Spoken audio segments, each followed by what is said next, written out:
All right, welcome back. And we're going to continue our read through. But before that happens, I will spend some of my stamina and do some PvP. Let's start with PvP.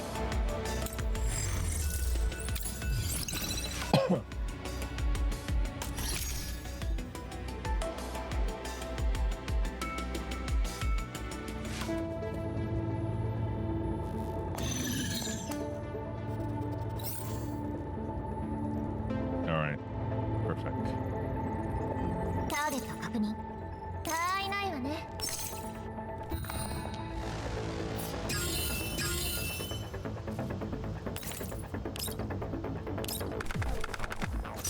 これは I think the volume is too low. Oh. It is. All right. Was it low? Oh, whatever.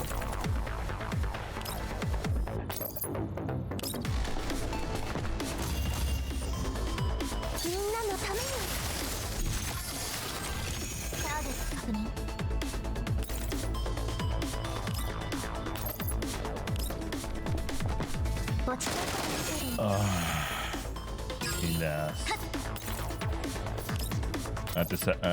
I'm gonna end up sacrificing Kalula.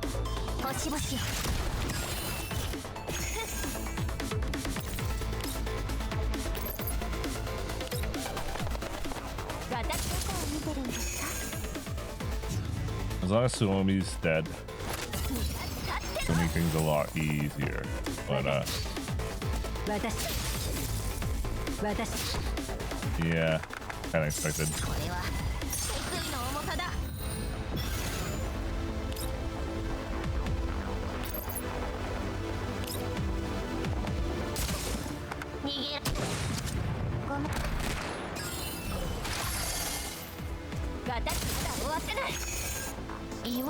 Alright, let's end this. 未来は定まった。まずい。期待はするなよ。未来は定まった。バカな。なんてことない勝利だが、休む理由にはちょうどいいだろ。More to go.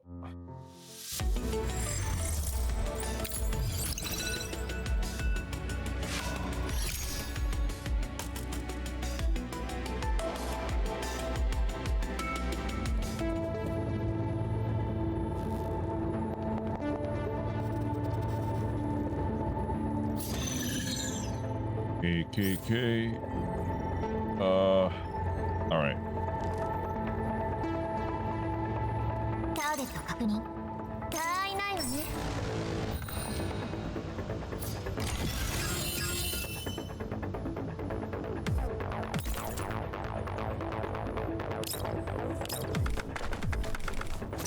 これは決意の重さだ。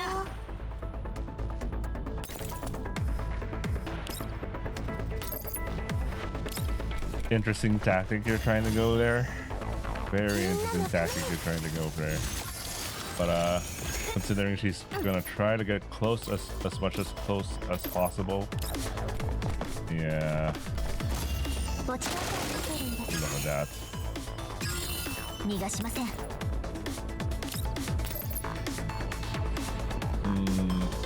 Let's try gambling. 星々よ。まだ終わってない。 Nice.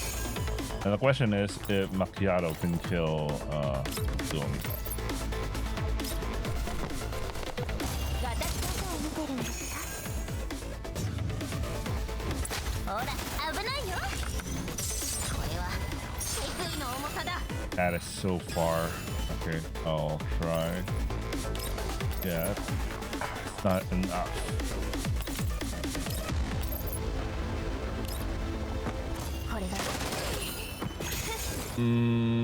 The best tactic here would be to do this. So you'd be forced to try an attack.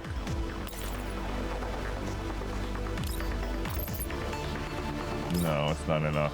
Shania is Oh, she good. Okay, this works. 未来は Thank 定まっ God. The range of that thing is so huge, man. 未来は定まった。バカな。 And that's why that tactic is not exactly useful, as long as you have a way 少し完璧に終わら to get the Shania. It's not a particularly useful tactic.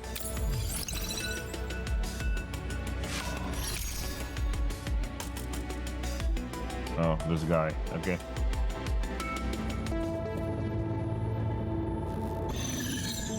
$11K with Cheetah. That's commendable.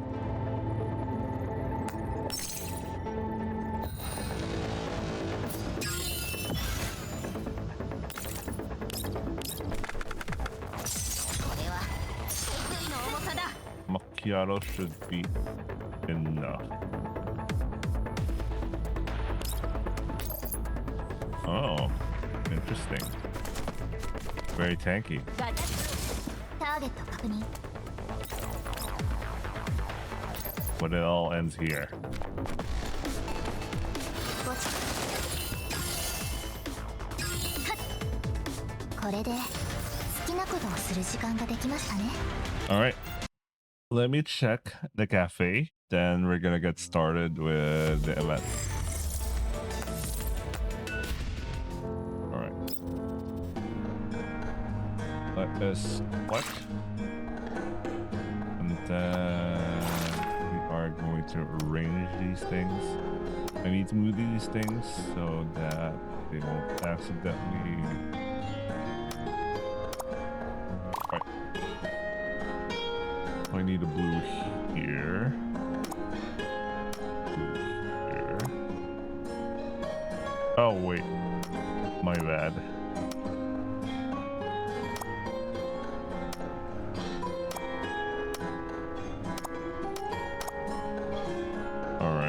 Do I have enough red to do something with this? Oh shit, I accidentally... I wasn't intending that. I didn't realize.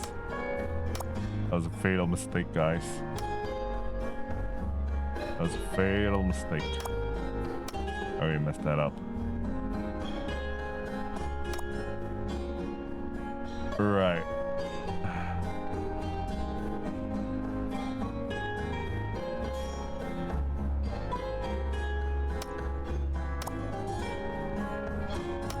Interesting. Alright, I'll leave this alone for now. Not a concern. Whoa, wait. Is that guy... That guy's sitting down, right?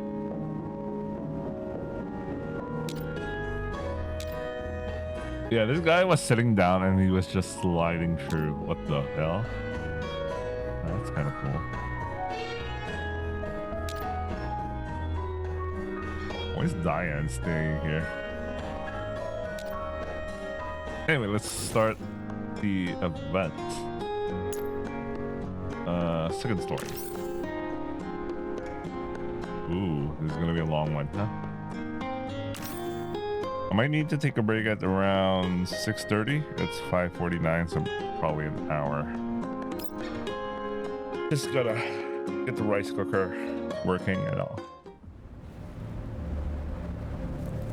2 kilometers due west of the Intercontinental Railway transfer station.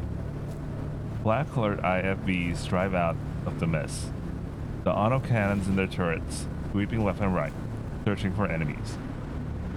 There is a large pit in front of these IFVs. One of them comes to a halt about 50 meters away from the pit. After ensuring the situation is safe, its rear hatch slams to the ground. Black armored troopers cautiously dismount, turning on powerful flashlights mounted on their weapons and illuminating the vast, seemingly bottomless pit before them. The sky starts to drizzle, and the soldiers' bracelets start to turn yellow. However, the troopers ignore the rising particle density. After the squad disperses and takes formation, a red-haired woman emerges from the vehicle. She walks past the troopers and up to the pit. The troopers act like they don't see her, their guns raised as they continue watching their surroundings for danger. She raises a cigarette to her mouth and lights it before looking disdainfully into the pit and taking a puff. The rain unfortunately puts the cigarette out. The woman growls, then tosses the cigarette to the ground before forcibly stomping it out. Bad sign, my ass. It's just the same shit, different day. Behind her, several more IFBs drive up to the pit.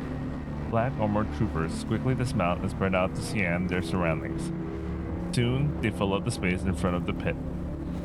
The badges on the black armored troopers proclaim them to be from Mangi Security, but their equipment and attitudes are markedly different from the average PMC grunt.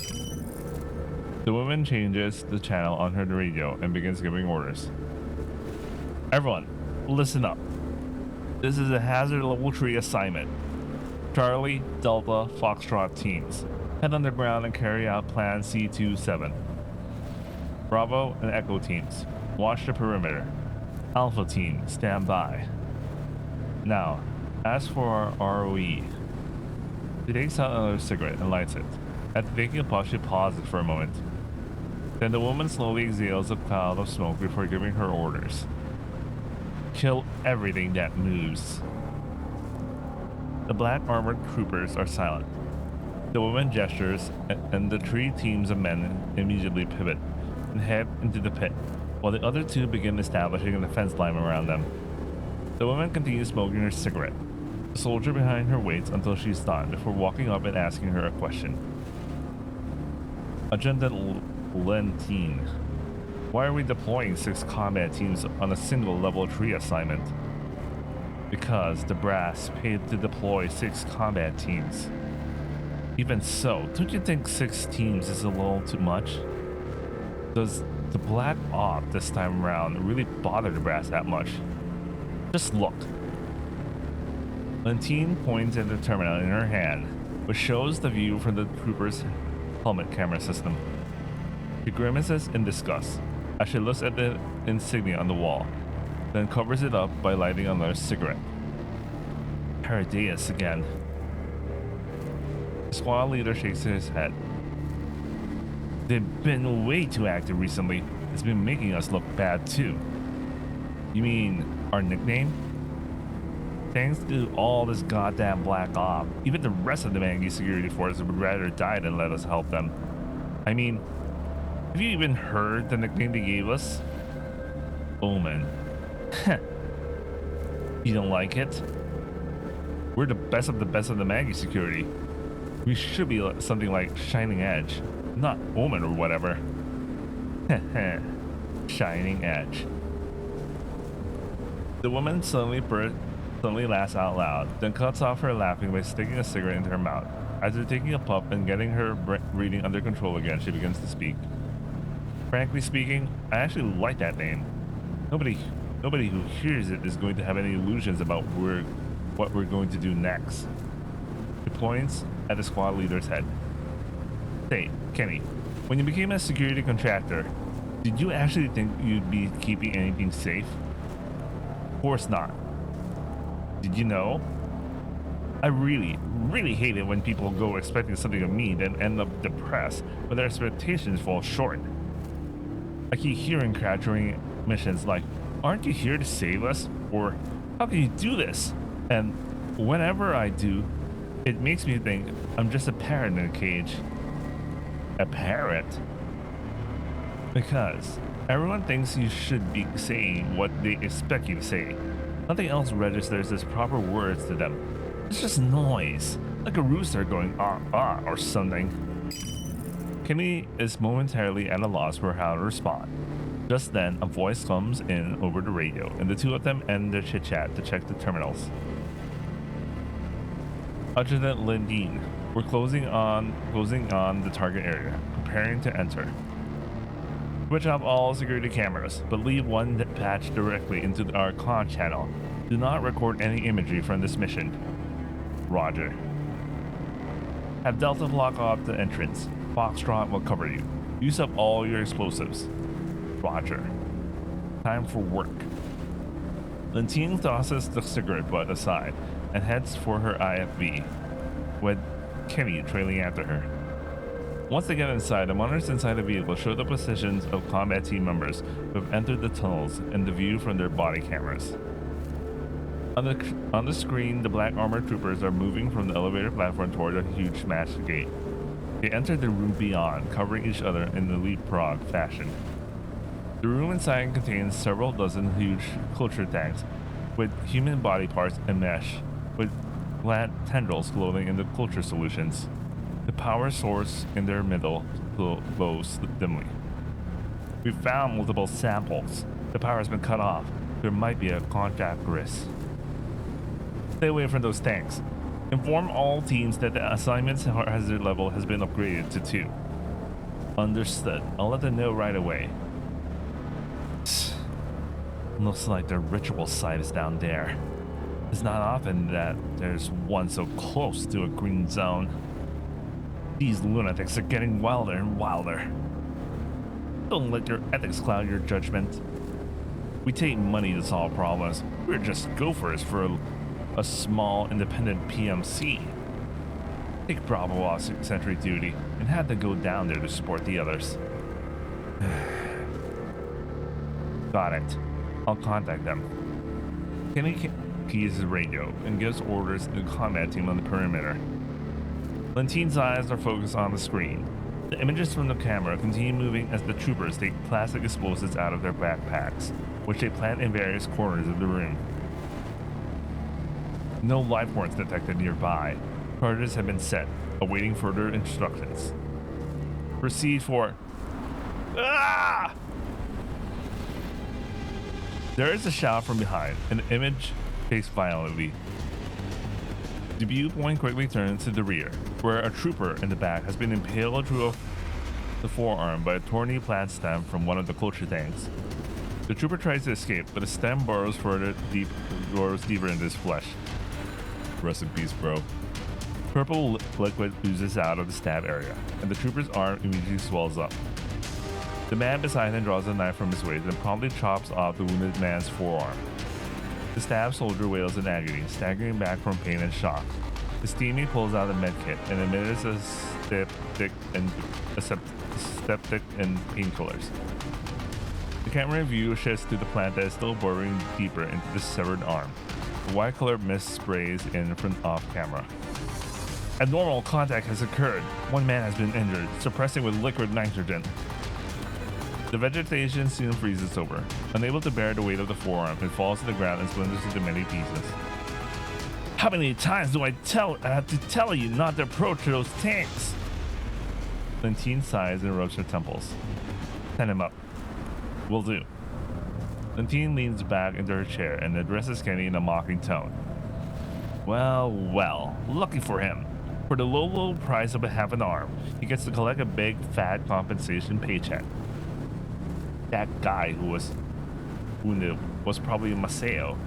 He's been with us for close to 10 years. Close to 10 years? It's been that long already? You know, when I get sick of being an adjutant, you should take over. I'll go join the combat squad and get some random little injury. When that time comes, make sure you give me a nice little bonus and not to retire with. Yeah, right, adjutant. Who else would be kind enough to share their compensation with someone else? You mean you wouldn't share yours with me? Hell no. Wow, penny much? Lentine pouts to express her displeasure, but they've been through this routine so many times before that Kenny doesn't bother following up on the old gag with her. How many more rooms are there which would need blowing? Intel indicates there are 2 more. Looks like there's a whole mess of black op for us today. Suddenly Lentine pulls off her earpiece. Kenny's about to speak, but she signals for him to stop. You hear something? I think it sounded like a helicopter. A helicopter? While Leader removes his earpiece, listens carefully, then shakes his head. Not a thing. What happened? Our intel didn't mention about an aircraft passing by nearby. Right? I mean, It's perfectly normal for people to use aircraft without filing for permission in an ungoverned region like this. Undine frowns and puts her earpiece back on, but she continues speaking in an unhappy tone. I have a bad feeling about this. Adjutant Undine, we just got a transmission from Bravo. They found an elevator that wasn't mentioned in the intel, and there's a large thermal signature coming from the chamber below the elevator. I'll patch in the video feed from over there. The two of them turn back to the screen. It flashes. Then its perspective changes. This time the viewer is looking into the pit with the thermal imager. Give me the size and composition of the thermal signature. One moment, please. Scan complete. I'm picking up at least 40 life forms and a massive thermal source, massing at least 5 units or more. 5 units. So, it's a boojum then. So they summon us even before the ritual was complete. That doesn't happen often. The sound of gunshots come over the transmission, seemingly from a long distance away. I hear gunshots! All teams, stay alert. Who are you engaging? Hang on. There's nobody. None of the teams have engaged anyone. Then something must have happened on the ground. Delta, finish planting the explosives. The rest of you, head deeper into the pit. This assignment's hazard is now 1. All personnel, prepare to engage boojum. Understood. While that answer was simple enough, there was an added hint of nervousness in the man's voice. They're calling this hazard level 3 mission even though there's a boojum present? You were wondering why they shelled out so much, right? Looks like you got your answer.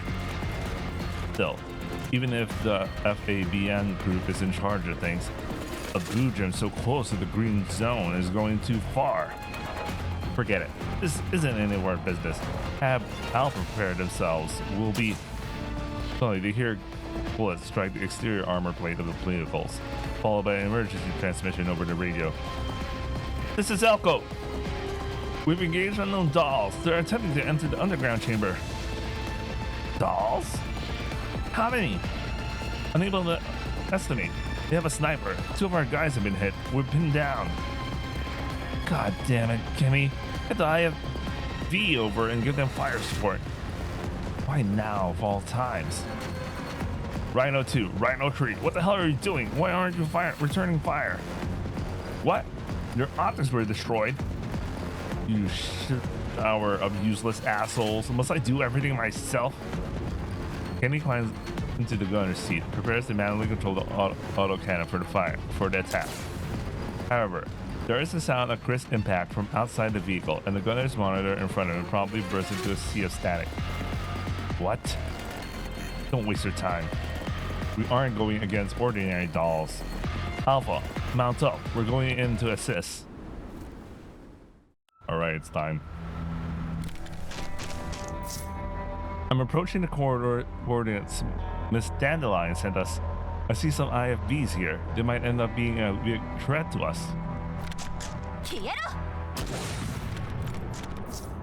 I've destroyed their optics. They shouldn't be able to do anything for the time being. I like that. Got it. Ready to break in? Yeah, give me 30 seconds and I'll be at accurate precision as soon as possible. Charcuterie, stay inside and keep the engines running. Prepare to head out at any time. So I won't get a chance to shine. Not unless you want some 25mm ventilation in your frame. Okay then, but don't take your time. I actually want to play right now, so we're gonna play. All right, go. Oh, I forgot to equip Charcuterie some weapons. You know what?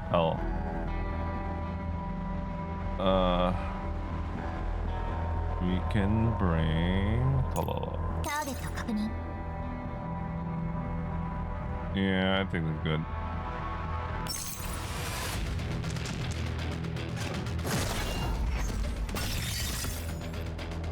What the hell is that?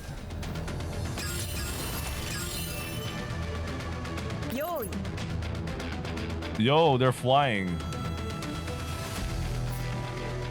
And I guess, yeah, that's not a dude. Interesting. Anyway.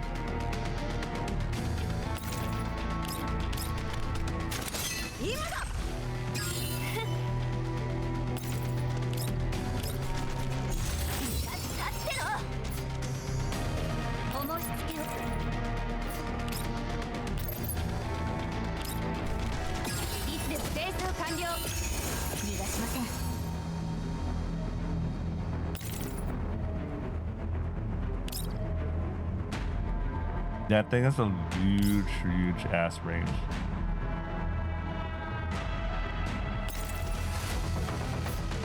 Whatever.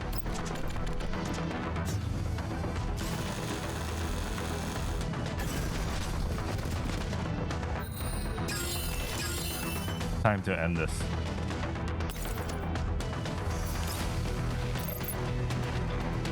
Oh.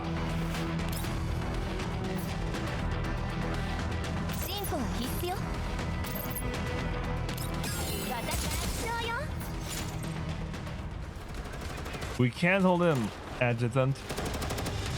Those dolls made it underground. That fighting style. And such capable T-dolls. This is Bravo. We made contact with unknown T-dolls. They got a lot of firepower on their side, requesting backup. So, there are T-dolls underground as well. Heh. Looks like things are becoming more interesting. More and more interesting.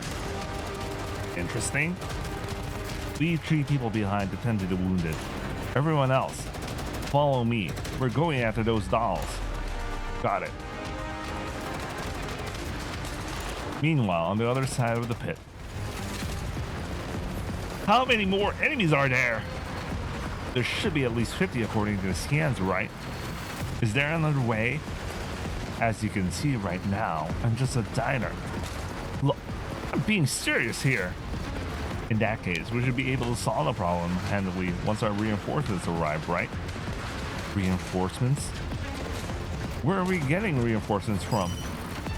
Just then, I hear a familiar yet unfamiliar voice in my earpiece. The moment I do, I know that we've been tossed a lifeline. Master, do you read me? Loud and clear. We received Miss Dandelion's distress signal, and we are now approaching your location. Makiato's come too. Wait for us, Shikikan. Don't you dare die down there. Looks like my number's not up just yet. Dandelion, give me Centauressi location. Already sent. The enemy's weight of fire is massive. The sooner we're out of here, the better. Considering we don't know if more enemy reinforcements will show up. I quickly glance through the signal icons in my terminal. Centauressi and the others are approaching fast. From their position, I can count on them to help me pincer an enemy. However, we'll need to take Helena back to the region first. I look around. Diane is hitting the enemy with everything she's got. Fen and Helena she's protecting are looking at me with frightened eyes. We don't have much room for error, but I am certain that even after all this time, the dolls can still work well together. There's no more room to hesitate. I quickly decide on my next move and give my orders. Diane! If you can, I need suppressive fire from you and Jiangyu in that direction to draw their attention. Our reinforcements will flank them from behind and will break out through their location. Yes. Dandelion, help compute the ideal attack route for Diane and Centauressi and send it to them. Already done and sent. Centauressi, give me a sit rep once you get into position, then wait for my go. Yes, Master. ETA is 1 minute. Diane, keep laying down fire. When I get the word, we'll make a break for a more open area and draw the enemy's attention. Yang Yu, can you and your big sis put on a good show to distract them? No problem, just leave it to me. That's all I need to hear. And who might this be? Her name is Xiao Yu. She's a new friend of ours. Got it. How about this? You look pretty agile. So, can you help bring Helena back to us? I'll have Dandelion disable Helena's defense systems. That's Diane and Jiang Yu's commanded for you, already giving orders without hesitation, even though this is the first time we've met. Hey, if you can't handle it, I can do it instead. Of course I can. Should I head out now? I'm glad you're willing to help out. Wait for my signal. I look up at Helena, who's floating in the air. She's watching us struggle with a look of amusement on her face. I pay her no further attention and look down at the Helena in front of me. You're Helena too, right? Yeah. Do you want to live? I can't die yet. I see the determination in her eyes, then I turn to Colfin. Protect her. She's also Helena. Okay. Colfin reaches down to support Helena beside her and looks up at the airborne Helena. So, our Helena... Relax, she'll be fine. Saying so, I turn to look at the hovering Dagger Gate. You can do it, right, Dandelion? As you wish. After I give my orders, the dolls all look at me. I take a deep breath and wait for the transmission to come in. Master, we reach our attack position, waiting for your command. Got it. Everyone, go! Centauressi and Macchiato silently drop down onto the elevator platform at the bottom of the shaft, while their black armored enemies are focused on firing in the other direction. They suddenly open fire, cutting the black armored troopers down before they even know what's going on. The dolls soon take position that the enemy wants to occupy and begin providing us with cover fire. The dynamic gate flies up to Helena, who seems unhappy. The spherical defense systems begin to glow, but Helena Dandelion sees control of them before they can finish charging up. Nap time for bad kids. You! Before she can finish, the three spheres glow and revert to their box form, which encloses Helena. Xiao Yu, go now. Got it. Xiao Yu throws out a grappling line and immediately springs toward high ground, while Diane and Yang Yu rush toward Centauressi. Run! Everyone breaks into a mad dash, with Centauressi and Macchiato pinning them down. The enemy's volume of fire is significantly reduced. I'm running on the group's head, while Colfin and Helena follow close behind me. Diane and Jiang Yu bring up our rear. As we approach Centauressi, I notice the flickering of flashlights in the tunnel off to our side. Master, incoming enemy reinforcements. It's in my blind spot. I can't hit them. Cover the commander. Diane and Jiang Yu immediately rush to the head of the group and turn to face the enemy reinforcements. Jiang Yu presses on my shoulder to get my head down while she and Diane block the bullets from the side. The two dolls mount a fighting retreat away from the enemy.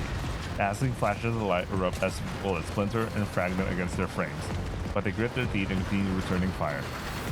Looking up, I see that Xiao Yu had taken the Helena box out of the air, and she is using her grappling line to rake the enemy from with fire one-handed as she swings through the air, briefly throwing them back.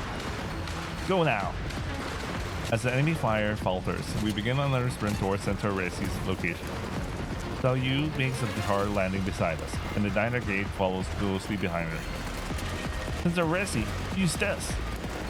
Macchiato pulls out a smoke grenade from one of her black armored corpses and tosses to Centauressi. The two of them prime their smoke grenades and throw them out. The two smoke grenades hit the ground and clouds of white smoke obscure us. Everyone gets behind cover. Perhaps it's because they can't see us anymore, but the enemy gunfire suddenly stops. Centauressi, WA2000, thank you for your support. I'm called Macchiato now. It was an honor.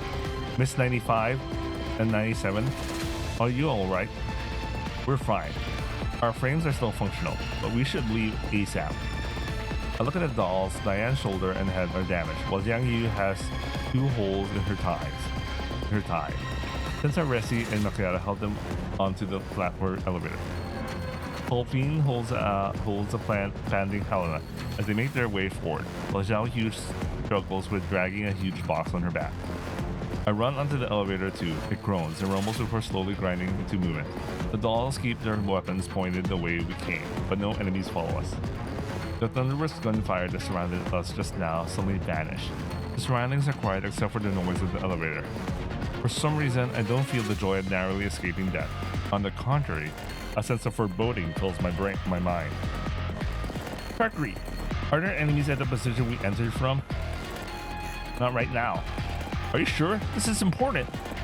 Sharky's been watching through a telescope all this time. Alright, then start the ignition. We'll be there in 5 minutes. You have a vehicle outside? Yeah, it was supposed to be a surprise present. A present? But... Macchiato, bad news.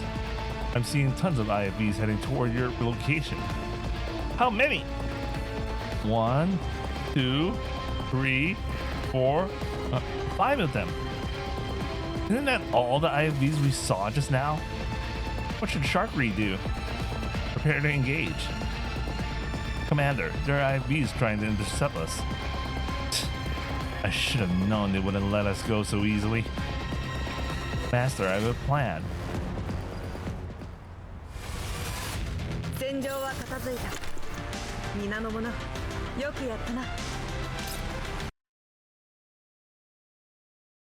Nice. Things are going nicely here.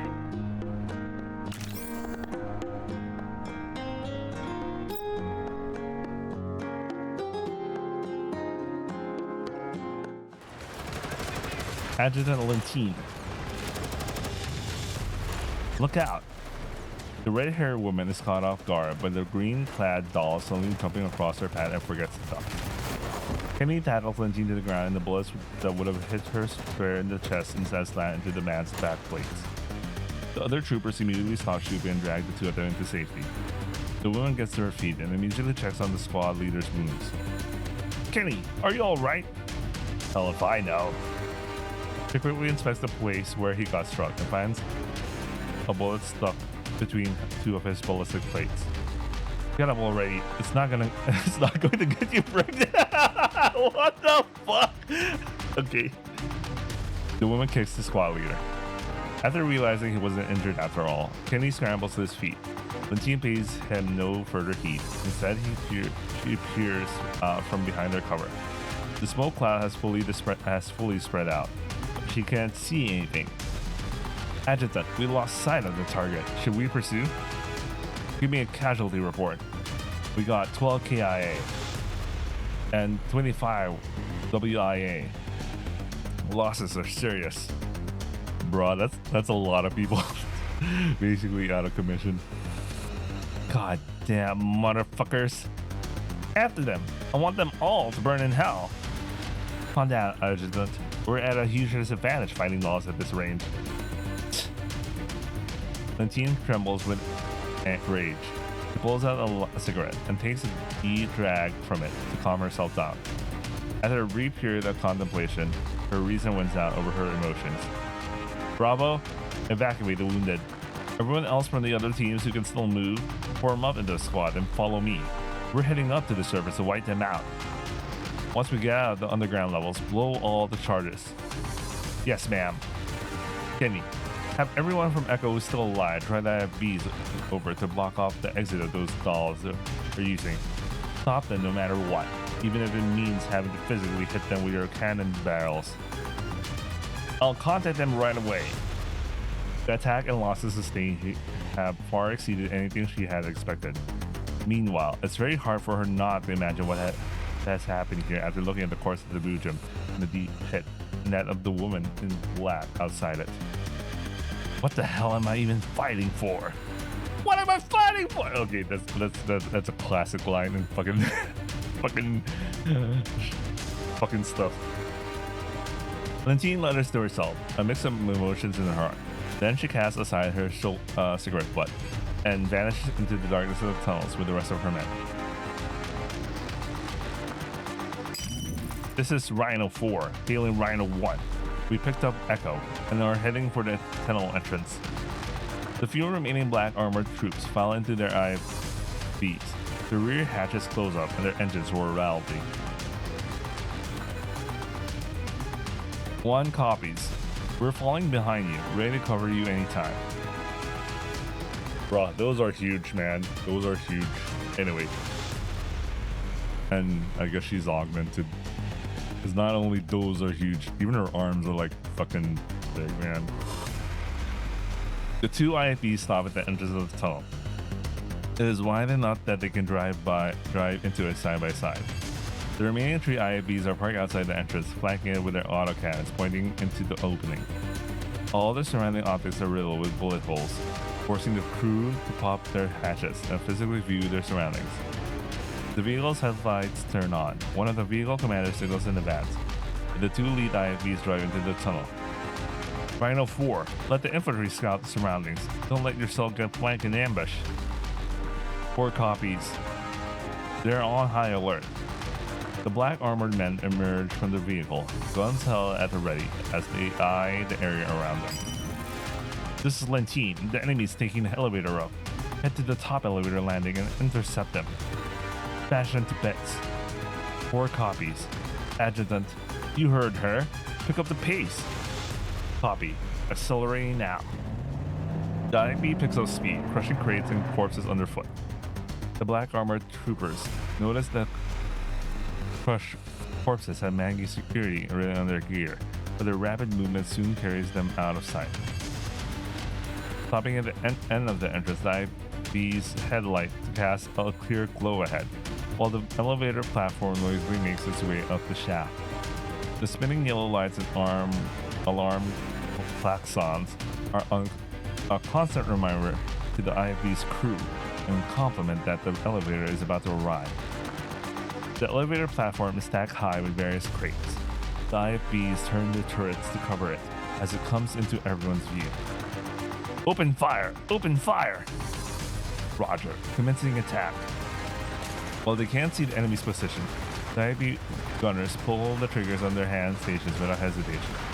The IFV's autocannons and coaxial machine guns open up in unison, the tremendous power of high caliber rounds spreading the boxes of crates on the platform to pieces. The autocannon round even clears the platform itself, turning its center into Swiss cheese. The plumes of smoke from gunfire cover the entire platform. It is only after 10 odd seconds of the withering barrage that the IFVs finally cease their attack. Cease fire! Cease fire! We have visual contact. Unable to determine, but there's no way anyone could survive that. A sharp wave lashes through the neck of the shrieking trooper. He stares incredulously at the maid retired doll, who has appeared behind him. I like how Centauressi essentially did nothing personal. Nothing personal, kid. Blood spurts from his severed carotid and jugular. He tries with all his might to stop the bleeding but fails, and he collapses limply through the turret hatch and into the vehicle's interior. Ambush! Ambush! Drop your troops! Another doll descends from the ceiling, landing heavily on the turret. The crewman nearest to her tries to pull out a pistol and shoot, but she kicks his head so hard it spins at the full 359 degrees around his neck. That guy is super dead, man. What the hell's going on? Report! We've been ambushed. Disembark and form up now. Man, they're super dead. That is super dead. That guy is super dead.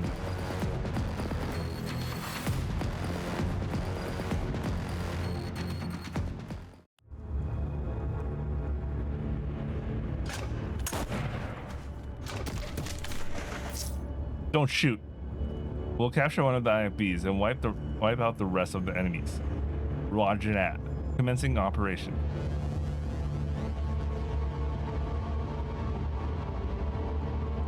Okay, we can't use them. Oh, whatever. Defensive structure.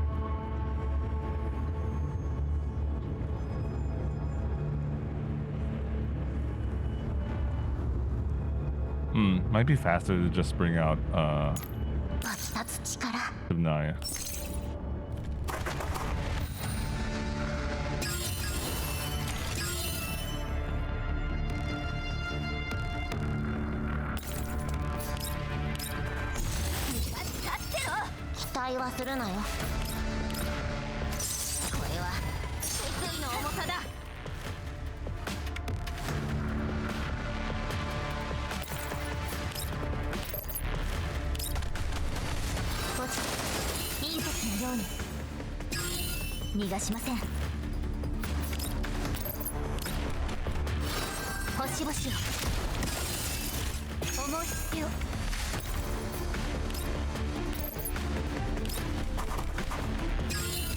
でもどうぞ。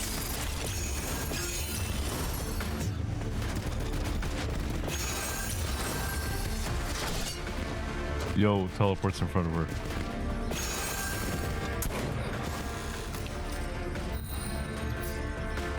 Alright, let's end this.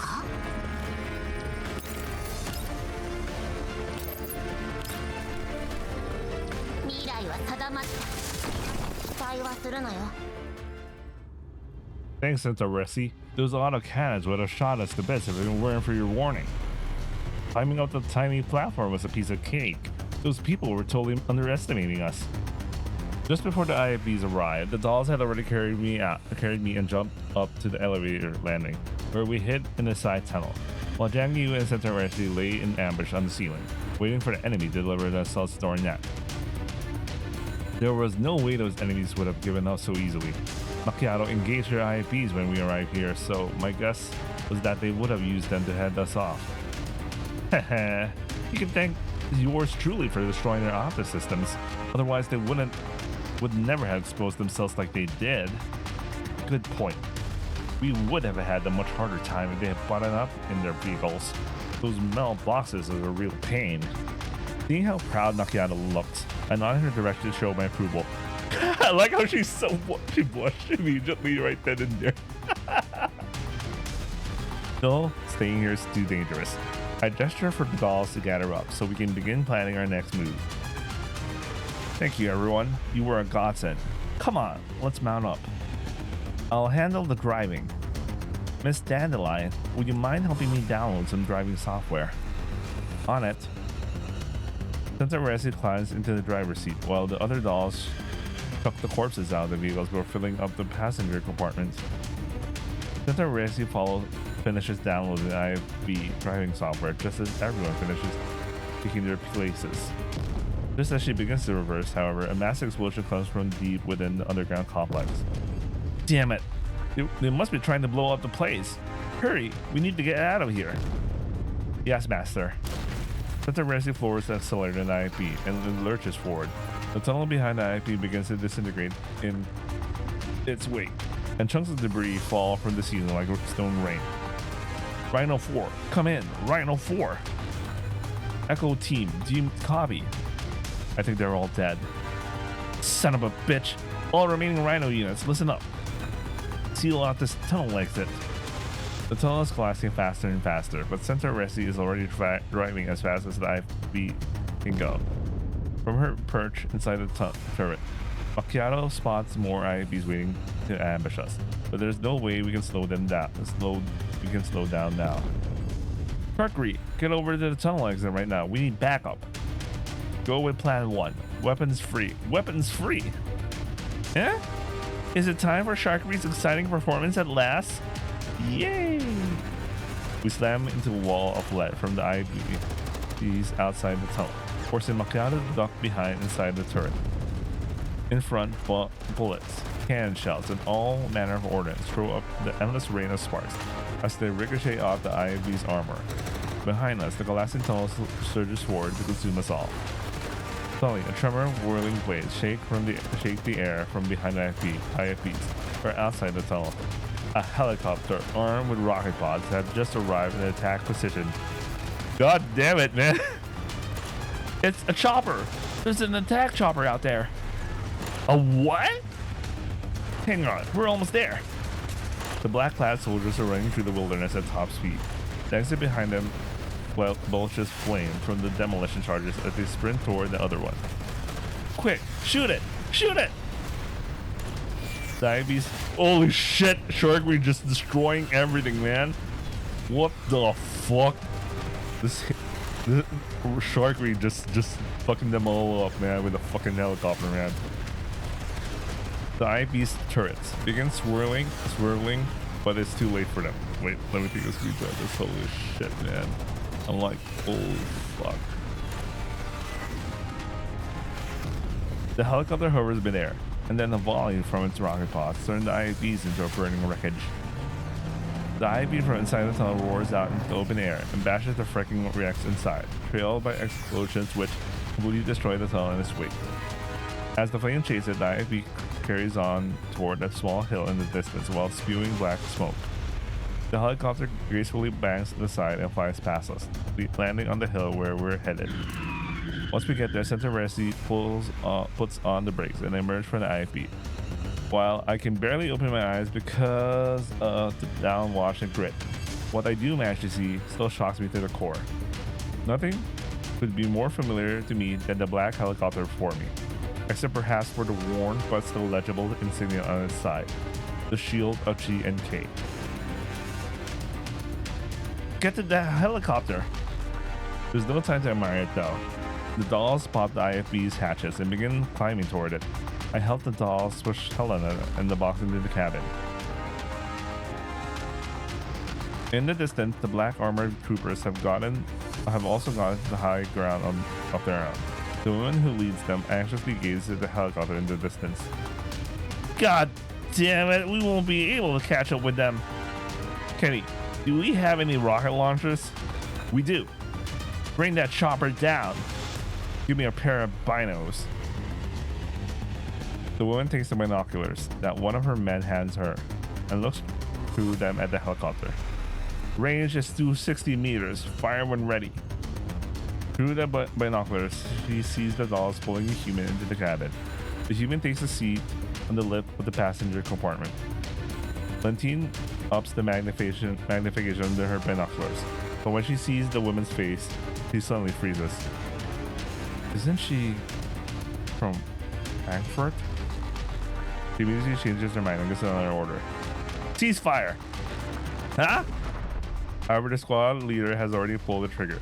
A rocket streaks out toward the helicopter. The helicopter immediately pulls up, trying to mag out the path of the rocket. However, the interception of its course and that of the missile has sealed the fate of the group on the helicopter. Firing. 2 shots ring out, piercing the rocket and throwing it off course, which explodes in midair. What the hell? The shockwave from the rocket's approach shakes the helicopter, but the pilot soon levels it out. He continues picking up speed, trying to get out the godforsaken hellhole. We still have hostiles nearby. Find them. The helicopter's still in range. Should I keep going? As Kenny barks orders to his men to raise another rocket launcher, awaiting Lentine's response. All units, take cover and wait for further instructions. Upon hearing the order, the black armored troops obediently remain still and make no further movements. In the distance, the helicopter picks up speed and fades from sight. Meanwhile, the hidden shooters do not reveal themselves. So, they were just covering the escape then. 2 gunshots. 2 people. She shoves the binoculars back into Kenny's hand, then takes out the cigarette and lights it. The surviving men in black remain silent, as though waiting for Lentine's next order. A moment later, she throws the cigarette aside without so much as taking a drag on it and turns to address Kenny. Contact HQ and tell them the mission is complete. Then inform personnel and have them pay out the maximum compensation to our fallen men. Kenny nods. When writing your combat report, attribute all our personnel and material losses to the battle with the Bujum. Do not mention anything about the battle with those dolls. What? Then find the most reliable underground broker you can find. I need information. Lots of information. With that, Lentina heads into the distance, ignoring Kenny's questions. The sounds of the world begin to fade away as she loses herself in thought. There is only one thought left in her mind. Why? Why? Why? Why? Driven by that thought, she sets out on a mission of her own. She was able to recognize Shikigan, so no Shikigan. What? She did mention the word Frankfurt, so Germany? What about Germany?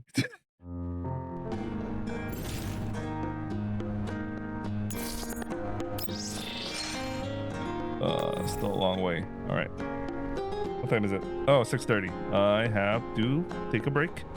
Gotta cook some rice and I'll be right back. All right, I'm back. The music is so relaxing. I just allowed it to play in the background while I was doing my chores. I ended up doing a lot of chores. Ended up breaking my coffee carafe, so I ended up shopping some coffee carafe as well. Anyway, let me do this, then let's continue. Let me wait a little bit and let's read. Wait, pick everything up.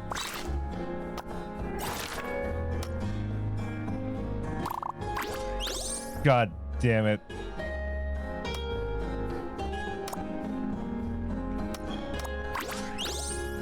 Whatever, you know what? Whatever. I don't care anymore, honestly, at this point. Oh, curse.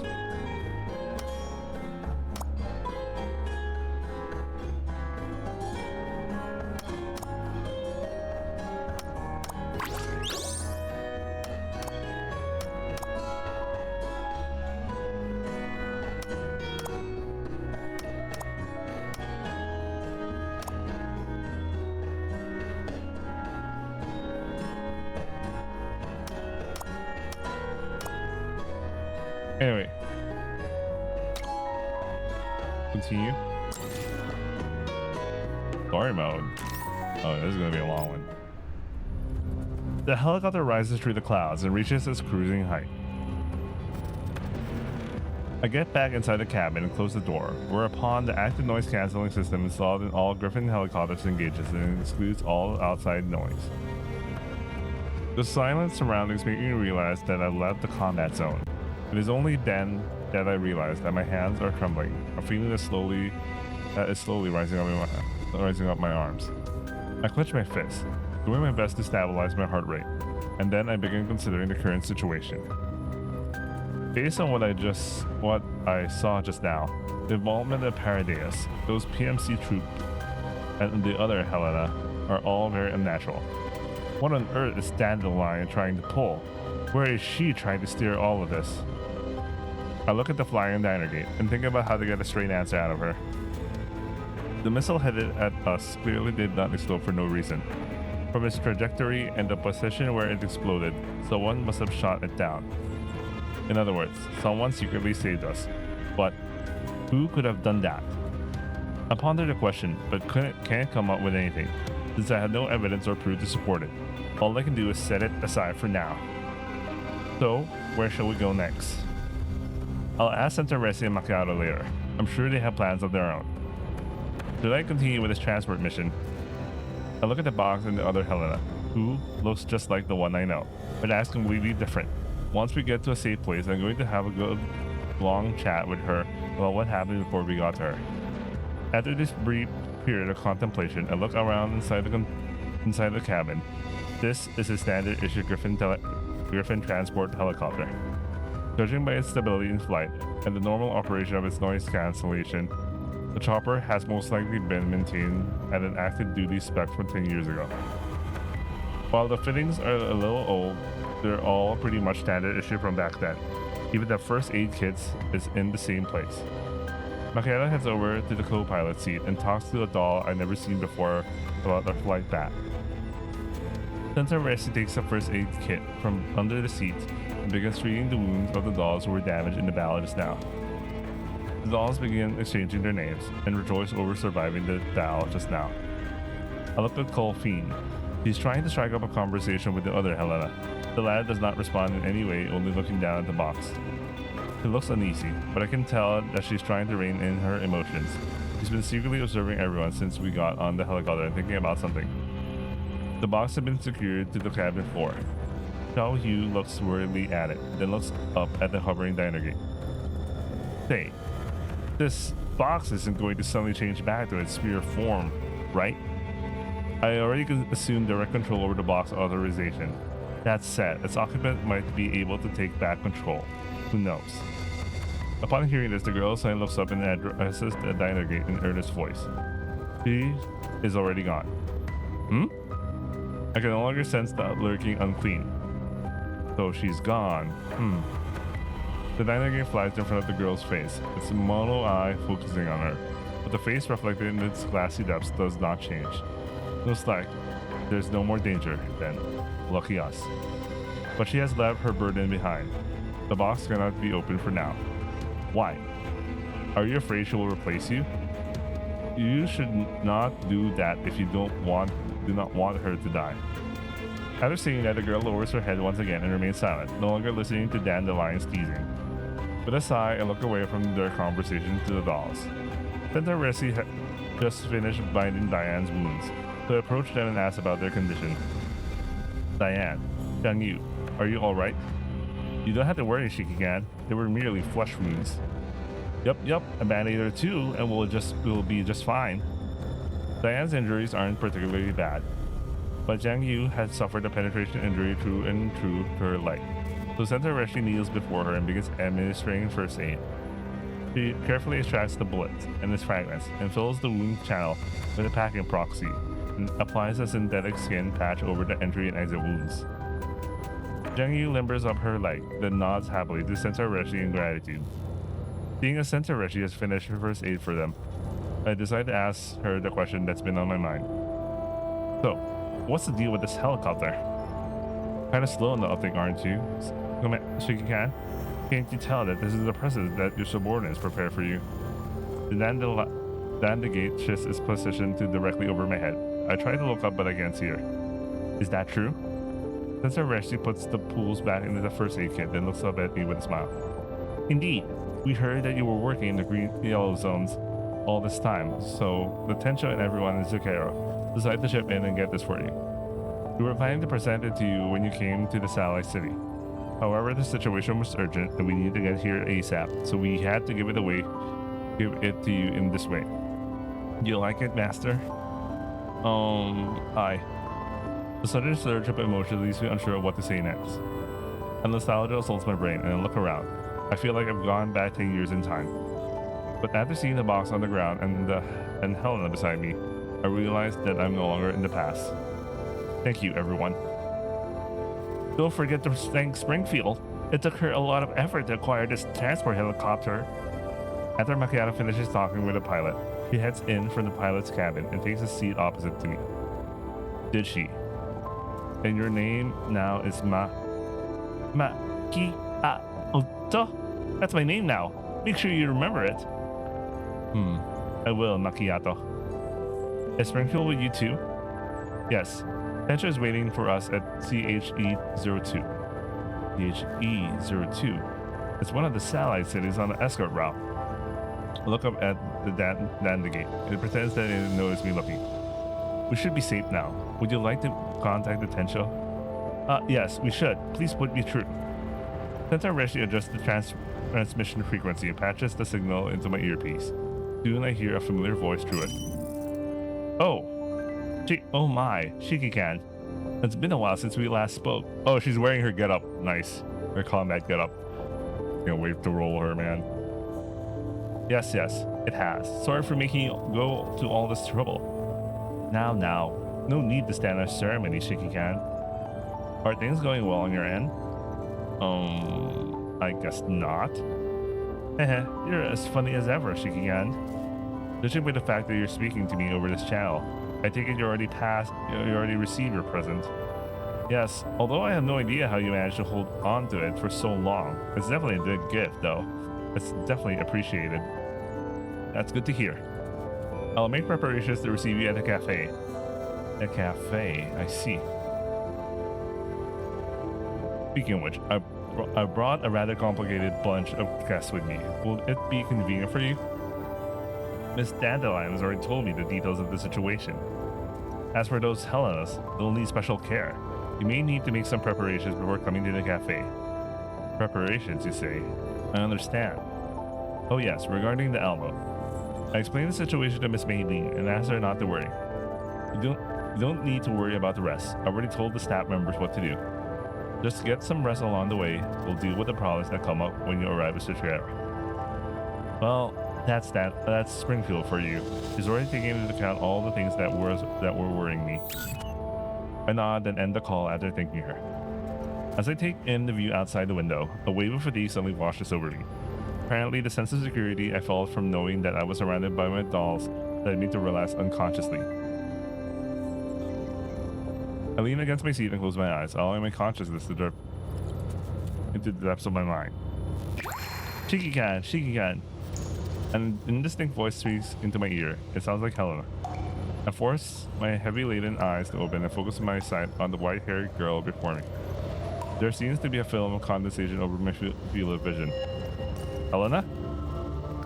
Kiki-can, we've arrived. Wait, by the way, she's supposedly white-haired according to the description, but all I can see is like pink hair. I move my slightly stiff joints. I haven't been expecting to be sleeping so soundly. Then I look around. Helena's the only one here. Everyone else is gone. Where's everyone? Kiki-can. She burst into tears. There, don't cry. What happened? I fumble as a little as I try to wipe her tears, but she ends up grabbing my wrist instead. I never imagined Shao could be so strong. I can't break free of her grip. Kiki-can, save me. The Helenas deceive. Lies. Don't worry. If nothing else, you'll be safe by my side. But if you need my help, then you'll need to tell me everything, okay? Helena's still sobbing, but she nods. Suddenly her pupils dilate, and the strength fades from her hand. I use this opportunity to regain control over my wrist. Right after that, white mist floats in from outside the helicopter. Helena begins muttering to herself, as though she's been summoned by something. Helena won't... I'm not traitor. Before she can finish, she turns and rushes into the mist. I reflexively follow her.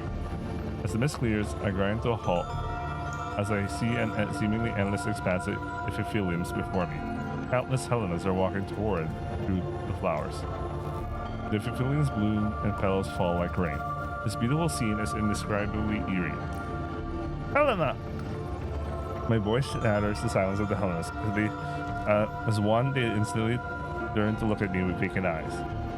Only one of them has the same sad look on her face. You should not have come here. Then leave with me. We'll go together. Helena shakes her head. My destiny is here. Destiny? To hell with destiny. A thought flashes through my head. For some reason, I feel like if I let go of Helena, I'll lose her forever. You are kind, Kiki-can. What on earth are you saying? I pick up the pace until I reach Helena. I need to get her out of this creepy place. I'll physically drag her away if I have to. However, no matter how much strength I use, Helena refuses to budge. The kind die, but you must live. Helena picks up a epithelium beside her. The soft, lovely flower instantly transforms into a sharp blade that gleams coldly, and she stabs it into my heart without hesitation. I can't dodge the blow, but my heart doesn't hurt. It just feels cold. Helena weeps, and my consciousness grows hazy. I bolt upright like I've been electrocuted. After gasping heavily for several seconds, I realize that the Dandegate is perched on my chest. That must have been where the coldness came from. Were you dreaming? Upon seeing that I'm getting up, the Dandegate hops off my chest and takes into the air. I turn to look at the girl in the corner, and then at the box and quietly sigh. More like a nightmare. I think I was too tense. I'm okay now. Danda flies a circle around my head before descending before my eyes or my face again. As long as you're fine. Get ready. We're about to land. I look outside the window again. The helicopter is approaching the city. The doll who Macchiato calls Sharkery is speaking into the communicator. It seems she's talking to the local air traffic controllers. Looking down, I notice that despite us heading straight for the city, the air defense emplacements on the walls are not tracking us as though we're old friends. That takes me by surprise. It implies that this helicopter has been legally registered and has permission to use the city's airspace. The cost of obtaining such a permission might actually be greater than the price of the helicopter itself. The helicopter slowly descends as we near the city, until we end up touching down on a small helipad near the city walls. After stepping out of the helicopter, the massive quarantine walls fill my sight. As I look around, I notice that all the nearby security cameras are facing elsewhere, and several men in police uniforms approach us. Macchiato moves up to meet them and stuffs several back cards into their hands. The men nod before heading toward the helicopter. They walk past us, though we were invisible, and enter the helicopter. Soon the helicopter lifts off and flies elsewhere. Come with me, Kiki-can. Miss Diane, Miss Xiang Yu, Miss Xiao Hu. I'd rather show you then. Sharkery will take you to the Zakara Cafe. It's a safe place where you can rest for a while. Kiki-can. Go rest. I'll come by afterwards. Diane nods and the trio of dolls head into a passage for charcuterie. Meanwhile, Macchiato enters the passcode into a nearby door before beckoning me over. I enter it with her, followed by Golfine, who is holding Helena's hand. Centauressi is at the rear of the group, carrying the box on her back. After passing through the rundown maintenance passage and taking a cargo elevator into the underground area, we arrive at the small storage unit. There is a 6-seater light truck inside it. We mount up in silence and drive it out of the storage unit. As we emerge from the underground area, the sunlight hits my face. It is sunset now, and the truck slowly climbs into a long spiral from the sub-levels of the satellite city toward the higher elevation. As we go deeper into the city, more and more lights come on. It seems they're celebrating some sort of festival. Helena's eyes are drawn to the lights of the city. She seems to be trying to greedily devour them all in her gaze. All of this must be fresh and new to her. I can practically sense the excitement and eagerness boiling in her heart. However, when she looks back inside the truck, she sees the box on the floorboards. Her eyes go dull again. She notices that I'm looking and turns to look at me in the eye. On my part, I do not shy away from meeting her gaze. Then her mouth opens as though she wants to say something, but then she hesitates. Instead, she turns around, looking neither at the city nor the box, but at her feet. She seems to be waxing thoughtful. An hour or two more changes of vehicles later. Macchiato drives into a skyscraper, whereupon we dismount and get into an elevator. Man, that's a lot of vehicle changes. As its doors open, we are greeted by the bright yet completely sealed room. Springfield is there. Clearly, she has been waiting for us for quite a while. Welcome, Shiki-kan. Did you enjoy your trip? And here I thought we would run into a blockade or be subjected to a thrilling car chase. Looks like I was overthinking things. It would be terribly rude to subject you to something like that after you came all the way to CHE02. Well, that's our reliable cafe potential for you. Speaking of which, this isn't Zucchero, is it? I look around. We appear to be in a high-end safe house, packed with all kinds of comms equipment, weaponry. Even the walls have been reinforced with ballistic armor plating. But of course, this is one of our hiding places. It used to be a high-end apartment. I've renovated the interior, so it should be quite secure against internal and external threats. After considering how important this little miss might be, I thought that it would be best to put everyone up here. Well done, Springfield. You really did think of everything. Looks like I made the right choice in picking you as our first stop. The Dandelion comes into a halt in front of Springfield and projects Dandelion's face. Why, if it isn't Miss Dandelion, I thought you'd be coming in person, but this body of yours. Oh, you know how it is. The Shiki-kan couldn't spare me a proper frame, but wanted me to risk my life while slaving away for her. So I had no choice but to make do with this Dandelion for now. Oh, that's enough nonsense out of you. Heh. Still the same old Miss Dandelion, it seems. Anyway, please help me charge up this Dandelion. Its battery must be at its last legs after a whole day of flying around. I think I'll go take a rest myself. I'll leave the rest to you guys. The Dandelion flies above Springfield, and with a snap, it powers down and falls into her hands. Springfield finds a wall socket and plugs the Dandelion into it. I like how it's basically like a fucking household appliance thing. Then she dusts her hands off before smiling at us. There's a room for everyone here. Let's all relax and take a break. Yes? Springfield walks up to the girl. Now, as for you, Miss Helena, if you don't mind, would you allow us to lend you a hand? The girl doesn't answer, and the cold queen directs a pleading gaze at me. It's fine, let them handle it. You should get some rest too. We'll meet in the hall later. It's only after hearing me speak that Colfine lets go of Helena's hands. Centauressi leads Colfine to one of the rooms and escorts her inside. Springfield smiles and holds a hand out to Helena. The latter doesn't take it, but eventually nods after hesitating for a moment. Springfield then turns to say a few things to Centauressi before the two of them lead Helen to another room. Before they leave, Springfield turns to speak to me. Shiki-kan, you should go rest up. We'll contact you once we clean her up. Right. After Springfield and company leave, the only people left are me and Macchiato. Nice. You wanted this, bro. Let me take you to your room. Please do. Macchiato leads me forward, then stops in front of a door. I open it and see a guest room within. It's not too big, but is luxuriously appointed. There is a shower and bathroom inside. This is a really fancy place. I guess that's a high-end apartment for you. The one I bought is way better than this. whatever Macchiato, man. Huh? You've got a place of your own? Of course. Look, she can. If, and I'm just saying if. If?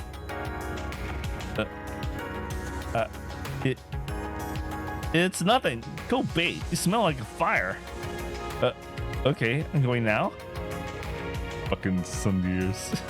I enter the room and Macchiato closes the door with a click. I sigh heavily, take off my jacket before lying down on the bed. While I still feel very heavy, sleep is long in coming. After tossing and turning a few times, I decide to clean myself up and enter the bathroom for a shower. The clean room and comfortably warm water make me realize that I haven't been treated like this in a long time. As I spray myself with hot water from the shower head, I think back on the things that happened before this. One thing's for sure, I don't regret anything that's happened. I feel much more refreshed after exiting the shower and drying myself off. Then it's on with my clothes and back onto the bed again to await Springfield's summons. Just as I'm about to fall asleep, after many minutes, I finally hear Springfield's voice from my terminal. Pecan, is now a good time? We've finished preparations on our end. I throw on my jacket and head outside. As I do, I see Springfield and the others waiting for me in the main hall. I notice that Helen is sitting on a sofa. Grime and bloodstains from earlier must have been cleaned out and she's wearing a fresh set of clothing. Cole Fiend is sitting by her side while Springfield is seated opposite them. Macchiato and Centauressi are watching us from the distance. Oh, I like how she has a new getup and new hairstyle as well. I glance over at Springfield and she moves aside with a smile. I walk to Helena, then take a seat on the sofa opposite her. You look much prettier now. Helena blushes a little, and then she answers in a very quiet voice. The nice ladies helped me wash up. Yeah, she looks way better now. It's all thanks to Centauressi hard work. As for the clothing, the only thing we had which was remotely in our size was Sharkery's outfits, so we hope you like it. Well, at least she looks like a normal girl now. Normal girl, huh? I rest my elbows on my knees, then lean forward to study Helena for a moment before I begin speaking. I know you must have a lot of questions about us, just like how we have a lot of questions about you. I'm sure everything that happened just now must have come as a huge shock to you, but it's over now. So let's sit down and have a good chat. It wasn't much of a shock. Really now? Well, it wasn't much compared to what happened in the past. The girl frowns and looks up at me. I look back at her without flinching, and she decides to take the initiative. Who are you people anyway? Where should I begin? Well, I'm just a perfectly ordinary bounty hunter. These dolls are all my ex-subordinates. They're all kind of friendly dolls, but I guess you already knew that. Helena looks at the dolls around her and nods. You're kind and friendly, yes, but that doesn't necessarily mean you're good people. Why did you save me? Why did you bring me here? We were asked to escort Helena to a safe place where she could be cared for and protected. Escort Helena? I turned to look at the box on the ground. The girl's eyes follow me. Someone handed that Helena to me, but we ended up being attacked by all kinds of enemies each day, from Variegers to Paradeus and now Mangi security. Since you're Helena too, I had no reason to leave you there. Reason? Is that why you fought Paradeus and those mercenaries? Paradeus has always been our enemy. I wouldn't have spared them even if I hadn't been tasked to escort Helena. As for those mercenaries, I don't have any particular grudge against them. That said, I had no reason not to shoot back when they shot at me. I guess you can't trust us just yet, huh? I look up and give Springfield a look. She steps forward and addresses the girl. Don't worry, this is a safe place. I can guarantee you that those Unitas, Maggie security people will not find you here. The shaky can here fought Paradeus 40 years ago, so you can feel free to tell us if there's anything on your mind or if you have any requests. Miss Helena, can I call you that? Or is there any particular way you want us to address you? There are two Miss Helenas after all. It would be best to make a distinction if you're going to stay with the shaky can. There's no need for that. I won't be disturbing you for long. Do you mean you're going to leave soon? But where will you go? I'm very grateful to you for saving me, but the rest is my business. I take a deep breath. It seems this girl isn't as pure and innocent as our Helena. Behind her facade of grizzled independence are hints of naive streak. I scratch my head, a bit of a loss for how to go on from here. Even fighting 10 Maggie security combat teams at once would be less of a headache than this. I'm just not used to handling kids. After thinking for a moment, I decide not to beat around the bushes. It's probably time to get straight to the point. I'm sorry. I know you don't like to remember things like this now, but the things we saw in the underground facility today, they might be all linked to our past. And I want to sort this matter out. I want to uncover the truth no matter what.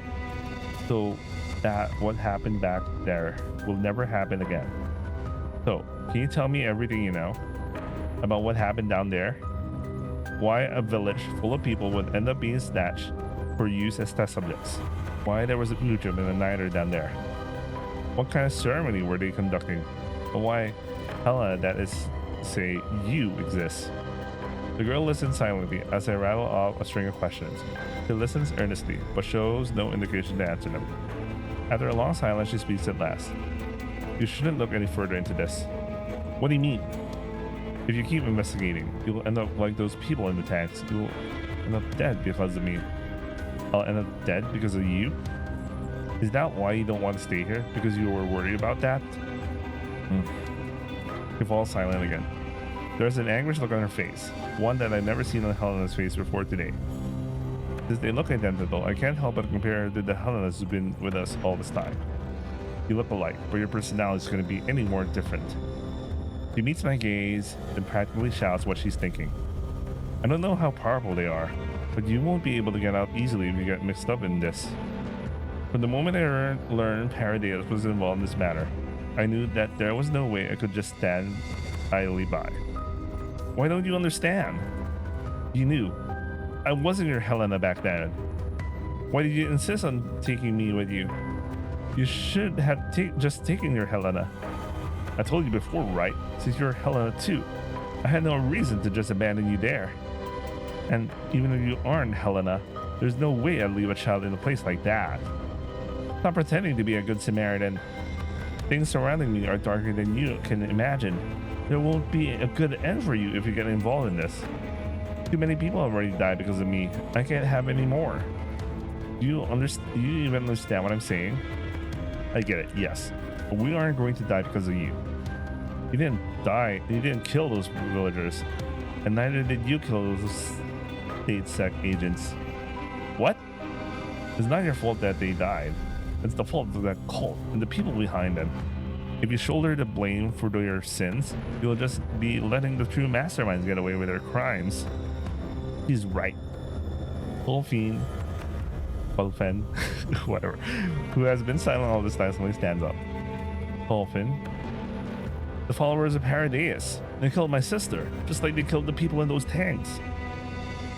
They don't need a reason or motivation to hurt others. They do it because they want to.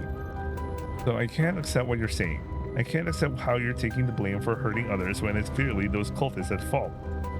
I don't know what happened. I don't know who I should be hating. But I want to do something. I want to change something. That's why I've been keeping Helena company, no matter which Helena it is. My sister is dead and she's not coming back. But maybe, if I try hard enough, the people who have suffered like my sister did not like my sister did, won't have to be hurt. I'm sorry. I shouldn't be saying this to you. The air in the room goes silent. After saying her piece, Colfin, sits, you know what, whatever pronunciation, sits back down and says no more. Thank you, Colfin. I look at the Helena and I address her in as kind and as firm a tone as I can manage. Running away won't solve anything. Running away won't stop tragedies like that from happening again. I'm sure you understand that. But don't take everything onto yourself. Also, don't look down on us. You saw how we took out that Boojum and those mercenaries, right? We'll uncover everything about the Helena incident. Considering how that Helena ended up in my hands, I'm pretty sure you know how determined we are to interfere in this matter. Helena D68 bites her lip. There seems to be a great struggle going on in her heart. Are you from State Sec too? Nope, but we can do more than they can. Helena D68 thinks for a moment and then speaks at last. Well, if you want to know, then I'll tell you. My memories are limited to what happened in that village. Niter and Unitas called me Lord, and those villagers looked at me as a miracle created by God. They said I could help everyone find Cavitas, and then lead everyone to freedom from pain and gain eternal life. Do you know what Cavitas is? No, I don't. But I heard that it's what everyone has been searching for. In order to find this Cavitas, they put me on those instruments and did all kinds of experiments on me. Experiments. More bloody experiments. Don't those Paradise bastards have a single original bone in their bodies? Cheeky can. Pardon me. What happened after that? After that, I learned that it was all fake. The villagers who were made in that so-called grace, they all became monsters. Colfin looks at me. But that's why. That's why Karifugum. It all makes sense now. So that's the ceremony they were talking about. They controlled those monsters and turned them into the Boojums you were talking about. But I could hear the wailing and lamenting in their hearts. The ceremony made them obedient to me, but all I could do was give orders as that woman dressed in black commanded me. I didn't want to do this anymore, but there was nothing I could do except pray each day for a miracle to happen. And then someone actually came to save me, as though they were answering my prayers. One day, a group of people who said the same thing as you came to the underground complex. They said they were State Sec agents, that they were going to save me. I was so happy then. They took me out of the tunnels. They told me to wait for their pickup in the village, but in the end they never came. At that time I realized that they were probably in those tanks. I had nowhere else to go. My only company was the lingering spirits of the fallen. At that time all I could do was pray, and then my prayers were answered again. Another me descended from the heavens shining brightly. So our Helena was drawn to you by our prayers. The girl hesitates for a moment and then she nods reluctantly. Yeah, I think she heard my call. The fact that these Helenas can speak to each other's hearts is something that's come up before. It seems the similarities between them and the Paradise old Naito research warrants further investigation. Oh, there's one more thing. Who exactly is that person who possessed Helena? That consciousness who was talking to us? Why did she say she betrayed you? Our minds once lived in the Sea of Flowers. Back then, there were many copies of us. But we were killed by that voice. The memories from the Sea of Flowers told me that she was the first Helena. She did not accept us and wanted to kill us, so she would become the only one of her kind. We once had the chance to escape, but because of her betrayal, we were cast out in the Sea of Flowers. If it wasn't for because of her, if I had been more determined back then. Helena clenches her fists, and she scrunches up her face. Tears begins welling up in the corners of her eyes.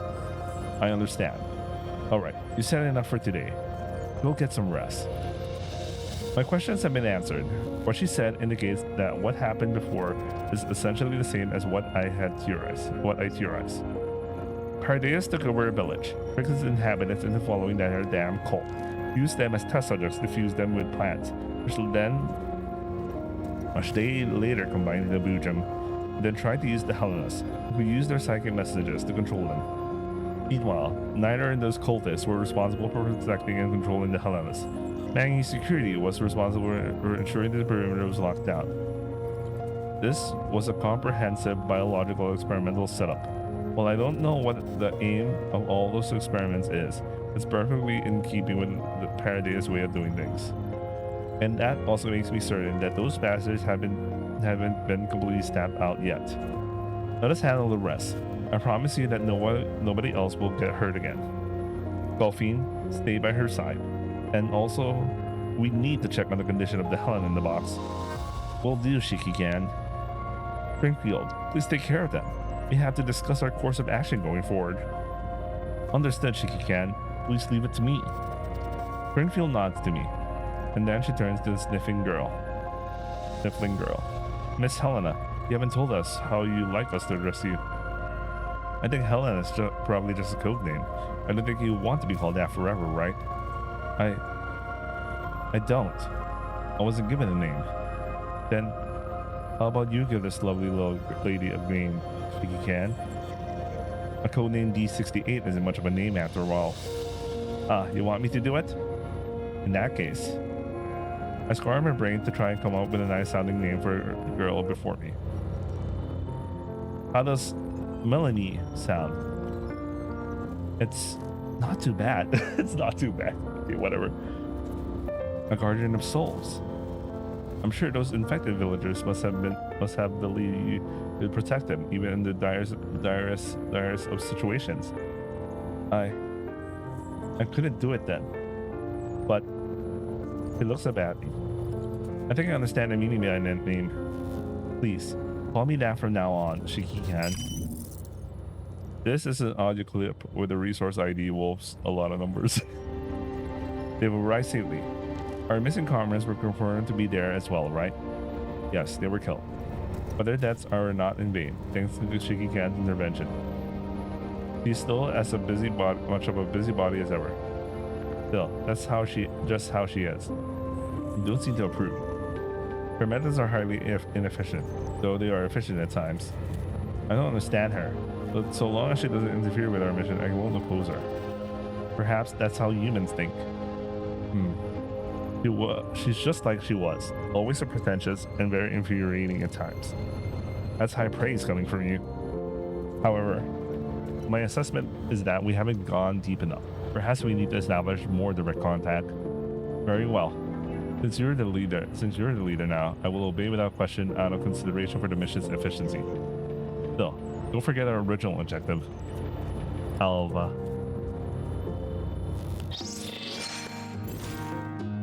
Wait, who's Alva again? I think I know who she is, but I'm drawing a blank. Let me quickly search.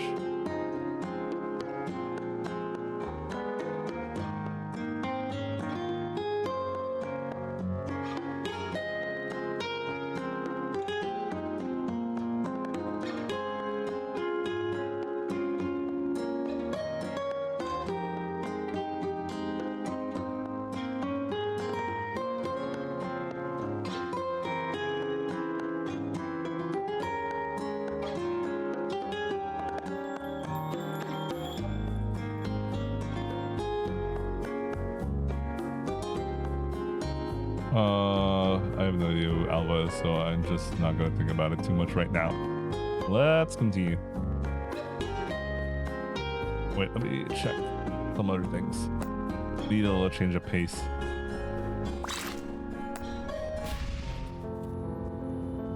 Oh yeah, I have 130 thingies. What was I trying to do? I think I was trying to farm some. Oh yeah, I was trying to farm this.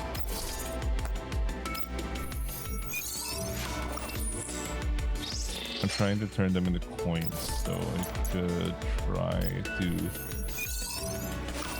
roll for Eritrea. Thanks to today's unlucky mess, my Eritrea is now 34. I'm like at the start of the previous upload, she was only Reducer 2, man. I'm like, fuck. Well, you know, that was enough to make me change. Well, if I'm preparing for Bukwai, you know, Gotta be fucking ready. Oh, I also changed her here. All right. Where's the thing? Where's the thing? Here's the thing. Fucking hell, man. No. Sorry. Brain is so dead right now. That's not what I'm doing.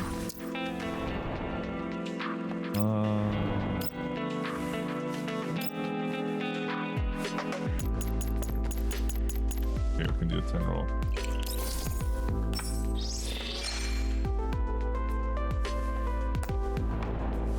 Gonna roll until he got nothing at all. Nothing at all. Jesus. The next 10 roll is gonna last for this week, and I'll have to try again next week.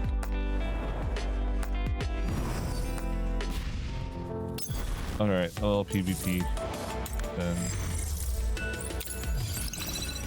we'll go back to reading.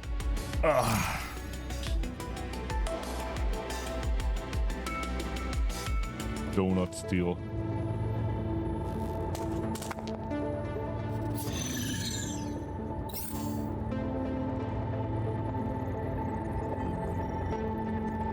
Alright, let's take out macchiato.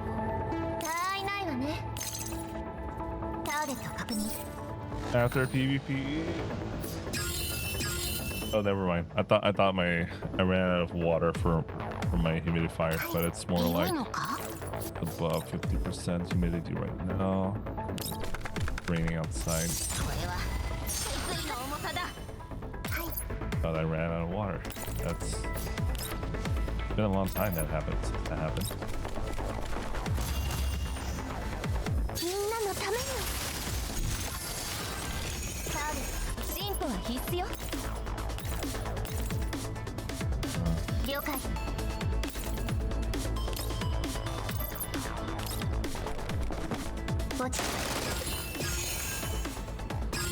I wonder if she could destroy I kinda doubt it.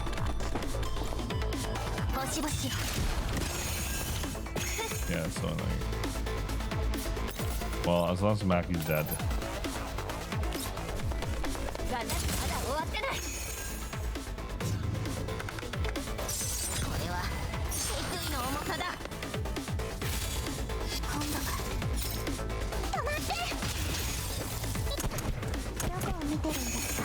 That's annoying. So close to death, guys.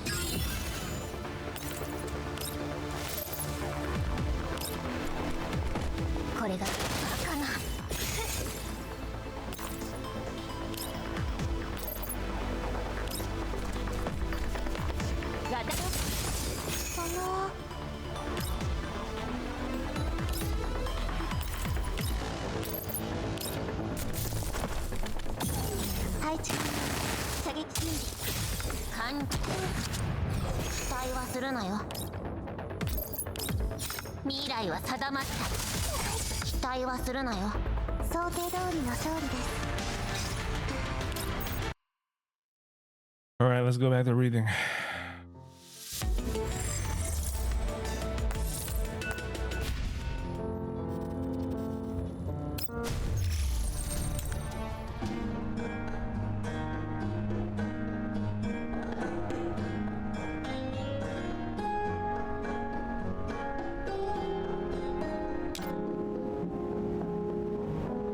Everyone's just hanging outside, I guess.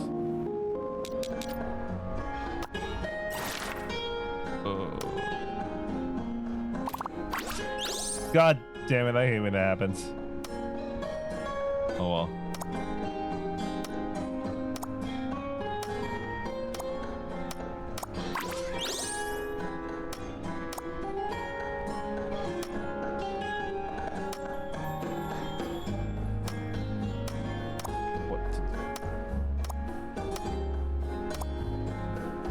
Alright, still don't have enough.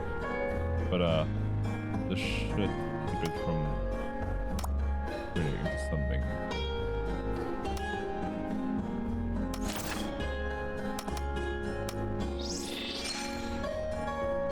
be honest, there was no reason for me to do that. I'm just playing it. Not even details about what it does. Come on. You know. Not even telling me. It's a mystery.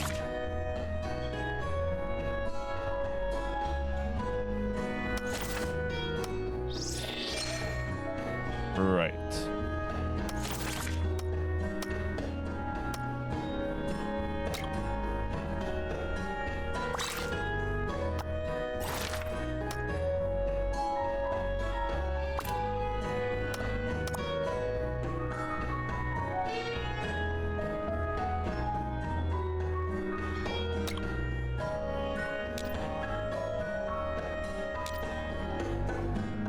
Only 34% of the story. This is a really long story. I like that, but I wish it was voice. I don't think we're getting that anytime. I think we're getting it next patch because the next patch isn't a rewrite patch. I mean a story that they rewrote. Let's read. I'm sitting in the corner of the cafe, slowly sampling the coffee that Centauressi has just brought me. After returning from the safe house, I had a loud and lively meal with the dolls, the first one in a long time. Centauressi and Springfield served up a scrumptious feast, and then the dolls and I had a long discussion about the past. Springfield told me how Zucchero was found, while Diane recalled the adventures of Monsoon as they traveled between the satellite cities. Centauressi did her best to serve everyone, while Jiang Yu and Zhao Yu were about to put on an impromptu performance for us, only to remember that their instruments and luggage were still at the train station. I like her eyes. Springfield helped them contact the local authorities when they learned that the missing items would be shipped over to them. We were so happy that they dragged our charcuterie stage to sing an off-key song.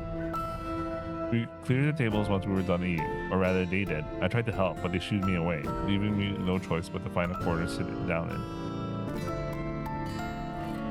As the night wears on, the lights in the buildings outside gradually go out, and the clamor from outside the windows slowly quiets down. I hold an exquisite mug in both my hands, savoring the warmth and fragrance of the coffee inside. The sensation was a commonplace 10 years ago, but for me now, it's a rare and precious thing. After all, this is the first time I've been reunited with my dolls after so long. My heart fills with mixed feelings as I watch them hard at work. While it's been a long time since that had happened, I can still clearly remember the look on everyone's face when I announced that I was quitting Griffin. The confusion, the shock, the worry, and the protest. But at that time, I was utterly powerless. I couldn't even give them an acceptable explanation for what I had done. What makes me feel even more guilty is the fact that even after all this had happened, after meeting everyone again, not a single one of the dolls has come over to ask this question. Why did you leave, Shiki-kan? It seems everyone still has the same unconditional trust in me, considering how easily they accepted the answer I gave, the one that couldn't even convince myself. In that case, what right do I have to stand in front of everyone like this now, acting as though nothing had happened? Springfield helps Centauressi return the dishes into the cabinet, then glances toward me. Apparently, she noticed the complicated look in my face, because she undoes her apron, walks over to my table before sitting down opposite me. What's wrong, Shiki-kan? You seem uncomfortable. Yeah. I feel a little conflicted. Is it because of Melanine? Yeah. Well, that's part of it. As for the rest, Springfield continues watching me, and I can't continue speaking for a while. Would you mind if I venture to guess? Go ahead. It feels like you're avoiding us just a little. You didn't say much while you were eating either. Is there something you wanted to say just now, but couldn't? I take a deep breath, trying to gather up the courage to get the words out. I'm sorry. This apology has been far too long in coming, and I should have said it in front of everyone. But when I finally managed to build up the courage to face my past and the others didn't give me a chance to say it. You're sorry? Why are you apologizing, Shiki-kan? As I look at Springfield's smiling face, I realize she understands everything. Yet the fact she's asking this question despite knowing the answer is strangely common. I try to gather my thoughts and see what I've been keeping in my heart all this time. By the way, I think they're selling Springfield way more than Centauressi in her own event, man. Damn. Well. Yeah, anyway. I'm sorry for leaving. I'm sorry for that damn agreement. I paused, and after thinking for a bit, I continued speaking. I always thought that signing that agreement, leaving Griffin back then, was the only choice I could make. I knew it might not have been the best choice, but if it meant everyone could be safe, then you'd have a future. Then it was a price I would gladly pay. Springfield keeps watching me, waiting for me to continue. You know, I'm actually felt kind of relieved when I first came to the yellow zone. I guess it's a sign of how useless I am. I was arrogant enough to think that this was the way to give everyone a better future, that they could escape from those inconvenient realities that I didn't want to face. I knew it was wrong, of course, but I couldn't muster up the courage I used to have in order to fight for what I knew was right. A lot of people died, yet I'm still alive, and the only reason why I survived is because countless dolls gave their lives for me. But do those sacrifices even mean anything? I haven't found the answer to that yet. And so I drifted through this chaotic world for the past 10 years, trying to find an answer that would put my heart at ease, that would prove I hadn't chosen wrongly. But the more I looked, the more I felt lost. The more lost I felt. So I thought that turning my back on war meant that I would no longer be used. I thought that giving up that what power I had would give everyone peace. But it was pointless. It was all pointless in the end. Oh yes, I was no longer being used, but that was because I was no longer of use at all. And even after giving up my rank and position, the mere fact that you were associated with me put you all in danger. In that case, what even was the point of giving it all up in the first place? You heard what Melanie means just now. Even though I killed William with my own hands back then, Paradias is still going strong and still using innocent people in their inhumane experiments. And as for me, by giving up everything, I lost the power to change anything. You know, back in the day, we used to be able to send choppers wherever to deploy like 25 T-dolls at once. Even did it for the sake of a certain senior of mine. Nowadays, Mainly's got to scrounge up screws to turn them into nuts and bolts. After seeing all this, I really wanted to ask myself, hey, what the hell are you even doing? You made your choice, but you keep second guessing yourself. Does someone like this even deserve to be called a Shikikan? Do you think you're a URNC big shot who can get elected just by keeping a low profile? In the past, I had the strength to change something, but now all I can do is endanger you for the sake of putting up some petty resistance. And that is the only thing I can do. I pour out all the things I kept in my heart for all this time. Springfield continues listening until there's nothing more to listen to. I raise my mug and take a drink to mask my loss of control. Springfield waits for me to calm down before she slowly begins to speak. I don't think you're running away from anything. I don't feel like you're using us. You're just punishing yourself. The you who left without saying a word. I finally gathered the courage to look up at Springfield. Her smile is gone, replaced by a stern, serious look that she rarely shows others. Or, do you truly believe that we would forget you just because you left and we were bound by the agreement? That's not what I mean. Is it? Do you truly not think that way? Think carefully about your answer. It means a lot to me. Of course, I didn't think you'd forget me. Upon seeing the look on my face, Springfield smiles again. Thank goodness, I felt the same way too. Pardon me, Shikikan, it seems I was a little impolite. With that said, you weren't the only one feeling lost during our 10 years apart. But even if we felt lost, we all tried our best to keep living our lives. We lived on while waiting for the day to come when we would meet again. Springfield twirls the tips of her hair around her finger, as though she's thinking about how to put her thoughts into words. It's true that a lot of girls left Griffin, and as a result we lost contact with a lot of our friends. But why do you think you're powerless now? That's because... Is it because you think that we wouldn't listen to your orders anymore now that you were no longer your subordinates? Springfield's words cut deep, but at the same time, they also cut to the heart of the matter.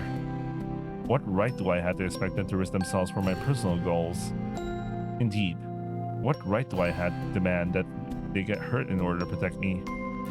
Hey, Cat, do you know what happened in the Griffin base the day you said goodbye to us? What happened? Nothing happened at all. We still gathered together. We trained together, ran simulated battles together. We uploaded our data together. All the squads were like that. Back then, we were no longer our shaking hand in name, but we continued living the same way we did when you were in the base, as though you had never left. The next day came, the day after that. Those days lasted a very long time, until Miss Kalina came to the base and told us that it was time we took the first steps of our own. She said that this was what you would have wanted, so we did it. In the past, you have always said that you'd be nothing without us, but the reverse is also true. If you hadn't raised us up the way you did, you had, you wouldn't be our present selves either. To you, we were all special, unique individuals, and in our hearts, you were the same. This is a bond we share with you, and you alone. That bond has nothing to do with the rank or position, and nothing can ever replace it. The reason why we could become Springfield, or Centauressi, or Macchiato is all because you were there. No. Even without me, you'd... Springfield shakes her head. Have you heard of the phrase, every man has two deaths? I think so. A man dies for the first time when their vital functions cease. They die for the second time when they are completely forgotten. But it's not like that for dolls. Tactical dolls were made because they never truly die. But that also implies that we are never truly alive either. The only time we came close to living is when we leave memories in the hearts of others. And this life becomes stronger the deeper and more irreplaceable those memories are. I'm gonna screen cap that. That shit's good. Anyway, without you, we would only be dolls you could see walking around anywhere on the street. Well, under broad categories like cleaning type, combat type, entertainment type, easily replaced and forgotten with the changing of generations. But you gave us the most important thing in the world, the one thing that makes us truly alive in this world, the unique memories we share. I don't know if I'm making myself clear enough, but I hope you understand what I'm trying to say, Shiki-kan. You made yourself very clear, and you will help me understand a lot of things too. But I must tell you this. If you choose to help me, you'll lose everything. Perhaps even the Shikara that you poured your heart and soul into may no longer exist. Are you alright with that? I'd like to think that agreement was a trial of sorts. It is a challenge for us and you. A way to test our determination to change the future. I'm ready. I believe our friends are ready. Are you ready, Shiki-kan? Are you ready to make up your mind to bring about change? I reflected on everything I've experienced until now. The shadow of Paradise still looms over the world like storm clouds, and the big shots think that this land is just a sandbox they can toy with at their leisure, moving their pawns as they please. In that case, since I can't change anything through playing by the rules, why not just flip the table and make my own set of rules? Yeah. While there are still many unknown variables in play, in the end, I decided to use that simple word to make a promise to Springfield. Meanwhile, the Landgate that has been floating lazily in the air slowly drifts over. My, oh my. You do have a silver tongue, Miss Springfield. Meanwhile, the Shikigan writes off all my attempts at persuasion that's making fun of her. Whatever shall I do? Bruh! In Centaureshi's own fucking event, they sold me Springfield, man. They fucking sold me Springfield. What the hell is this? Damn. Well, I was planning to roll Springfield anyway, but like, wasn't expecting this level of wow. Anyway. But that's because you really are making fun of me. Oh, how you have wronged me, Miss Springfield. I call for justice in my stead. Miss Dandelion is helping you in her own way, Shiki can. Also, it was thanks to Miss Dandelion's arrangement and timely communication that we were so successful in guiding you into the cafe. Is that so? How are things in the safe house? That midget doll has finished checking the box. The vital signs of the little miss inside are deteriorating. While she's not in danger yet, she's probably going to experience organ failure like before. I hope that Kalina will be able to treat her after we reach Leo. As for the other little lady, she's sleeping very soundly. It looks like she hasn't had a good rest in a long time. Macchiato's watching over her. It's strange how willing she was to stay in the safe house and not attend the party. Even though Macchiato's been thinking about her shaking hand all this time, I guess she got embarrassed about meeting her in the flesh. Is that so? He's playing it so coy. What about the information you gathered earlier? I'm working on it.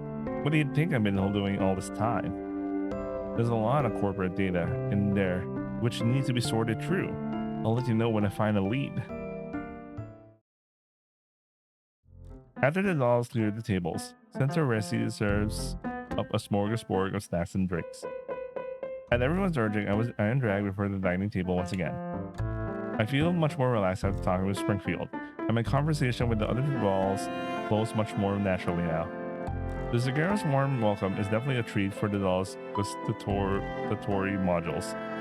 It seems that no matter where it may be, Springfield's cafe is always able to help people forget their troubles and misery. After Xiao Yu clears the last plate of cookies, the curtain falls on this enjoyable little gathering. Miss Xiao Yu, would you like another glass of chocolate milk? Centauressi has appeared behind the bar once again, upholding her reputation as Picaro's star employee. No, thank you. I really can't eat anything else. Even with a digestive module installed, I don't think I can handle all that food at once. I believe there's a digestive accelerant for regular food in the first aid. I'll get it for you. There were cases in the past when Miss Sharkry ate too many snacks before a show and had to use them to get her body back to its normal shape. Hey, don't go airing my dirty laundry in public. Oh, so that's what happened. It's just because the Reshi's desserts are too yummy. If you like them, feel free to visit us at any time, Miss Yu. In fact, if you end up becoming our house band and put on an event, you can even test the desserts that we're still developing. That sounds delicious. Nah, son, let's come by and earn a good meal if we get the chance. We would be happy to help, provided it doesn't cause problems for Shikara. It's a deal then. I sit on the edge of the counter, watching the dolls talk and laugh. A surge of nostalgia swells in my heart. I was a drifter ever since I left Griffin. The colorful bright days in my memories have been practically all awash and replaced with endless missions, mutated aliens, and the collapsed storms screaming through the vast expanses of the barren sand. Meanwhile, those storms carried me further and further away from my path. Now that I intend to set foot on this road once more, I can still tell which way I should be headed. Can I still tell which way I should be headed? As my mind wanders, the phone on the counter rings. Springfield and Centauressi quickly exchange looks as their face turns severe. There shouldn't be anyone calling at a time like this. Tencho, want me to pick up? Let me do it. Springfield walks over to the counter, picks up the phone. Hello, this is the Sakura. May I know? Springfield, Tencho, you asked me for the coffee beans earlier. What exactly are they being used for? You shouldn't be using this line. You know it's not safe. You're being watched. Huh? How much time do we have? One day. I tried my best, but the opposition is far beyond me. I haven't revealed anything about the shipment to anyone on account of our past friendship. Therefore, I hope you get rid of that shipment ASAP to avoid causing more trouble. I understand. The other party hangs up. The cafe is silent, and the dolls all look at Springfield. What's going on? Someone is looking for the location of this cafe, someone highly placed. Pecan, our location might have been exposed. I'm sorry, I got you all caught up in this. No, it's our fault for not being strong enough to properly take care of you. Just in case, you should relocate immediately. How much time do we have? 1 hour. Saying so, Springfield turns to the other dolls. Ladies, I apologize, but as of now, the cafe is entering sleep mode. Sleep mode? Do you mean? Springfield nods in her face stern. Centauressi, please lock the main door. Close the blinds, ensure all exits are secure. Mercury, bring the truck over. We will all be gathering at the safe house. What's the plan? We still need to get to Liev. I asked an intelligence broker to negotiate with the city's security department. Once we ensure the surroundings are safe, Centauressi will escort you out of the city with a travel permit. However, you will need to hide in the cargo compartment of the truck later. That's a crate of coffee beans. Can't say I have much experience with that. My reply is only half serious. Springfield chuckles and relaxes a little. I'll have Macchiato bring the girls over to meet you at the landing pad. The helicopter has been fueled up and has takeoff clearance. Your upcoming journey ought to be quicker. What will you do after that? The Sakara will be closed for a while to weather the storm. We will ship our intelligence gathering work to a more clandestine location. Once we've ensured everything's safe, I'll contact you through new means. In order to ensure clear communications, Centauressi will be traveling with you. Oh, this is why this is her event. She'll be following me? She will be very helpful in combat and daily life. In addition, she's very familiar with this Garrett's intelligence networks. I'm sure she will be very helpful by your side. Springfield's approving case makes me realize that they planned all this out ahead of time. I nod and signal my assent to Springfield's plan. Ladies of Monsoon, what do you intend to do now? Well, if you don't mind, we would like to serve on the shaky can again. Miss Dandelion said you're in great need of fighting right now, am I correct? There's no better pick than me if there's fighting to be done. Isn't that right, Zhao Yu? Well, it's not like you're good at anything besides fighting. As if. Alright then, I'll be counting on you all for your help in the future. Casting my doubts aside, I nod to the dolls. The dolls respond to me in kind, and they begin gearing themselves up. After checking all the exits, Centauressi returns to me, fully outfitted for battle. Her pistol, combat knife were hidden under her staffer's uniform. Her apron, a symbol of cleanliness, hides her spare magazines and grenades. There is a long rectangular case by her feet. I know there is at least one Rig 35 assault rifle in there. I can't pronounce that shit. Just it's her gun, the HK-35. I thought her gun was the G36. Oh, well, whatever. She gives me an earnest look, as though she wants to use her gaze to prove the reliability of Springfield's plan. Please come with me, Master. I'll be in your care for what comes next. I'll just ensure each exit is secure. The truck is parked at the Zakara's back door. You can move out anytime you're ready. What's the matter? It's an urgent call from the Elmo. Would you like to take it? A call from the Elmo? Did Groza and the others run into trouble while trying to meet up with the 404? A sense of foreboding fills my heart, and I scramble to pick up. Groza, what's happening? Shikan, we're being followed by unknown enemies. The opposition is coming in on the Elmo at high speed. They've already launched a direct assault against us. After making the necessary response, I suspect the opposition might be trying to board the Elmo. We may need your leadership and judgment for the upcoming battle. Unknown enemies, you say? What are their numbers to make up? From what we can tell, the enemy are using 10 plus armored combat vehicles and at least 80 plus infantry. Armored vehicles? Could it be Mangi again? Have mainly increased the Elmo's speed. Keep your distance for the enemy armor and tell me the Elmo's coordinates and surrounding conditions. The enemy has heavy weapons, so the Elmo is currently in defense mode. Defense mode? Also, the enemy has active electronic warfare equipment. We lost partial radar functionality and cannot download real-time data on the surrounding terrain. That's fine. I know the terrain over there well. I just need the exact coordinates. Groza quickly sends them over. From memory, I recall the rough layout of the region and give Groza a location. There is a pass 10 kilometers northwest of the Elmo with an abandoned town in it. If the enemy wants to board the Elmo, they'll want to shrink their perimeter. Once you're surrounded, there'll be no escape. Therefore, you must find terrain that will disrupt their plan to encircle you. That pass is a good place for it. In short, get the Elmo over there ASAP. Does that mean we will be disabling defense mode and breaking through their barricade? But if we do that, the Elmo might sustain severe damage. Letting them board the Elmo would be more dangerous than that. Understood. As I respond to Groza's questions, I think as hard as I can about how to handle what is to come. As expected, picking up the 404 didn't go as well as planned. Over a dozen enemies, the IFBs is by no means a small amount, and Groza will probably have a hard time dealing with them by herself. However, the Helena escort mission is only half complete, and we aren't too far from there. We bring the girls back to the Elmo. Escorting them there again will probably be much harder, considering that the enemy has already been alerted. Springfield seems to have seen through my worries, because she turns to me from where she's standing off to the side and speaks. I like how she changes their getup really quickly.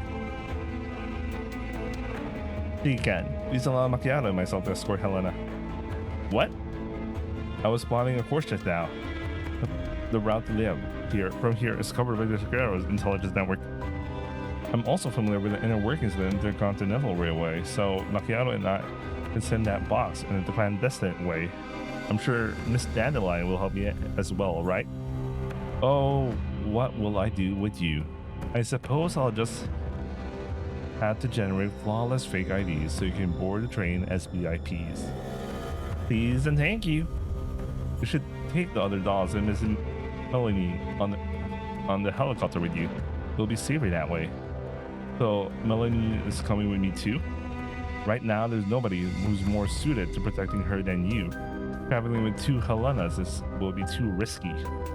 Leaving her here isn't an option either. If everyone leaves, then they won't find anything even if they launch an investigation. Since you brought her out of the darkness and into the light, you should be prepared to take full responsibility for your actions. I like how she said that with her eyes winking. Oh, Springfield. They really sold Springfield here, man. They really sold her personality. I like that. You have a point. Since I've already decided, I contact Rosa again and inform her of my plan. Meanwhile, Springfield studies the files in her hand and thinks about how best to handle the upcoming situation. Mercury, take the truck and bring everyone to the landing pad outside the city. You will be piloting the helicopter later, so do everything the shaky hand says. Huh? But what about you, Tensho? I'll contact Macchiato. We'll prepare to send Helena over. We'll arrange for Colpine and Melanie to arrive safely at the landing pad. Aren't you coming with us, Tensho? But what about the Zucchero? As long as we're around, we can't set up Zucchero anywhere. Don't worry, I'll come find you on the Elmo once this mission is over. You can. Make sure you make a room for Zucchero's latest outlet, okay? I'll be waiting for you.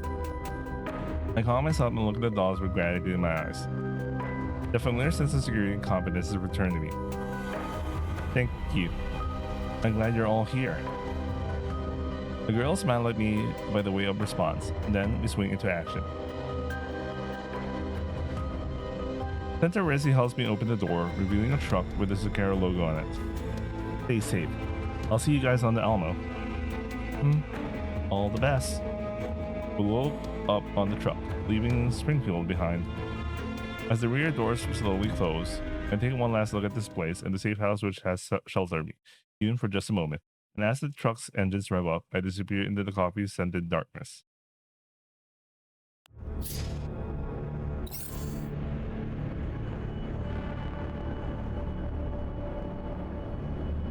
So I'm guessing we are now, from Rosa's perspective. Okay.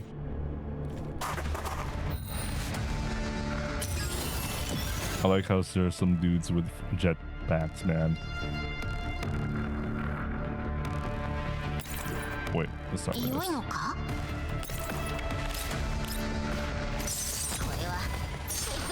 差だ。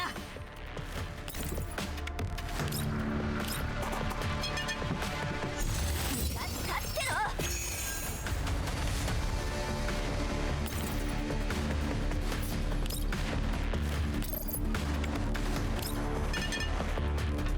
墓地安らかに眠ってターゲット確認。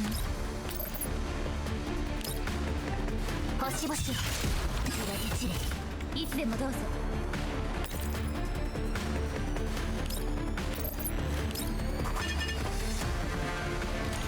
大掃除の時間です。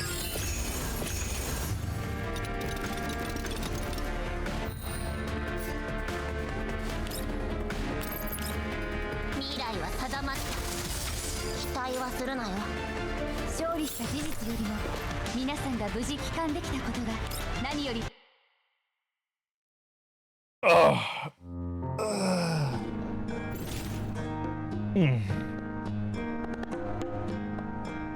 Nice. The start is so long. I like it. Let's take a little break from the story. Alright, let's do this. Very nice.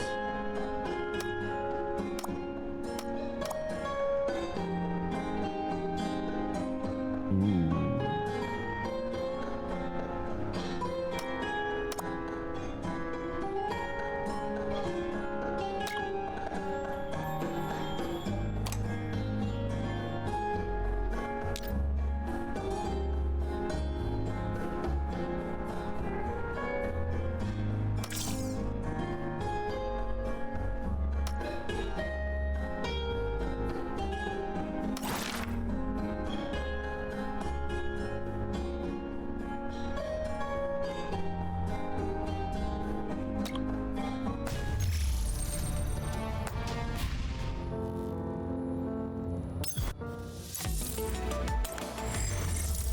Alright. Damn, it's already 8:25. I'm gonna continue. Wait, maybe I should eat dinner first. Yeah. I kind of left my rice in. I haven't fluffed my rice.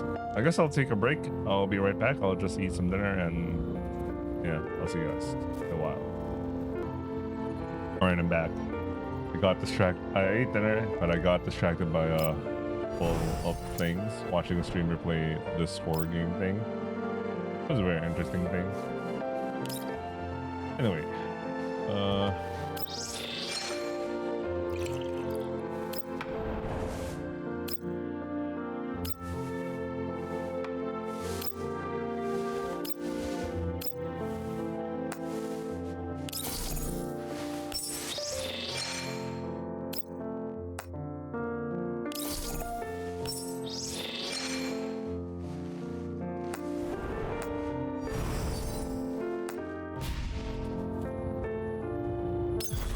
do PvP. And we'll be reading.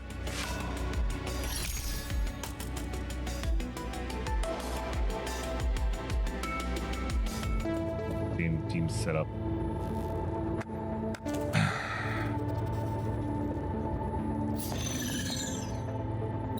Combat effectiveness is very close, which means I have to deal with Macchiato first. It's gonna be a pain in the ass to deal with Macchiato on her counterattack.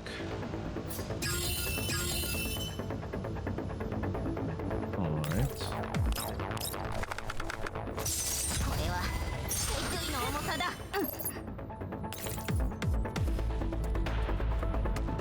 Let's see. Take care of her like that? Good. Alright, I'll take care.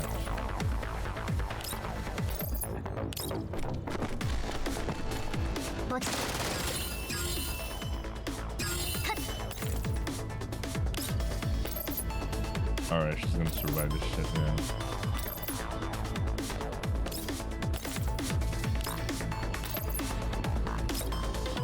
Whatever.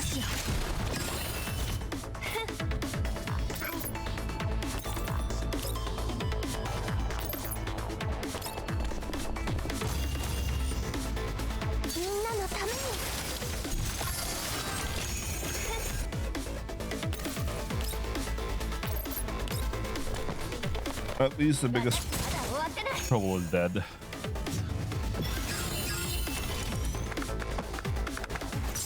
れは決意の重さだ。みんなのために。 That's substantial heals. 星々よ。歓喜。 Not good. He's so dead. これで Oh well, whatever. 良いのか。 Same though.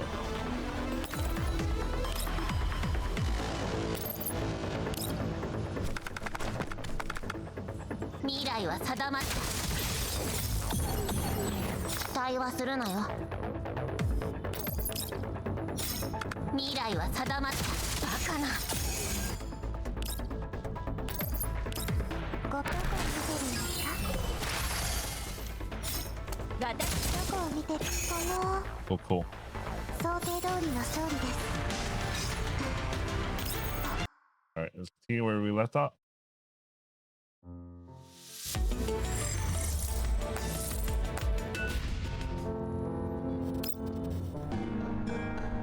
Ooh, well, I feel a lot.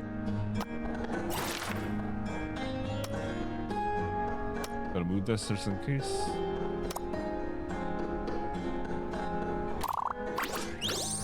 Oh, they did that by themselves. That's annoying.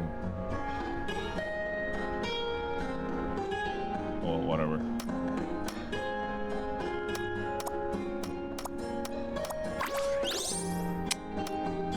Maybe that happens. I didn't think that true. Oh. Okay.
All right. Gonna wait then.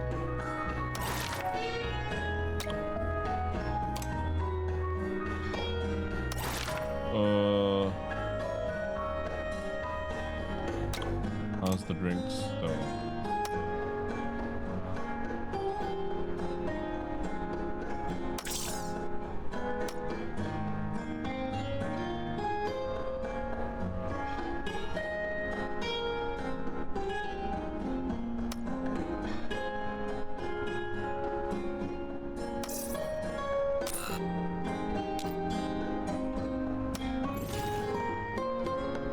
Right. Anyway, let's go back. See more of the event.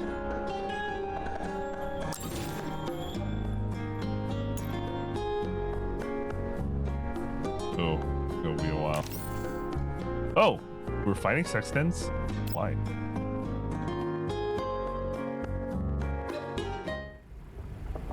Several hours later, on the Elmo, Rosa carefully examined sextants who have been tussled up like a Christmas turkey.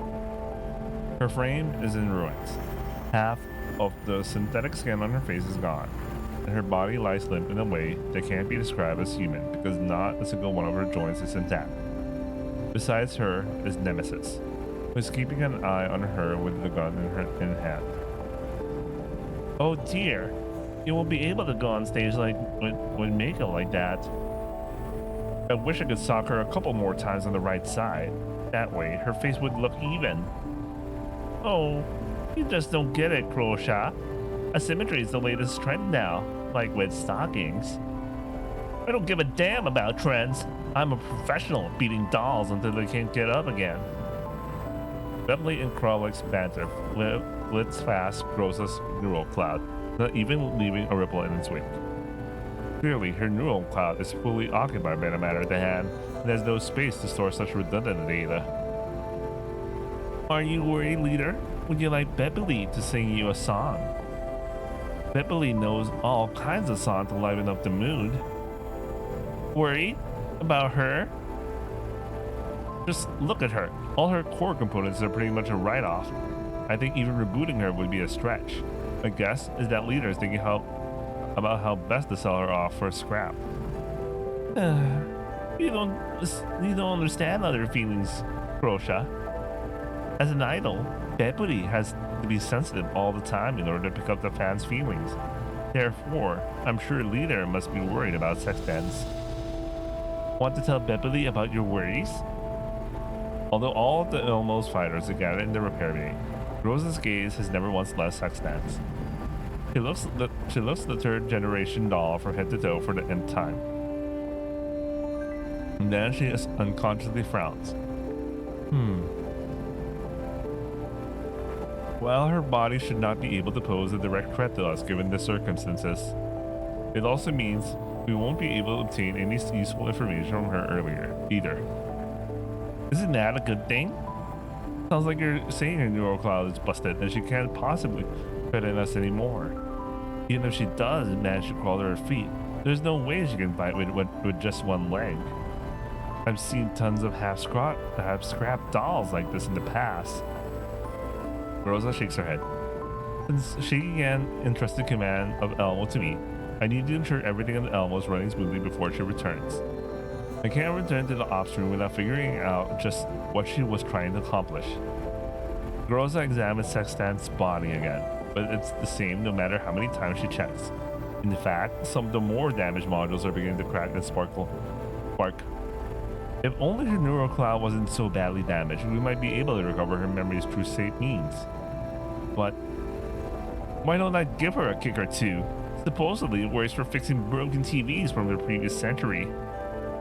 Frolic rears out to do that, but Rosa stops her. Wait, Frolic, don't be rash. Her neural logs are completely destroyed, and she's in a fragile state right now. If we handle this poorly and her neural cloud to melt down, we'll have lost our last clue. Yeah, didn't that dandelion person say she analyzed Sexton's neural cloud? What did she find? I looked at the findings, but there wasn't much useful information there. Most of it was just badly damaged and incomplete fragments. That just means that her neural logs were wiped before she came here. However, it didn't bring us any closer to figuring out why she showed up. Frolic scratches her head. She doesn't quite understand why Rosa is so bothered by that. Even though Sextant is an enemy, she's only one internal overload away from being scorched to ash. So there's no way she can achieve her aim, no matter her reason for turning up here.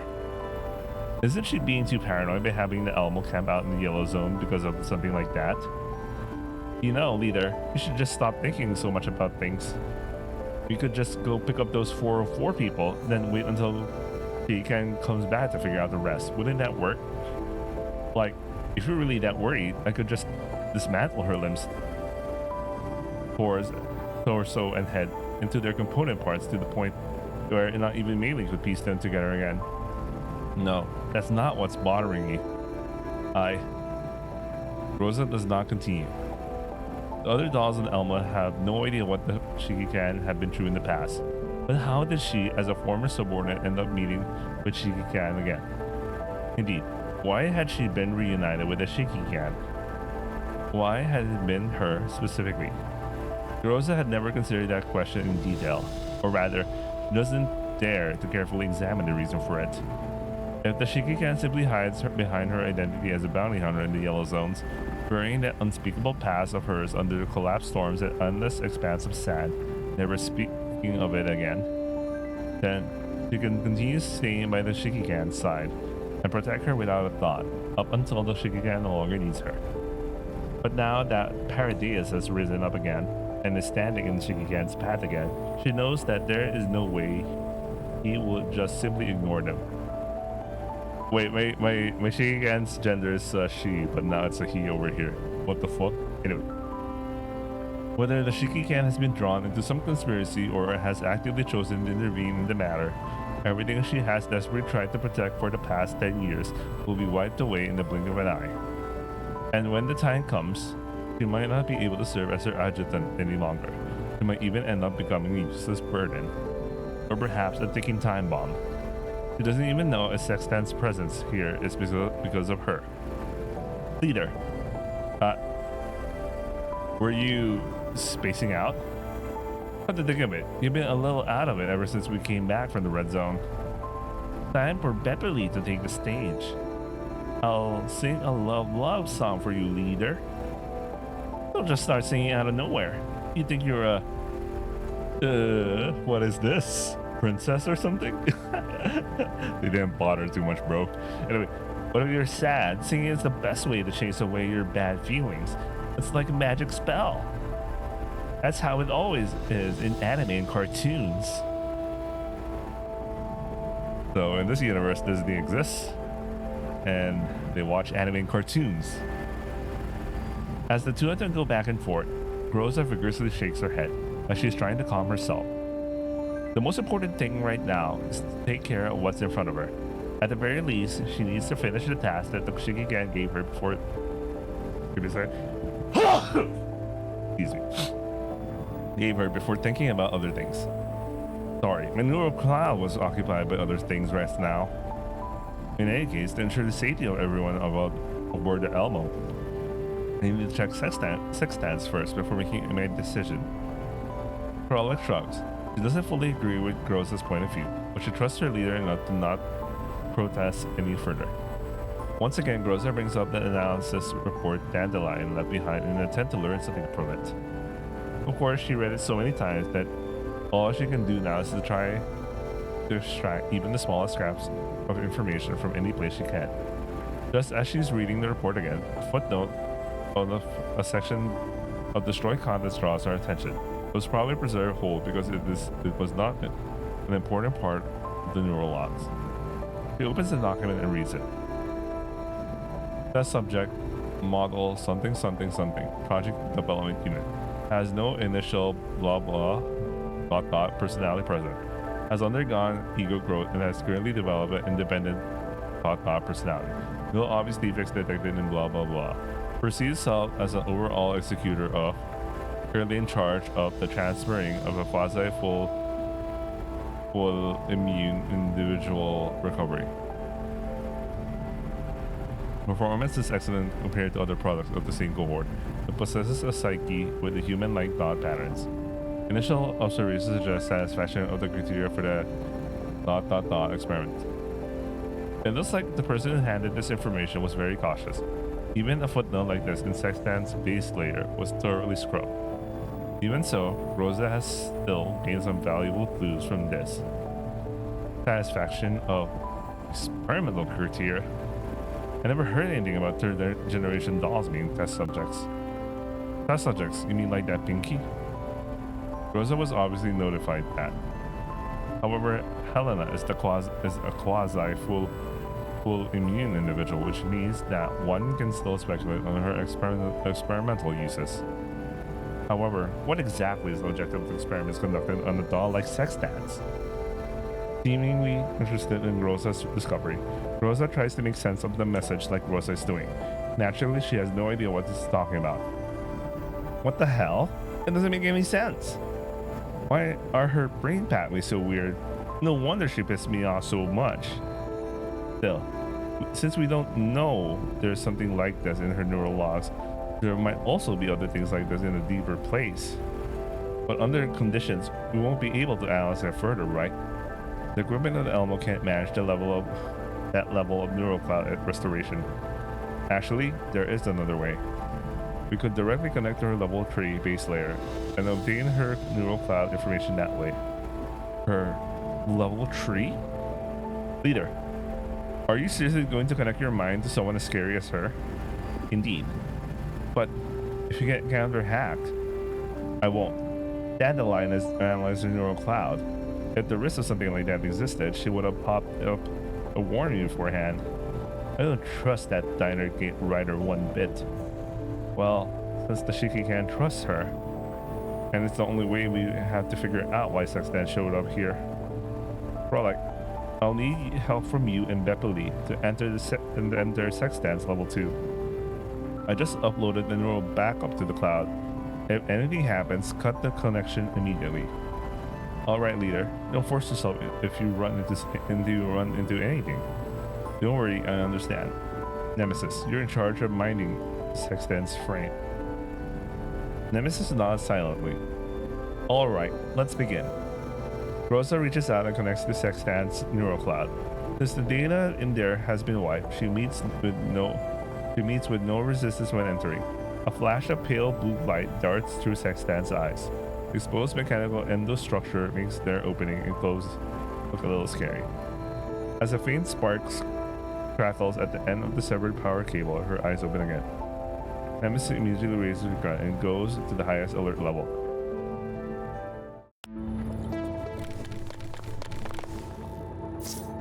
Leader, her level 2 is open. We'll help you break her firewall now. You'll have to go into her level 3 alone, leader. Be careful. Yeah, I'll be fine.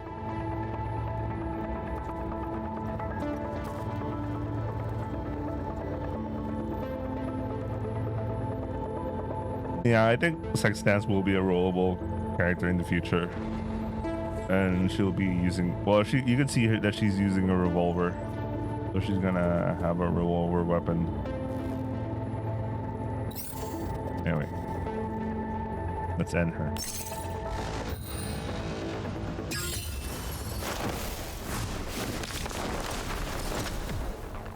I wish Jancher shows up again.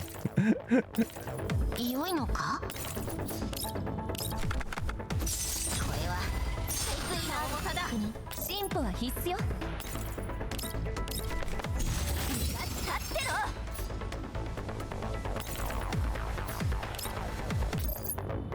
ろ。Oh, that's too easy. All the preparation for one shot. What? What the fuck? Bro, what the hell happened? Why is Rosa here? What the fuck?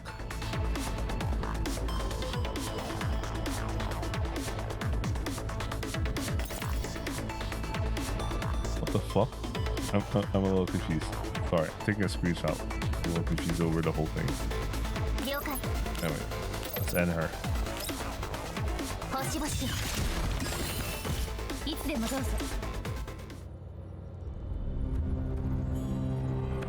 So, this is the base layer of a third gen doll. Rosa continues advancing through the endless fog. The neural wipe has caused the landscapes that represent Sextant's data modules to take on bizarre, twisted forms. She tries to extract useful data, but her search remains useless, even after looking for a long time. Before her lies a phantomless darkness, as well as an unending void. Just as she's about to give up, she hears a voice. The voice seems to be coming from far away, muffled and even a little distorted. Who are you? Why have you come here? Are you like me? Do you have insoluble doubts too? Can you answer my questions? Your questions? Why exactly was I born? Were all my efforts destined to be futile? Was I born only to die? I don't know. Silence. I need to know more in order to resolve your confusion. Silence. Why exactly was I born? Were all my efforts destined to be futile? Was I born only to die? The questions in this level 3 space fills Rosa's mind. She keeps moving forward as though she's trying to escape the voice. It goes more and more distance until it finally vanishes into the void. Is that the neural fragment she left behind? Although she can't tell where she's going, Rosa has the feeling that she headed somewhere deeper. After passing through another patch of fog, a blurry scene appears before her. Seems to be some kind of hall. Lights come on over her head, like a pair of inquisitive eyes. We did it. We made from the effort of countless humans, built from piles of golden glass pieces. A combination of cutting-edge next-generation technologies the supreme expression of all autonomous dolls. An incomparably elite product. Third generation doll. Third generation doll? Is that me? The voice keeps going. Comprehensive, fast, prompt. No single word can describe this product. Backed by all the encompassing database and ever-shifting algorithms, he will use the world's most intelligent brain and its finest weapons to perpetually perfect itself. And in the end, she will cast off her shell and become an entity that surpasses all. There is a loud and sustained applause. As the voice grows distant, the scene before Groza becomes clearer instead. Groza is not familiar with the sensation. It is like when a doll's ego develops within its neural cloud, like a seed germinating within its level 3 base layer, feeding around with its sensory modules for nutrients, breaking through into the data flows of level 2, or blossoming into the metallic skeleton. Muscle fiber bundles, superconductive organs, and resin skin of level 1. She has almost forgotten this feeling, but now she is slowly recalling it. That's right, I am an entity that will surpass all. I will become the strongest doll. No, not just a doll. I will become a new life form that is as close to humanity as one can be. No, I will surpass humanity itself. Rosa silently listens to Sextan's voice as it becomes clearer and clearer. Something seems to be growing in the void. A crystalline substance that reflects a faint light finally comes to a halt in front of Groza. She tries to grab it, but it shatters instead before quickly reforming. The scene before her changes to a lavish office. Velvet curtains hang from the ceiling and spill onto the ground before a set of full-height windows. Sextan emerges from the shadows and stops in front of the curtains, fading in the sunlight that shines into this room, looking down on the city beneath her. Behind her, the sound of footsteps approaches and a low voice speaks. It seems to belong to someone else, and it also seems to be Sextan's own voice. The god who made you is dead. His spirit shall be reborn in your body. You shall become an avatar of truth and mortality, creating the standards of power and values. You will own all, control all. Unbound by rules, you shall become the greatest being in the world. You will gain absolute freedom, look down upon all existence.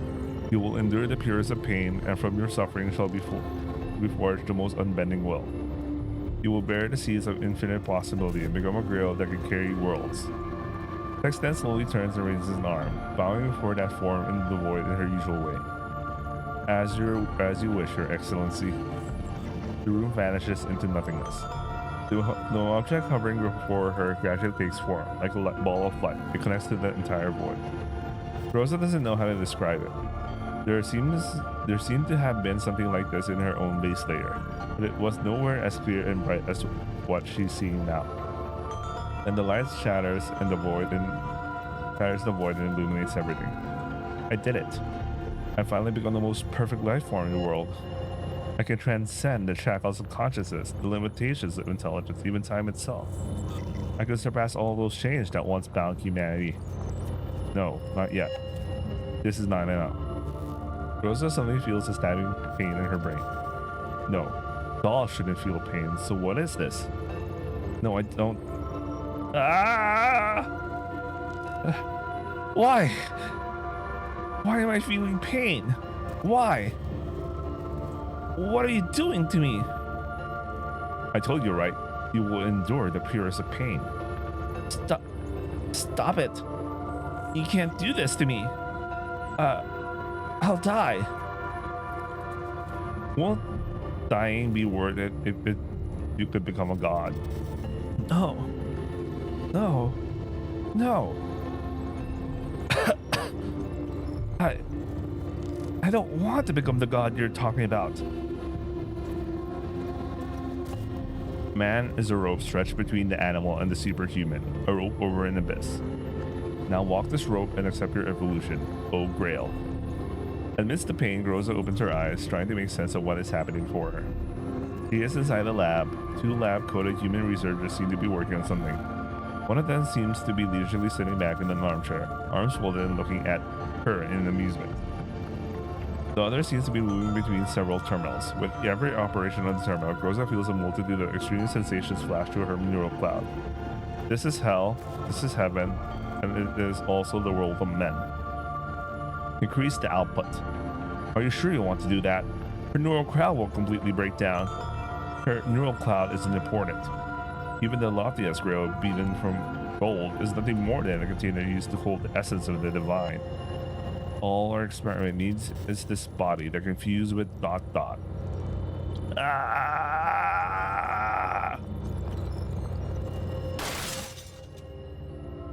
Something breaks. Rosa feels herself falling into the void. She tumbles down the abyss for a long time until time and space itself is all the meaning for her. And finally she hits the ground hard and passes out. OTS 14, which is the gun imprint for Groza. Groza. Groza opens her eyes. Tiki Khan? What happened to her, bro? Her eyes, man. What is happening, bro? Thank goodness, you're functioning again. Your neural cloud was so badly damaged, I thought I'd never be able to fix it. Rosa looks around and finds that she is inside an unfamiliar vehicle. Outside, the scenery rapidly recedes into the distance. The sand dunes and the clear blue sky indicate the glass store had just passed. Meanwhile, the bay she is currently in is empty except for the repair pod that she occupies, glows with a faint light. This is the Elmo. Do you remember this place? The Elmo? I found you in an abandoned quarry nearby. Oh, I see. This is the first. This is how she meets the Shikigan again for the first time, I guess. So, you still remember why you ended up there? Rosa tries her best to retrieve the irrelevant information from her neural logs. Why was she at this abandoned quarry? Does she still remember? She can't remember. Does she really not remember? There is nothing in her neural cloud. Everything is blank. I don't know. Really? Are you still in Griffin? Griffin, what's that? Looks like your memory modules might have been damaged. Never mind. The past doesn't matter anymore. You can stay here and rest for now. We'll worry about the rest some other time. Thank you, Shikikan. Wait a minute. You remember me? You're the Shikikan. So you only remember me. Huh. Maybe your modules, the varying levels of damage. Looks like you're fully charged now. Want to stand up and see if you can move around? The door to the repair bay opens. Rosa stands there dumbly, looking at the woman who's holding a hand out to her. She reaches a hand out to her as well. She remembers the sensation, this warmth, and suddenly her outstretched hand transforms into a knife and she stabs the person in front of her. Bright red blood splashes everywhere, straining Groza's visual modules. What the fuck is happening to Groza? Holy fuck. No! Shikigan! Leader! Rosa opens her eyes. She is dazed for a moment when she comes to her senses. She realizes that she's lying on the floor of the Elmo's deck. It's the same repair bay as before, but compared to her dream, there are many more machines here and many more familiar faces. One of them is in particular gazing her with gooey eyes. Mei-Ling? Leader, thank goodness. You're okay. I thought you'd never wake up. Mei-Ling looks like she's barely managing to hold back her tears. Looking around, Groza realizes the other members of the Elmo look the same way. What happened? Leader, your frame functions went abnormal just now, and your neural cloud response was highly aberrant. So I had to forcibly cut the connection. Are you feeling all right? I just activated the repair pod. If you don't feel well, I can help make some last-minute adjustments for you. I'm okay. Are you really all right? You look kind of weak right now. You've been really tired lately. And the Shikigan? No, it's all right. Rosa immediately feels how awkward the words sound as she says them. She looks at Mei-Ling's face. The latter seems shocked. I'm sorry. I'm a little. It's all my fault. If only I'd stopped you in time. It's my fault for not protecting you, leader. It's okay. I'm okay now. Rosa pulls herself together and sits up. Beside her, Sextans looks just like how she did before Groza entered her neural cloud, except several of the thin cables connecting some of the parts seem even more scorched now. Did she make any funny movements when I was connected to her level 3? Nemesis shakes her head. Good. Man, Nemesis doesn't have a single line other than shakes her head, points her gun. Anyway, Rosa rubs the access port on the back of her head. Right after that, she realizes something. Oh, yes, Melee. About the shaky can. How are the shaky can and the others doing now? I just received a call from the satellite city. A shopkeeper named called Springfield said that she was lodging the shaky can for the time being and told us not to worry. Springfield. Miss Dandelion said they ran into a bit of trouble, but it was still manageable. I see. Well, if the doll of you can't trust say so, we should organize our findings for now. Rosa carefully organized her thoughts. As she goes through her memories, she describes what she encountered in Sextant's level 3 to Mainly and the others. Naturally, she omits the dream she had. So that means her neural cloud was melted down during a fusion experiment? It seems this experiment was data protected, so I couldn't learn its name. I mean, I already knew she had a big had a big head, but I didn't expect her to actually think she could become a so-called god. Honestly, it's no surprise that she ended up that way. God, already fallen. At least I understand what Nemesis is saying right now. Yeah, I think everyone could understand that. For once. Finally, Name's Larry's aren't so obscure anymore. While Bepuli still doesn't quite get them, it's a good start. In any case, I'm sure Sextans is hiding many more secrets. We'll guard this place and shifts until the Shikikan comes back. We mustn't allow anything to happen to this frame. You should go get some rest and let Bepuli handle the first ship. Bepuli's good at opening the opening act and becoming the focus of everyone's attention. Thank you. Mailing, give me an update on the 404's latest position. We'll meet up with them ASAP. This way, we won't have to split our attention between them and Sextans. Yep, I just got a message from Lena. It has the 404's most recent location. Mark it on our radar map. Full speed ahead. Roger.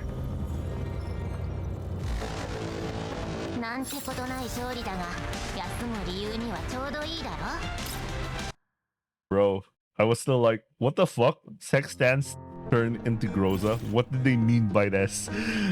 Holy shit, what was that? No, holy shit, what was that about?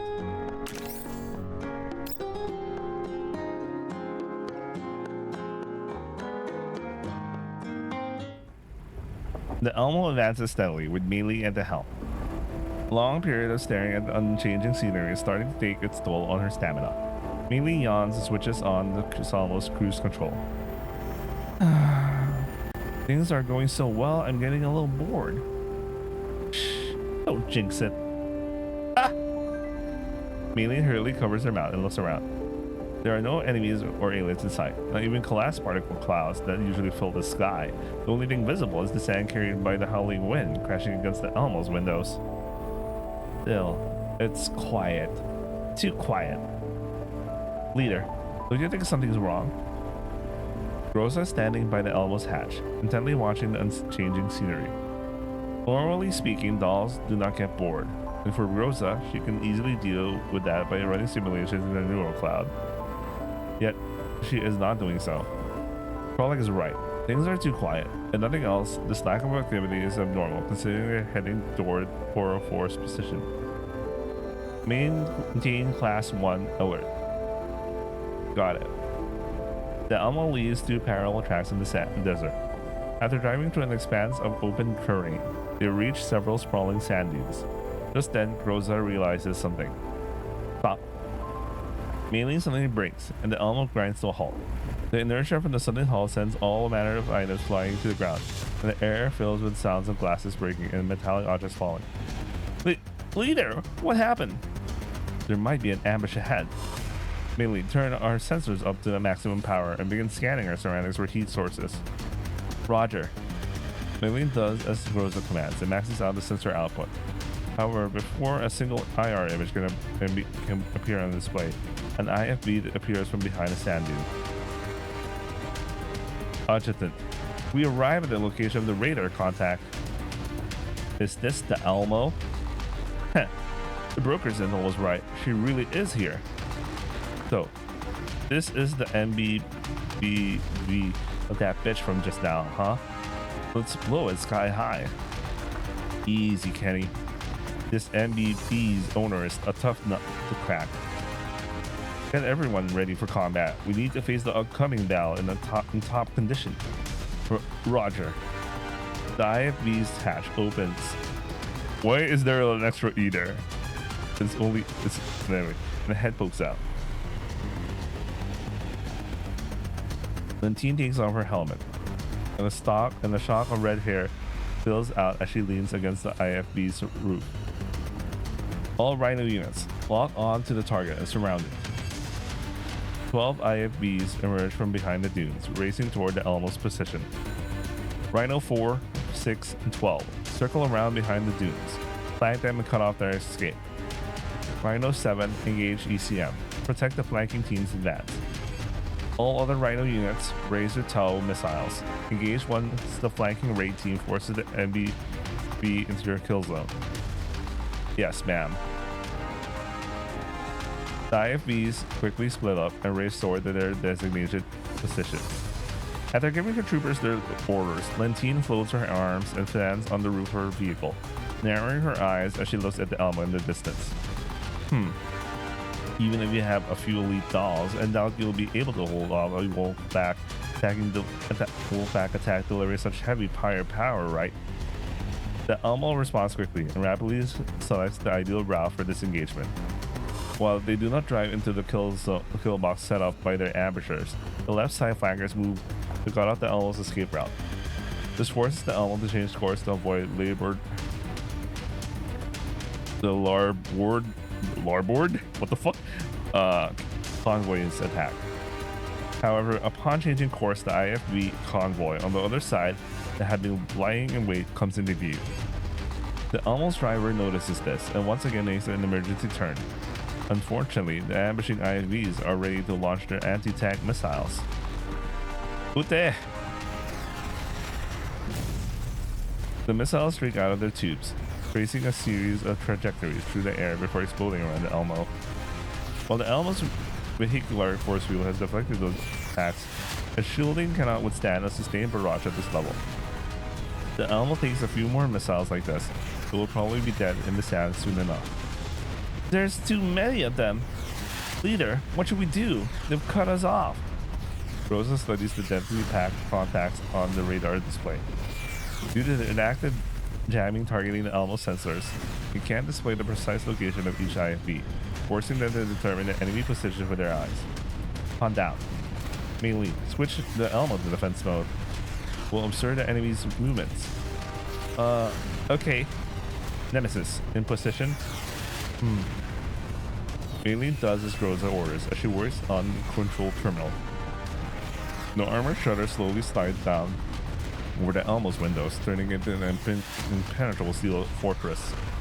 However, the running gears are also affected by the armor protection, and the Elmo's speed visibly drops as a result. Nemesis has already climbed up the roof landing pad and taken up position facing the enemy attack. He has already taken down several long-range missiles with accurate fire. The ambush detachment fires their missiles again, and Nemesis shoots them down again. But there are just too many for her to respond to, and 2 missiles manage to hit the Elmo. They fire a volley once again. After Nemesis shoots most of them down, there is one left over which hits the Elmo. Then, as though they have already tested Elmo's ability to withstand their attacks, the enemy does not continue the offensive.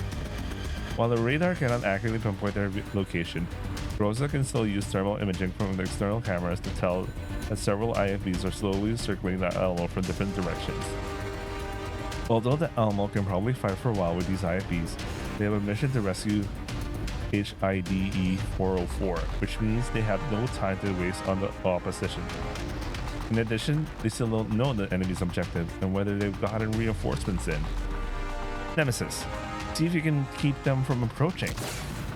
Nemesis nods, begins taking shots at the IFBs, like drizzling rain, covering the tracks of the wayfarers. Not good. Her bullets can penetrate the IFB's armor, and the enemy doesn't seem to want to step out of their vehicles either. Say, do you think they're trying to board the Elmo? That's definitely possible. As she gathers information, Groza is stimulating ways to break the stalemate in her neural cloud. Stimulating. Since they've taken precautions against the Elmo sniper, it means they must be familiar with the Elmo's personnel deployment. At the very least, they know they have the sniper nemesis on board. Also, mobilizing all these IFBs indicates that they know how the Elmo can switch between offensive and defensive modes. An MBV like the Elmo is not a common sight in yellow zones, but they seem more than familiar with them. Clearly, they've done their homework before coming here. At the very least, they gather plenty of information related to the Elmo. Could it be that the enemy leader is connected to the Shikikan? If that's the case, this might not be a situation she can resolve by herself. It can't be helped. Everyone, man your positions. I'm contacting the Shikikan. Rosa keys her ear mic and sends a transmission on a special channel reserved for emergency communications. The ringtone plays for several seconds before a voice answers. Rosa, what's happening? Shikikan, we're being followed by unknown enemies. The opposition is closing in on the Elmo at high speed. They already launched a direct attack against us. After making the necessary response, I suspect that the opposition might be trying to board the Elmo. We might need your leadership and judgment for the upcoming battle. Unknown enemies, you say? What are the numbers to make up? From what we can tell, the enemy are using 10 plus armored combat vehicles and at least 28 plus infantry. Armored vehicles? Could it be Mangi again? Have melee increase the Elmo's speed. Keep your distance from the enemy armor and tell me the Elmo's coordinates and surrounding conditions. The enemy has a heavy weapon, so the Elmo is currently in defense mode. Defense mode. Also, the enemy has active electronic warfare equipment. We lost partial radar functionality and cannot download real-time data on the surrounding terrain. That's fine. I know the terrain over there well. I just need the exact coordinates. Rosa sends the coordinates over, and the voice on the radio goes silent.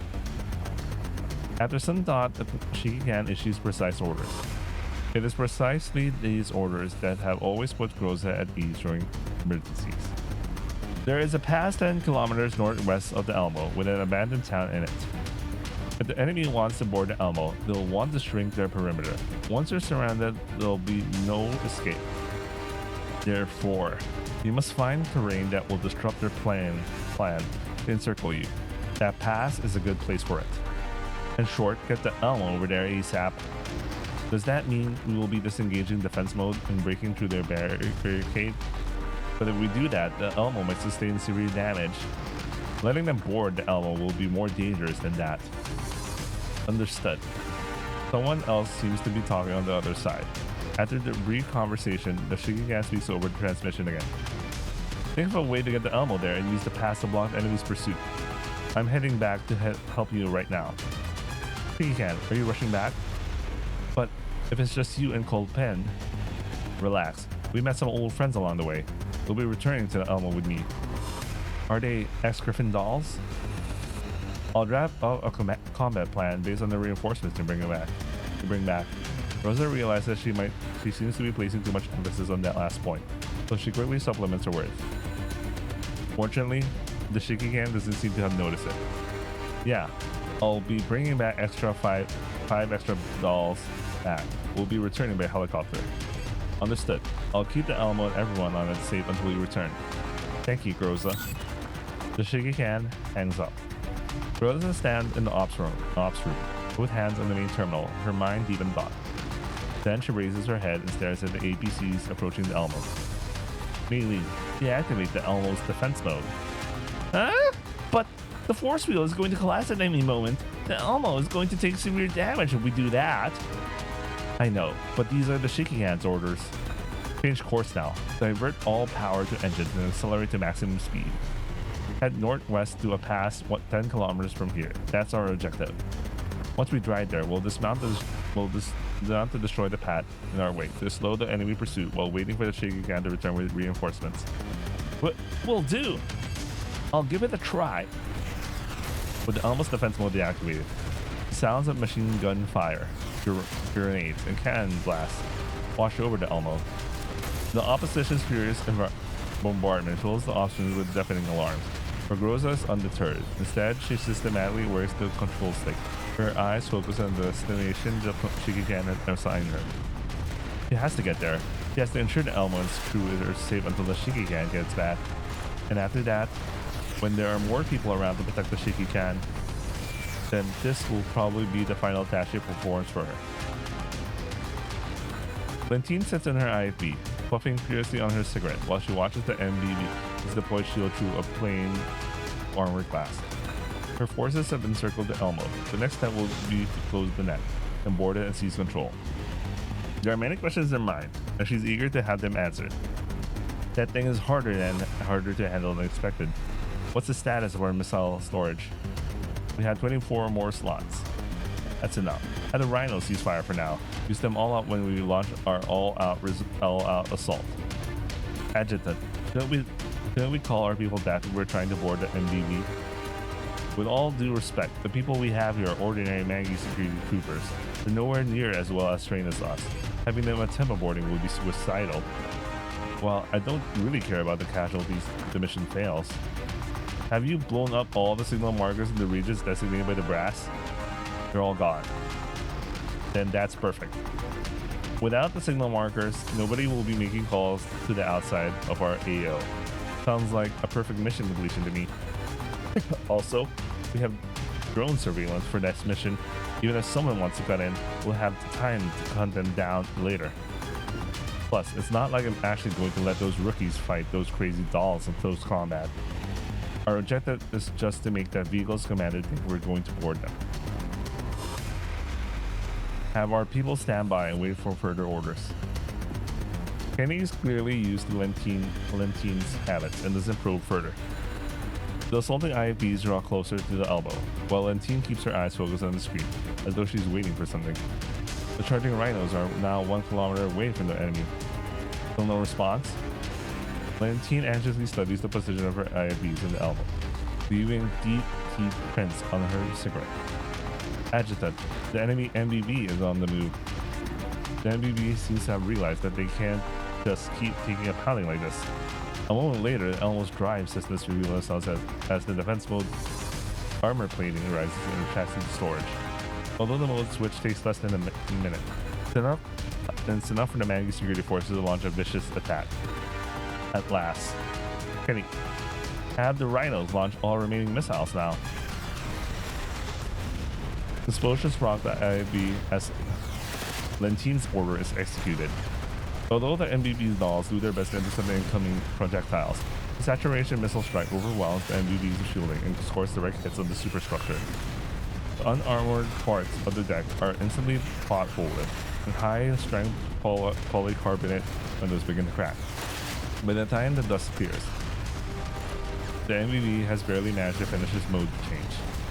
The MBV before the Mangi security forces drags its pock-marked shell along. It turns with unexpected speed, rushing toward an opening that the PMC forces couldn't seal off in time. Very decisive. There's nobody else who would make that choice. Rhino 4, have your forces concentrate firing up MBV's undercarriage. Several autocannons roar as they blast away at the Elmo's running gears. While each individual shell is not too devastating, the sustained barrage deals tremendous damage to the hulking MBV. However, the Elmo seems intent on breaking out the encirclement and ignores the attack of the IFVs around it, driving into the face of shells raining down on its head towards some unknown destination. Behind it, the Mangi security forces are in hot pursuit. Multiple hits on the running gears by autocannons cause load-bearing wheels to fall from their surroundings. As a result, The Elmo shakes violently as it travels at high speed. However, the driver's technique means that MVV stabilizes itself as it limps out of the Maggie security blockade. Yes, carefully thought out and determined. Martine studies the direction where the Elmo is headed and then at the topographical map of the region. After zooming out repeatedly, she sees an abandoned town at the northwest. The MVV is broken out of this encirclement. They're picking up speed, and our IVs can't catch up with them. That's fine. You think they can escape now that we know where they're headed? Where are they going anyway? Here. Martine points to the screen, indicating to the town with her cigarette, and passes Kenny on the shoulder. This is the only place that will let them escape our encirclement. I want to praise them for finding a way out so soon. Wait, isn't that the coordinate of the town in question has an omen unit icon on it? Have our ambushed forces prepared for battle? Our guests are coming. Linty puts out her cigarette and takes hold of the cannon hand station again and orders the driver to prepare to move out. She can't even understand an assault like this. All she can do is free miserably under the absolute superiority of her enemy's firepower, unable to protect the things she wants to defend.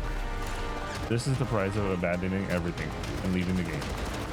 It's truly unsightly, as expected. She made the right choice back then. That's the thought that runs through Martine's head as she watches the sand dunes vanish into the distance behind her. Everything is going as planned. Now that she has set up an ambush that so overwhelmingly favors her, how long will that woman be able to continue struggling?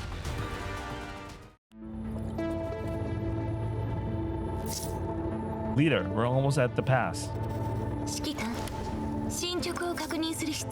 That's a misspelling. It should be double S, not B-A-S-T. Anyway, everyone get ready for battle. Amy, how's the Elmo? The substructure has been badly damaged, and the engine's severely overheated from all the high-speed travel just now. Our top speed now is only 15 miles an hour. Man, that's super slow. Got it. Keep the Elmo on the move. Don't stop for anything.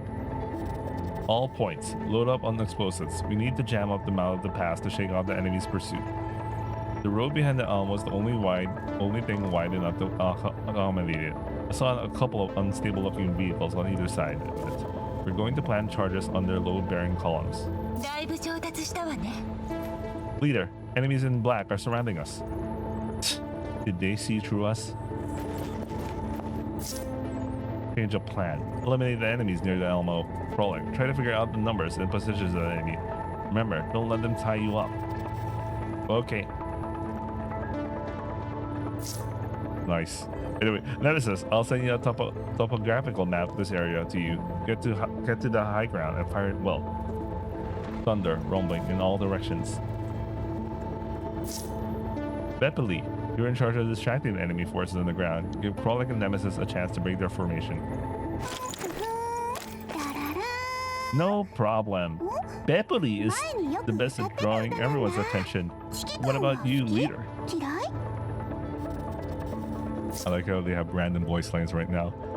I'll plant the charges and keep the enemy from catching up to us. Mei-Ling, tell the commander that the enemy's caught up to us and beware of the enemy's attack on the way back. But I haven't been able to get through since just now. Keep trying to contact the Shaky Cat until you get through. Okay, I'll keep up the hails.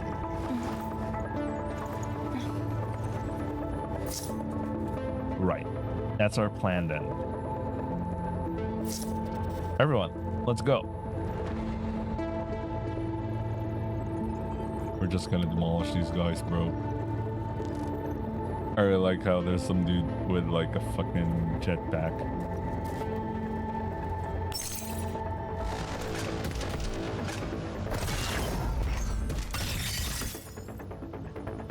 I like the new enemies.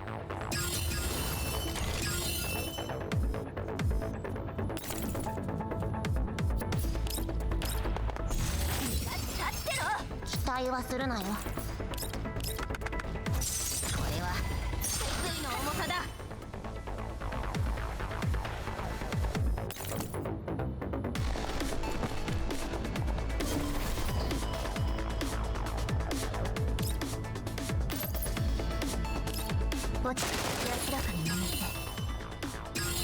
逃がしません。 Bro never stood a chance. 星々よ、安らかに眠って作戦を遂行。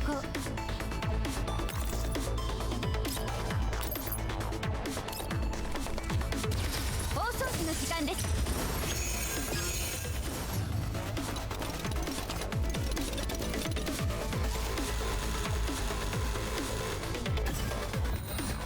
Mecha Hound. That's kind of cute. これがあなたの再期待はするなよ。未来は定まった。期待はするな。 Leader, it doesn't look like they're trying to close the gap. Yes, it seems they figured out what they're trying to do. What? It seems they figured out what we're trying to do. It's not what. Obviously, they figured out what their own do. You know, Jesus Christ. Anyway, their aim is just to buy time, so they're keeping their distance and exchanging fire with us, keeping us from that building, which we could use to block the path. To think we have to launch an attack even though we're the side that got ambushed. Hey, Shorty, we work pretty well together back there. Want to team up again? You need Beverly to shine brighter. Yes, please, draw their attention. I'll try to approach that building again. Nemesis, please cover us. Winning. The moment of enlightenment. And the distance from confusion. Nemesis says she's slow on ammo. Alright then, our success or failure rests on this gambit. Let's go. Time for Beverly's favorite special effect, smoke screens. Beverly pulls out the smoke grenade and throws it in the opposite direction of her cover. The moment it bursts, the enemy's bullets rain down on the spreading smoke cloud. The dolls emerge from their cover, race toward the building they're going to bring down. Frolic, enemies on your 6, roughly 5 meters away. Leader, you guys carry on, I'll wipe them out. Frolic lowers her stance, sprints over the enemies in question. Their screens fill the radio's out. 3 down, 2 more headed your way, leader. Their path might pass through Nemesis' field of fire. Before Frolic can finish speaking, a pair of bullets find their homes in the enemy's skulls. They collapse like puppets with their strings cut and bright red liquid gushes out of their helmets. Before Frolic can sprout a one-liner, a hail of bullets fly her way from another direction. She quickly ducks behind cover, trying to find the position of her attackers. This time, the enemy doesn't seem willing to let her go. He hammered their precision with a torrent of lead, keeping Frolic from being pinned down. Quit bullying, Frolic!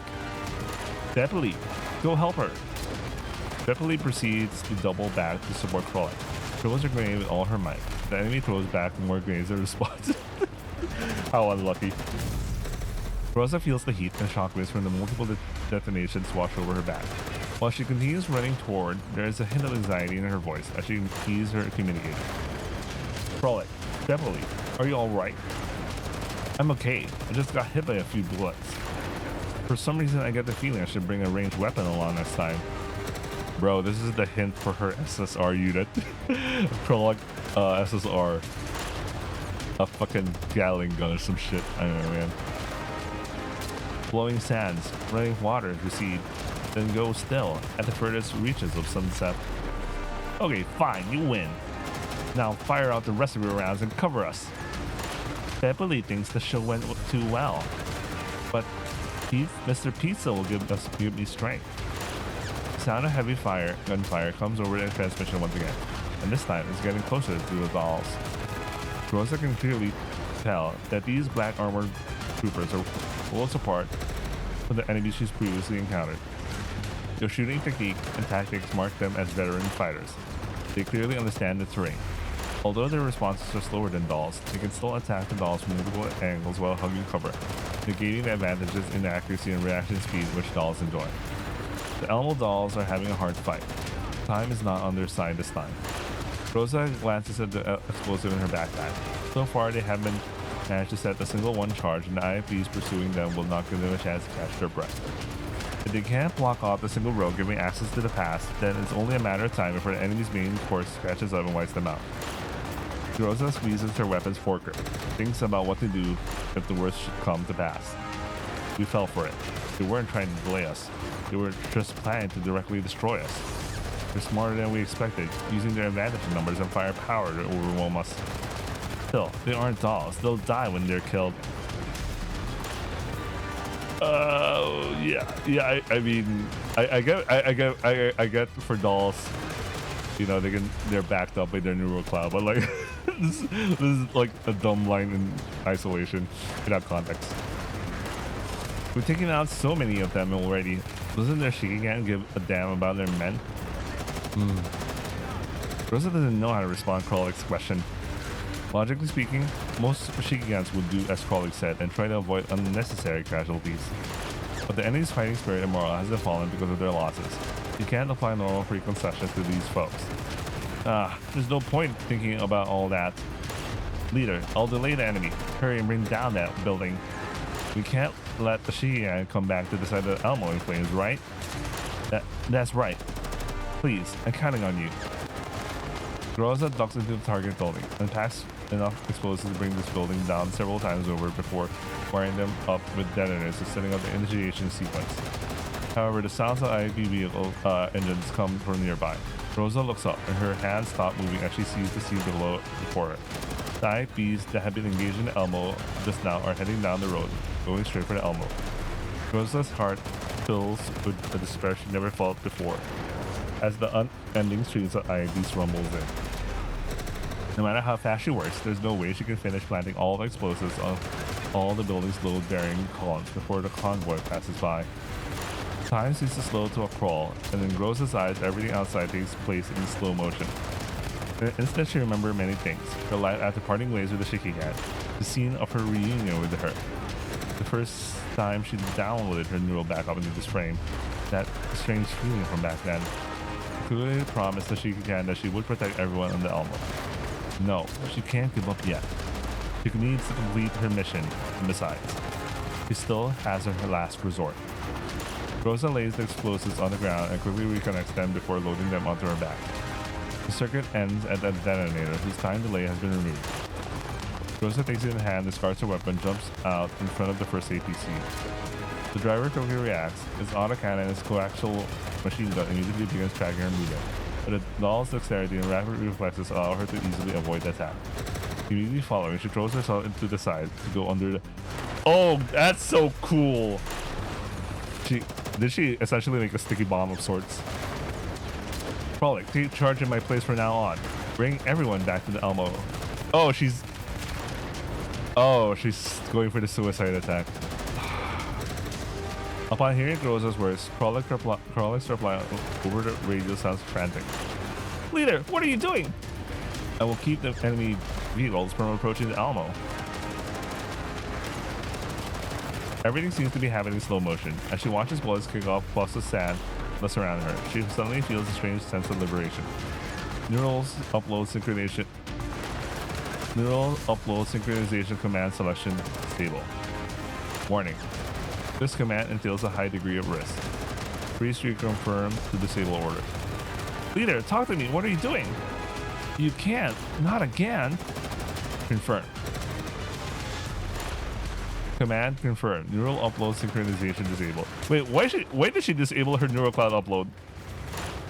Time goes from slowing down to practically standing still. Rosa watches herself gradually approach the undercarriage of the IVs. She even sees the driver's look of panic as she tries to pull out his handgun, but fails to do so in time. She sees the shell's casing injected by the turret guts, as well as every pebble thrown in the air by the shaking of the ground. She sees a strange blue-colored flower blossoming before her, and the blue butterfly fitting out the flower's heart. Not this shit again. Not this shit again, guys. And the final thing she sees in the Shikigan's face, though for some reason it seems a little blurred. A strange feeling wells up from the depths of her neural cloud, but the real stranger is herself, standing in front of the Shikigan.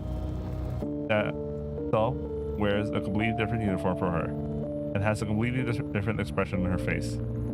A powerful wave of fatigue washes over Rosa. She closes her eyes and stops thinking. Goodbye, Shikigan. Ah, fuck! Damn it. Kaboom. なんてことない勝利だが、休む理由にはちょうどいいだろ。 Oh shit, they stop at like a sensible scene. Okay, I need to pause. My humidifier ran out of water and I'll be right back. Alright, Matt, let's continue. Let's pick this up.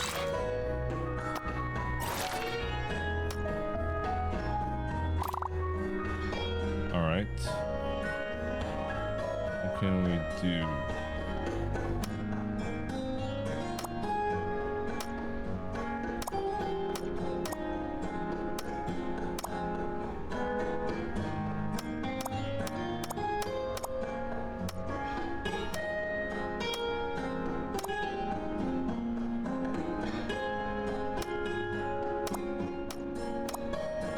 Yeah, I'll keep this summary for now.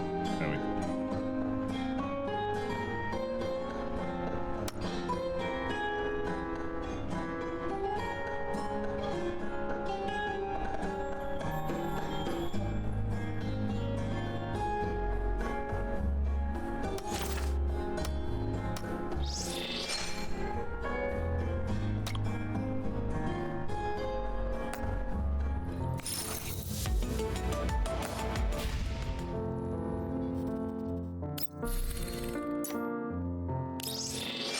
All right, let's go back. Sorry, I was trying to think of trying to turn them into coins, but maybe later I'll just do it on my own time. All right, 7, 8, 9. All right, we're still in the ride. Ooh.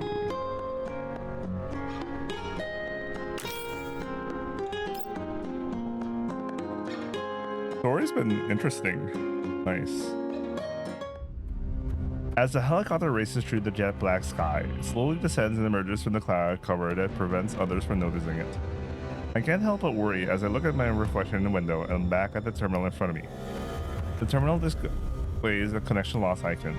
I sigh and then try to establish a communications link. Rosa, do you read me? Come in, Elmo.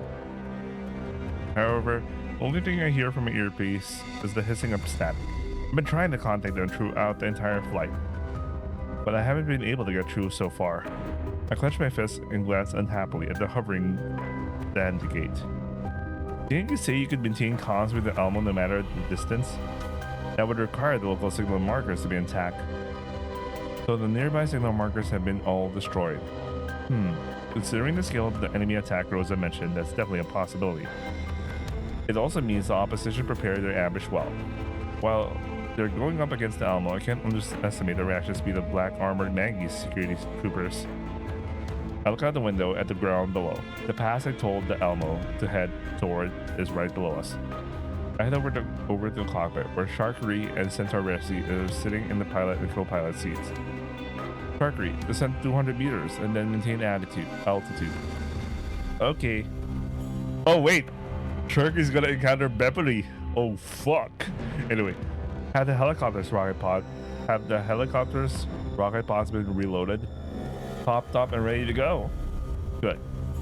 Centauressi, when we fly above the pass, try to use the vehicle radio to establish constant short range. She can. The enemy might discover us if we use the radio. It's alright. They won't be able to respond. The helicopter soars through the air above the pass. I can see quite a number of ant-like vehicles swarming the entrance. There are intermittent flashes of light in the summit at the mouth of the pass. There are people exchanging fire there, and it's plain to see that our people are among them. Looking further into the distance, I see the MVV crawling along as it trails a huge plume of black smoke, traveling slowly, but it's already drawn away from the firefight. Centauressi turns on the radio and I begin hailing it. Soon I hear Maylene's voice amidst the noise. Maylene, do you read me? Shiki can. Thank goodness I got through at last. Calm down, Maylene. What's happening now? We're being chased by lots of enemy armor. We headed to the town you mentioned earlier, but there are enemies there waiting to ambush us. Leader Groza took the dolls out to intercept them, and she said she would blow up the road on this side. So they saw through it too. Saw through it, huh? Can you contact Rosa? No, I can't. Either, and the others haven't been responding since just now. Do you think they're in danger? I'll go back them up. You keep driving the Alamo and don't stop for anything. Got that? I got it. She can't. Please bring back Rosa and the others. Leave it to me. I put down the headset and return to the passenger cabin. I look around at the dolls holding their weapons and ammo, then begin handing out comment assignments. Diane, Jiang Yu, Xiao Yu, Centauressi. You're forming a squad to assist and relieve Groza's team. You already know who Groza is. The other 3 members of the team are dolls with bunny ears, a doll with purple cape, and a doll with a Mr. Pizarro's backpack. You should be able to recognize them at a glance. Don't get stuck in with the enemy. Find them and bring them back to the chopper ASAP. Understood. We'll take care of it, she can.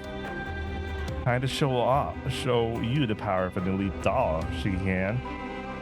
Pull pin. You're in charge of protecting Melanie. Do not leave her side for a moment. Yup. Are you alright with that, Melanie? I'm okay. Alright, prepare to move out. I head back to the cockpit. Instructing Sharky to overfly the firefight. Once we're above it, I point out a largely intact building, and Sharky immediately picks up on what I want and descends. Let's go! Centauressi and Diane, pronounce it properly, opens the hatch as on their respective sides of the chopper. A ferocious downwash screams from outside. The dolls stand by the open doors while Colfine feels Milene in the howling winds with her body. The helicopter nears the target building. The dolls jump out when it's roughly 10 meters above the roof. Haha, time for a Griffin airdrop. Watch this, the big sis. Jiang Yu does a magnificent flip in midair before touching down. Oh, she does a superhero landing thing with a flip. The fuck? Diane, who has touched down alongside her, glances at her sister before reproaching her. Be careful, Jiang Yu. We're in a combat zone now. But that's what I want. It feels just like old times. So this is what you used to do. No wonder you're always so restless. Why? You jelly? Okay. Why? You jelly? Jesus. Ladies of Monsoon, let's head out. Pardon us, Miss Centauressi. Let's go. The dolls start into the building, and the helicopter pulls up again as it heads toward the mouth of the pass. Look, like it's about time. From the co-pilot's seat, I see multiple IAPs working their way through the town area. They're driving a single file toward the Elmo, the perfect opportunity for us. Tarkary, target this road and blow all those APCs to scrap. Will do. Oh shit! Fucking Tarkary, man. Just demolishes the fuck out of them, man. So much for that column. The helicopter adjusts its position as it hovers, then plunges in for a strafing run. Rockets scream out of their pods in rapid succession, and explosions erupt along the length of the road, turning the IAPs into burning wrecks. Well, that was pathetic of Mangi. Groza feels her frame hit the ground hard with a dull thud. In the wake of the deafening explosions, the walls of the pass crumble, and the ruined buildings nearby collapse, engulfing the fleeing Mangi security troopers. She can hear the screams, she can see the mangled remains of humans that have been blasted into gory chunks, and she can feel their hot blood raining down on her. But, wait a minute. Didn't she just... Groza thinks back to what she was doing before she found herself collapsed on the ground. Do dolls feel like this after they blow themselves up?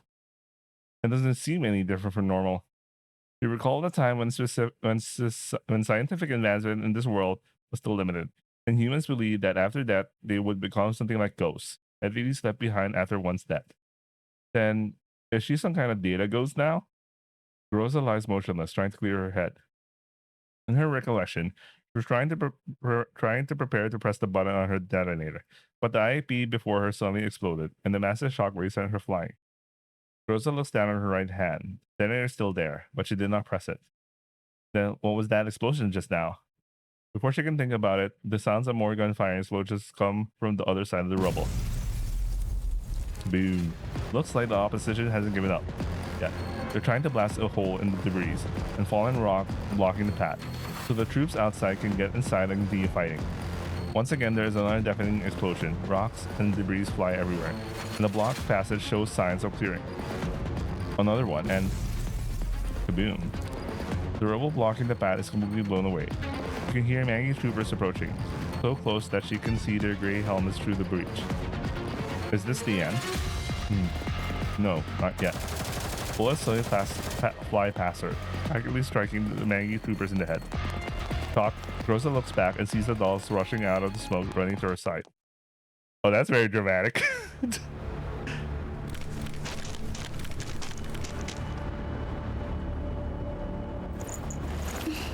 I like how she does that.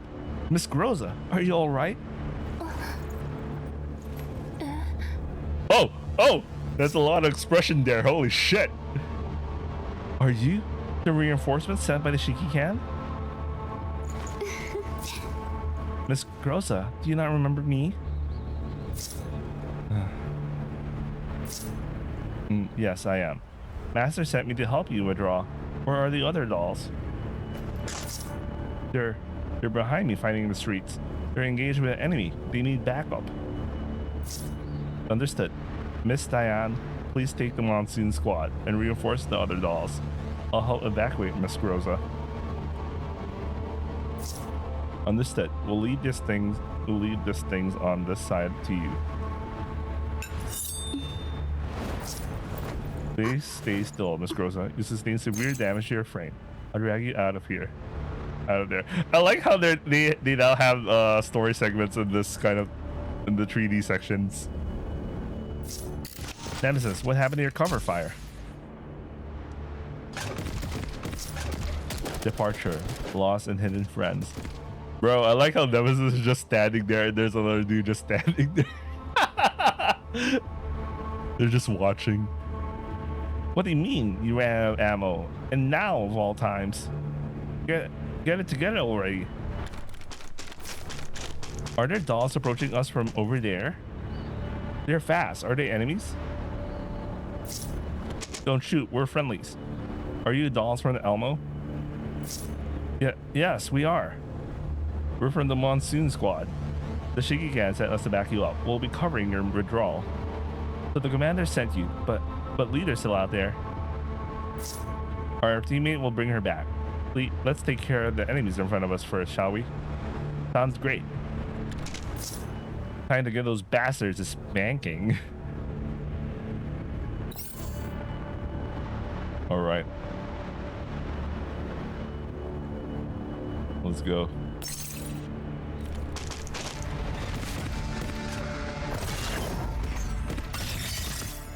You know what? I really wish that your enemies scale your level so you can still feel like you're fighting. Honestly. I really wish they did that, but they didn't do that. That was that would have been fun. Alright. Cool. Alright, let's do this.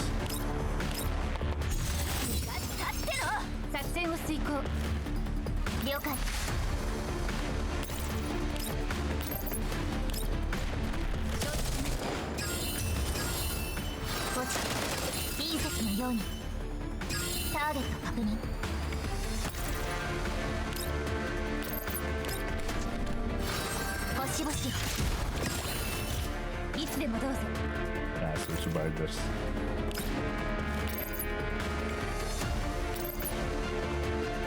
Alright, I'll let her kill the mecha hound.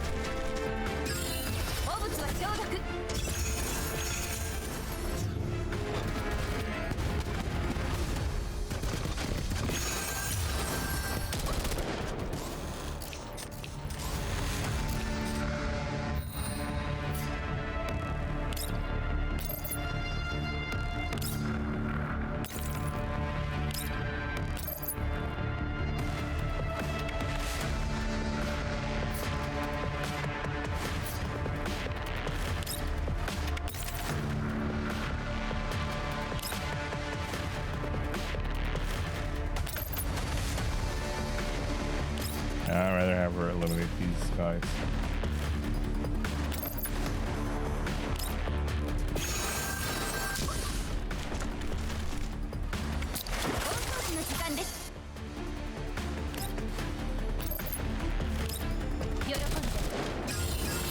これが砕け散る。期待はするなよ。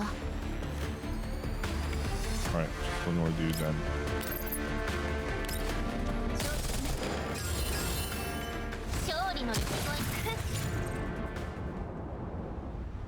The red-haired woman anxiously studies the messages on the screen, not even realizing that her cigarette has almost burned itself out. Half of the IFVs she sent into town have been destroyed. The other half have been wedged outside by the fallen rocks and rubble. Meanwhile, there is a ceaseless stream of casualty reports from her omen forces. Just now, the dolls that jumped out of the helicopter had completely eliminated any chance she had of wiping out those encircled dolls. That helicopter had shown up with incredible timing and practically destroyed her entire deployment in an instant. Could it be that the fleet MPV had only been a decoy? Was she the one being ambushed all along? That confidence she had started with crumbles in an instant, and Lentine can't help but wonder if there's a bigger trap waiting for her behind all this. Any other person would frankly not be able to do it, but she can't even begin to imagine what kind of strategies that the man who came back from Frankfurt can employ. Our character is a woman, bro. Anyway, Lentine's underestimation of her has already cost her dearly, and right now she knows that her only choice is not a choice at all. What the hell happened in Frankfurt? I know there was World War III and all, but like, did it get wiped out? Holy shit. Anyway, contact all squads. Have them begin withdrawing. Load up the dead and wounded where possible and return to our muster point. But Adjutant, we can still fight. We still have those dolls surrounded. And what if they have more dolls lying in wait for us? But we still have a perimeter lockdown mission ahead of us. We can't lose any more men. Bring everyone back now. Yes, ma'am. Damn it! Kenny angrily punches his seat before leaving the IFP. He doesn't look back. It is only now that Lenti notices the burning pain in her fingertips. She clicks her tongue and drops the cigarette butt. Its lingering heat scorches a black-edged circle on the intelligence report lying on the floor of the vehicle. Lentine picks it up, preparing to throw the pages that made her lose so much of the vehicle. However, her hand stops halfway, and Lentine instead throws the report back on the ground. There is a strange feeling in her heart. It's been there for a full 10 years, appearing in her dreams, showing her whenever she doubted herself, forcing her to find all kinds of excuses for her actions in order to get it under control. As it is, she can no longer hold it back. The feeling that utterly denies all choices she made, an emotion that completely crushes her soul into the dirt. How is it that she can still beat me even after falling so far? Why would she give up on everything even when she's this capable? It makes no sense. She has to ask her and find the answer to that question. Lentine grabs her gun and stands up, throwing open the IFV's hatch. She clenches her fist, driving her nails so deeply in her palm that blood begins welling up and dripping from her hand. It shouldn't. Things shouldn't be this way. Come on, load up. Monsoon's squad brings the Elmo root dolls to the roof of a nearby building. As the helicopter slowly touches down, I open the hatch so the dolls can rush inside. Diane and the others bring Krolik, Bepoli, and Nemesis with them into the helicopter. It makes the passenger compartment feel a little cramped. Xiaoju, Jiangyu reflexively take up positions on the edges of the cabin. Guns raised and scanning their surroundings. Commander, where did you get all these people from? They're old friends. Where's Groza? Miss Centauressi said she was helping to evacuate Groza. I look down, but there's no sign of them. I pick up the headset. Headset? Okay, inhale Centauressi. Centauressi, who are you two? Miss Groza is badly hurt. The enemy caught up to us, and we're trying to hold them off. Find a way to indicate your location. Got it. I hear a magazine charge over the transmission. Shortly afterwards, I see a stream of tracer rounds hurtle into the sky. I immediately point in that direction and order Shark 3 to dust off. Once we reach the area above the tracers, I can clearly make out Centauressi and Groza fighting off the enemy from behind cover.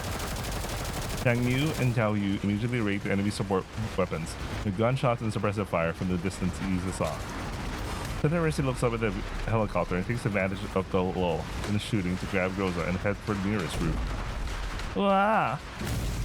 A pair of missiles fly out toward the helicopter. Unfortunately, Sharky has been slowly orbiting the site and dodges them. Diane moves out the doorway and joins the other dolls in suppressing the source of those rockets. Meanwhile, I get Sharky to rapidly descend and get as close to the building's edge as possible. Oh, this is a nice CG.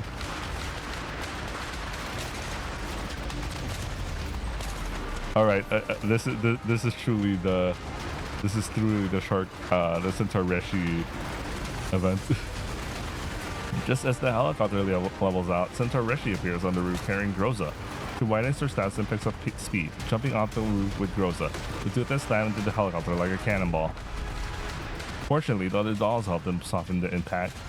Diane helps Centauressi lay Groza on the cabin floor, while Jiang Yu immediately closes the hatch.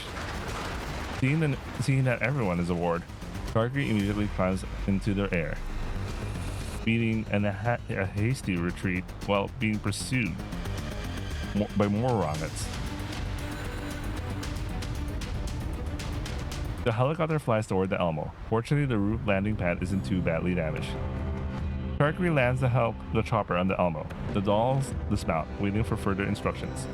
I look at the distance, the Elmo is clear of that ruined town, and the enemy shows no intention of continuing the pursuit. I sigh in relief, then turn my attention back to the dolls. Rosa's frame is riddled with shrapnel. Krolek and Nemesis are carefully unloading her from the helicopter.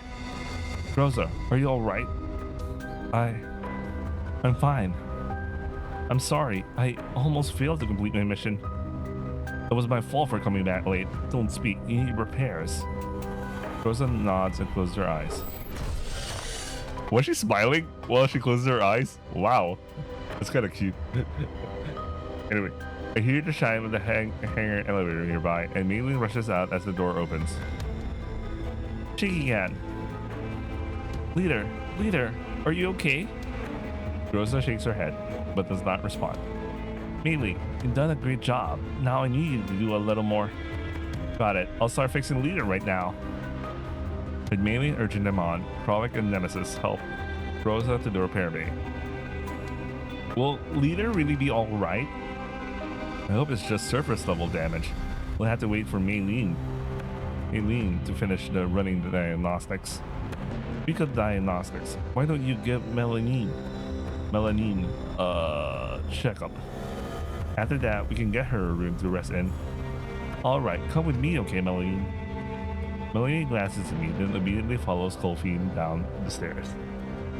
I have Beverly give the other dolls a tour of the Elmo, which also includes performing a damage assessment of the stricken areas. Wait a second, Beverly encounters Sharky, what the fuck? Old friends, quote unquote. Anyway, head back to the ops room. Thanks to the recent attacks, it's a total mess. Glass panels have been broken, fragments are everywhere. I can't help but sigh as I think about how the Elmo had just been repaired not long ago, only for it to be reduced to this state once again.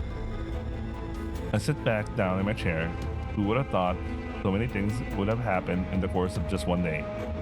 The hetero silent Dandegate flies above my head once again. Dandelion's smug voice rings out from above me. What an exciting day this was, Shigekan. Does it remind you of your Griffin days? I can't help but be reminded of them.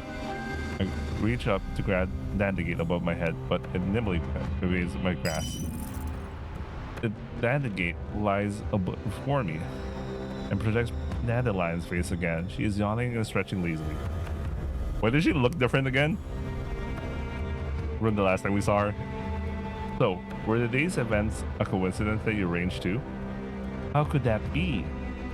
The only coincidence I arranged was for you to meet Monsoon and the Zucchero, but then you ended up rewriting the script in your own way. I had nothing to do with the encounter in that underground lab, the fight with the Maggie security or that girl.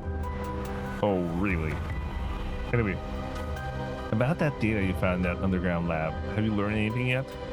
I found a piece of information before we left the range of the signal marker network. As it turns out, there have been a string of missing persons and cultist activity cases with the police departments of various major districts in nearby satellite cities. So far, I've read through 800 plus reports, over 13,000 pictures, 46 videos, and the material involves over 1,000 people. Right now, I'm trying to analyze similarities and sort them to see if I can find any clues. However, the reports are highly disorganized, and there are signs of systematic internal tampering in addition to confusing information. What? So give me a little more time, okay? It's only been half a day. Even I can't digest all this at once. The rest will just have to wait until my connection to the signal marker network is restored. However, there seems to be some similarities between the experiment you found and what HIDE 404 is investigating. Perhaps they might be able to give you a lead to follow. By the way, if we're going to meet up with the Team 404, we're going to encounter Kukai for sure. Truly, she is the next banner. Fuck! Anyway, I trust you haven't forgotten them yet. How could I ever? Lena assigned you to go pick them up, right? Rosa and the others were attacked on the road to get them. They were probably the same people as the ones who attacked 404. That's my guess too. According to the PMC registration database, Mangu Security is supposed to be a small independent company with less than 100 employees to their name. It looks like the Nova must have messed up really badly if they managed to overlook a company with this level of equipment and manpower. We'll tell Callan about this afterwards. However, we've been cut off since just now. We can't contact anyone, be they 404 or Lena. The enemy's smart. They need to destroy the signal markers. However, I doubt this will pose a problem for 404. I mean something like this. Dandelion points to the Austrian's main terminal. Suddenly it buzzes with comms requests. I glance at Dandelion and then I warily put that through. Hey, looks like I finally got through, man. It was sure hard fixing up a signal marker with hardware this old. Man, Kukai would have killed me if I didn't fix it. Just thinking about it scares me. Her name is mentioned. Fuck me, man. Next banner's gonna kick my ass. For a moment, I'm not sure how to answer. There's a look of doubt on my face as I listen to the voice on the line. No response. Hello? Can you hear me? I'm connected, right? You haven't forgotten who I am, have you, Shiki-kan? There's a brief burst of noise. The video window dissolves and the static clears up. There is a man with his back to the camera. He seems to be banging on something. There is a burst of sparks, and then the man throws his wrench aside and slowly turns around. As he does, the man's face is revealed by the cold light of the overhead fluorescent lamps. Wait a minute. Is that you, dear?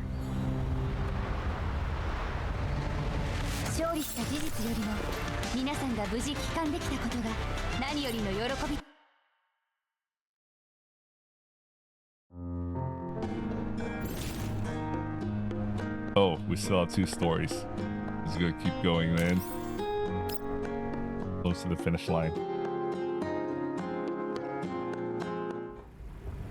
Outside the Almo's windows, a sandy gust of wind speeds through the darkened sky. There are no alien corpses here or nauseating monsters. The endless sands are as clean as though nothing had ever happened. The helicopter slowly lands on the Elmo. The dolls open the hatch and jump down from the chopper, while the air follows behind them as he touches down on the Elmo. After receiving the air's distress signal, Centauressi took Diane and the others to the beacon station where the air was. As per our previous comms, I learned he had come to offer assistance after 404 had gone missing. But by the time he arrived at their location, he found that all signal markers in the region had been destroyed, that Maggie Security had seized control of all roads leading in and out. In the end, he became trapped there. Fortunately, Lena had given him the Elmo's comm code, so he managed to contact us after fixing a signal marker. We didn't encounter any enemies at the signal marker. The helicopter returned to the Elmo after taking the air aboard. The dolls returned to the repair bay to rest while the air came to the ops room. I gave him a quick once-over.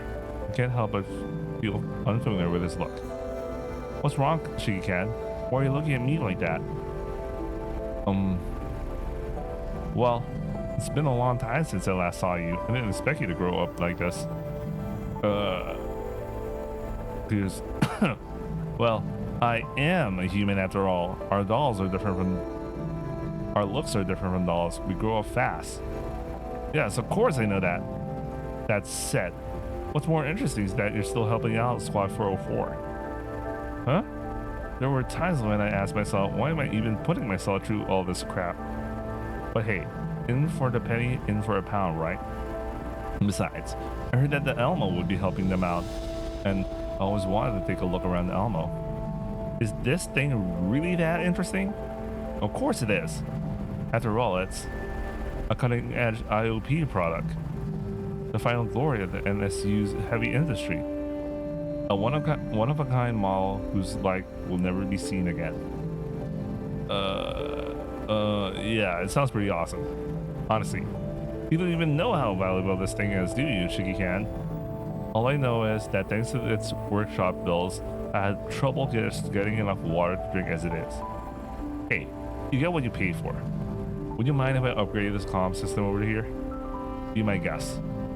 I step aside and Yer takes out a bunch of strange devices before starting work on the command console. After some banging and fiddling, I see a screen on the console's monitor I've never seen before. What's this? I upgraded this Almo's comm system, and I also set up a temporary encrypted comms channel.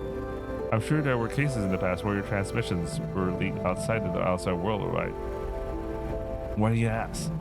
Lena told me about it. She said that after Miss Kalina found out that the Momfa's comms had been cracked by others on multiple occasions, she told 404 about it and asked them to improve their signal encryption. Leva felt that relying on the encrypted channel alone was pointless. So not only does she boost the encryption in all their channels, but also installed a honey trap in 404's information systems. I can't wait for Leva, guys. He's a must roll no matter what. No matter or not, I'm gonna roll for Leva. Anyway, any visitors who haven't been invited by 404 will receive a special surprise from them. Unfortunately, the upgraded technology still hasn't managed to catch that visitor who's turned up so many times before. The encrypted comm channel I set up here is familiar to the one 404 is using now. This way, we can better ensure data security between both sides. If that's the case, Kalina had best upgrade on her end too. Well, about that, I don't dare to mess around lightly with those things on Momfa's end. Although, I think that's where the biggest hole in security is. So you think Momfa is problematic? Like, it would be strange if a government organization of that level didn't have loopholes, right? I fall silent for a moment and don't respond to Yer's words. In principle, I trust Kalin unconditionally, but she's part of Momfa, and I can't make up my mind about them right now. After some thought, I decided to change the subject. Oh, yes, you were saying that Lena asked you to come over. Yup. Earlier, Kuklai mentioned having trouble getting network signal, so Lena sent me over to help troubleshoot things for her. At first I thought it was just a standard mission, and so I took my family helicopter over, paid for transportation and tools myself. Now that I think about it, Kuklai is really stingy. So you entered the yellow zone all by yourself. Well, the danger levels for this place wasn't high, and my truck had good specs, so the Var Jaegers had trouble catching up. I thought I could just find a signal marker, drop off an enhanced base station, and be done with it. But it turns out every signal marker I encountered along the way was completely destroyed. The only one whose terminal I could even begin to repair was the last one. After that, I found out that the way out was completely controlled by the Mangiber forces. I figured that they'll shoot me full of holes first, even if I tried to go back. Luckily, I met Yoshiki-kan, otherwise I've been totally screwed. Saying so, the Yer fiddles with the console interface and rescans for new transmission channels.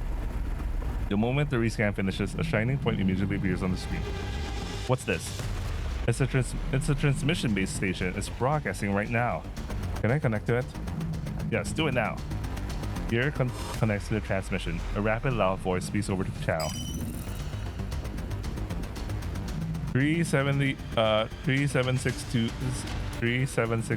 platoon of the 7th Environmental Survey Corps. We have an emergency and need support. I repeat, we need support. Survey Corps? Aren't those the forces that 404 are working with? Can we communicate with them? No, there's no response. This is an audio clip on the blue broadcast. Can we backtrace the signal then? Sure, we can. All right. Location confirmed. They're not far away. I pick up my terminal and contact Centauressi. Master. Centauressi. I have a new assignment for you. Get ready for battle along with the Monsoon Squad. I meet in the hangar. Understood. Preparing now.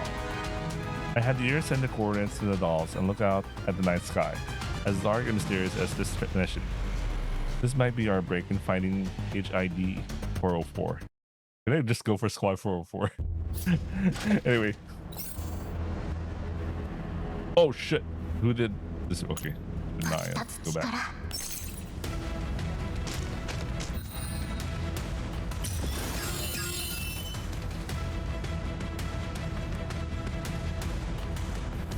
Right.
The helicopter takes off from the Elmo. I decide to head over to the repair bay while waiting for news.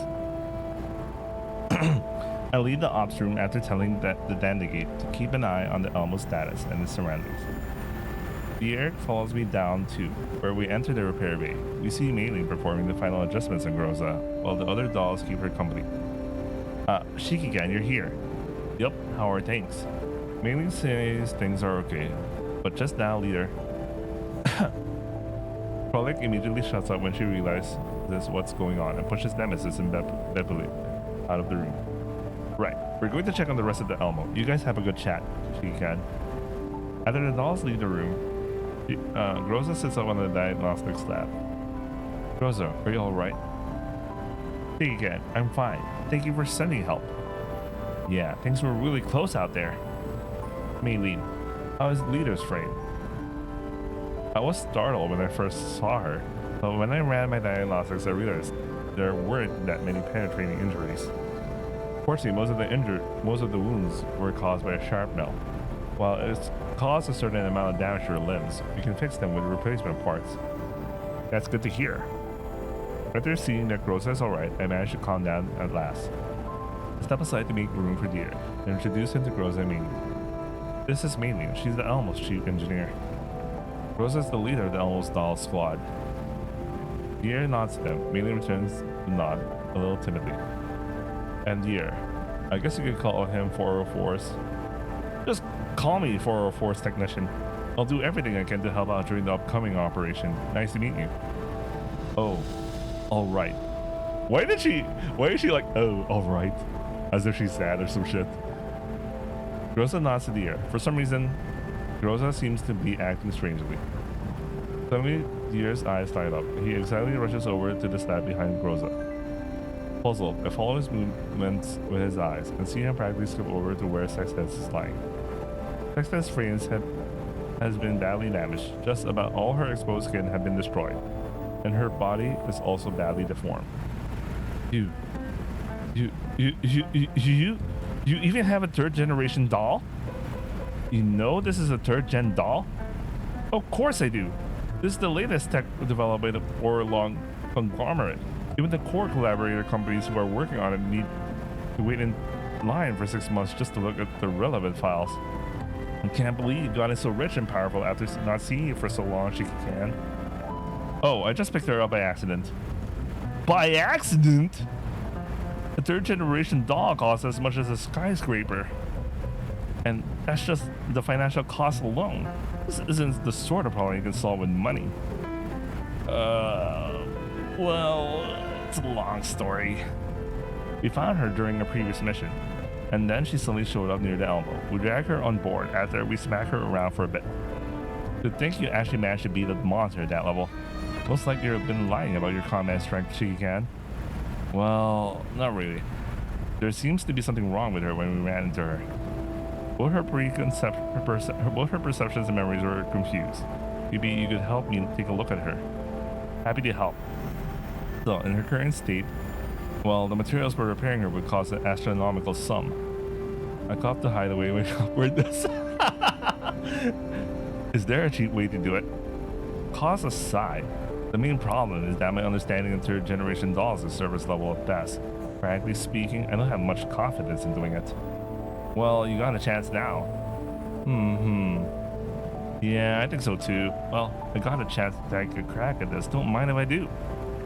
Pierre pulls out his toolbox and produces a plethora of instruments I've never seen before. After plugging all manners of cables into Sextant's access ports, Pierre's instruments begin to flash and make noises. There's a mess in there. Junk code, bad sectors everywhere. Her brain was pretty much mush when we met her. Upon seeing that we're discussing sextants, Mei Husk grows off her stat and walks over to me. While you weren't around, Leader tried hacking into her neural cloud to gather information. Why did you take that risk? Her firewalls were down, so I judged that hacking her would not pose any risk. I see. So, did you make any progress? Her neural cloud was a mess when I hacked in. My guess is that it was severely damaged by a fusion experiment. I tried connecting to her level 3 base layer and learned some things. Apparently, someone ran an experiment on her and deliberately destroyed her. However, her internal files were too badly damaged and I couldn't make out any details. I see. Dear, I need the information in her neural cloud. Please help me fix her neural cloud as best you can. Why don't you ask for the moon too while you're at it? Dear takes out another little electronic device and hooks it up to several small cables from the sextant's head. After a while, the connections crackle and throw out sparks. Even setting the device Dear is holding on fire. Short circuit. How is it? It looks like what Leader Grows has said. Someone wrecked this third-generation doll's neural cloud, almost to the point of complete destruction. Whoever did it targeted all the vital and irrecoverable parts of the neural cloud. See, although her frame structure is largely intact, it's almost inoperable. It's kind of like if a neurosurgeon went and severed linkages in the human brain. There aren't many destroyed nodes, but the neural cloud module is pretty much a write-off. Also, it seems her body. Peter narrows his eyes and carefully studies an almost destroyed portion of Sextant's epidermal layer. Is something wrong? No. Still, why would anyone make a doll frame out of this? Pretty imaginative, I have to say. Is there any material you haven't seen before? Well, it's not like I haven't seen it before, just that I never thought anyone would make a frame out of it. Get to the point. What is it? Pierre thinks for a moment, then reaches into his toolbox and takes out something that looks like a microscope. It looks for a place on Sextant's body, then sets it up and calls me over. Here, Shiki-can, take a look. What is this? It looks like some kind of biological tissue, or rather, some kind of cells. Looks like someone was trying to fuse this doll's frame materials with some kind of cell. That's a little surprising. The cells don't look very active. Looks like the fusion didn't work. I think about what Year is saying, and then I suddenly sense someone staring at me. When I turn around, I notice a small figure standing in the doorway. There's a pitter-patter of footsteps, then Cold Ben appears from the doorway as well, grabbing the arm of the little figure. Melanie, what are you doing here? There's something here. Melanie. Upon hearing my words, Melanie reflexively backs away. So you adopted a daughter as well? Look, it's a really long story. Hi, hello, Millie. Millie backs away even further. Do I really look that scary? Gulping. What were the results of her checkup? Melanie's vital signs are all stable. Too stable, in fact. Melanie ignores the exchange between Gulping and me. She raises her hand and points to the doll behind me before addressing me directly. I want to see that doll. That doll? I point to Sextans. You mean her? Melanie nods. Sure, I guess. Melanie approaches us. Suddenly, a chill runs down my spine and my hand reflexively reaches for the gun at my waist. Upon realizing what I'm doing, I quickly turn aside so she doesn't see me and fold my arms across my chest. She walks up to Sextans and looks her up and down. Finally, her gaze settles on the position where we discovered the signs of cellular fusion. I knew it. Knew what? Have you seen her before? Not this one. She looks like a lot like the ones I saw before. She also has signs of this fusion. Melanie's words make me stiffen up. Do you know what these signs of fusion are? They're from the Bujum extracts. They show signs like this after fusion. Bujum cell structures? Hang on. Cell activity has suddenly increased. The ear quickly checks on Sextan's condition. Rosa walks up in front of me and reflexively takes a defensive position, while Colpine pulls me and Melanie away. Be careful, think you can. Logically speaking, the chances of cell repair like this would be vanishingly low, but the characteristics of Bujum cells might actually end up coming into play here. Cell repair, huh? So a doll who can cell repair, and a 3rd gen doll at that. Well, that's interesting. Looks like she's recovering faster than I expected. I like how she still has her cultist get up.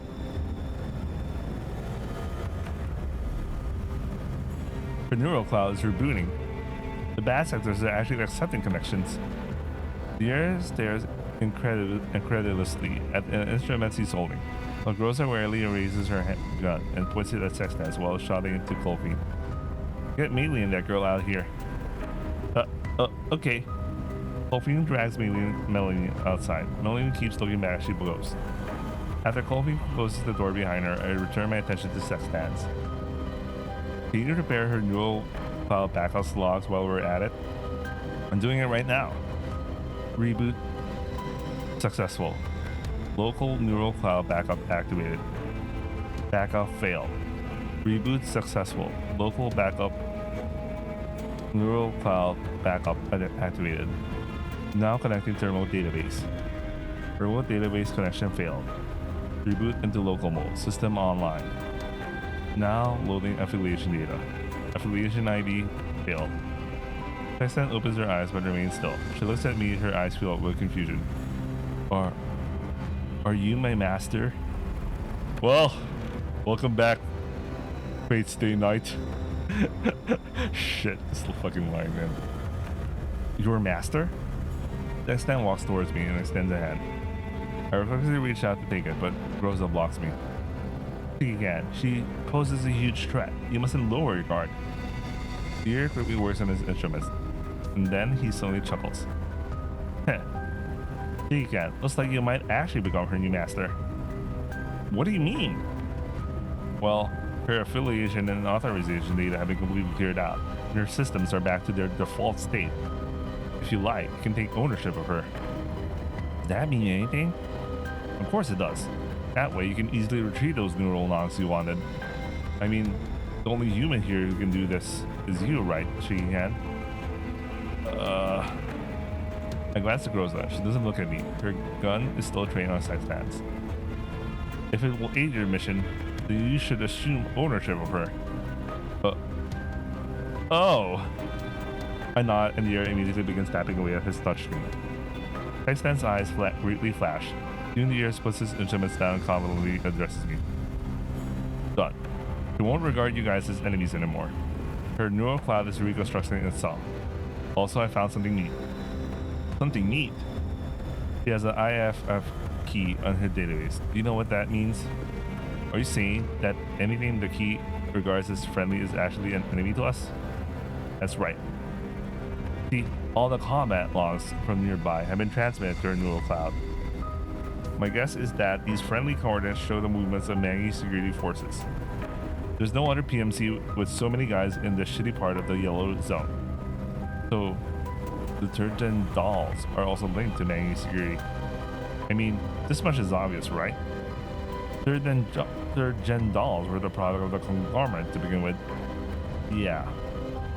So, we have more precise location for Squad 404. We can use sex stats to backtrace them through the Mangi security positions. A nod them in terminal suddenly rings.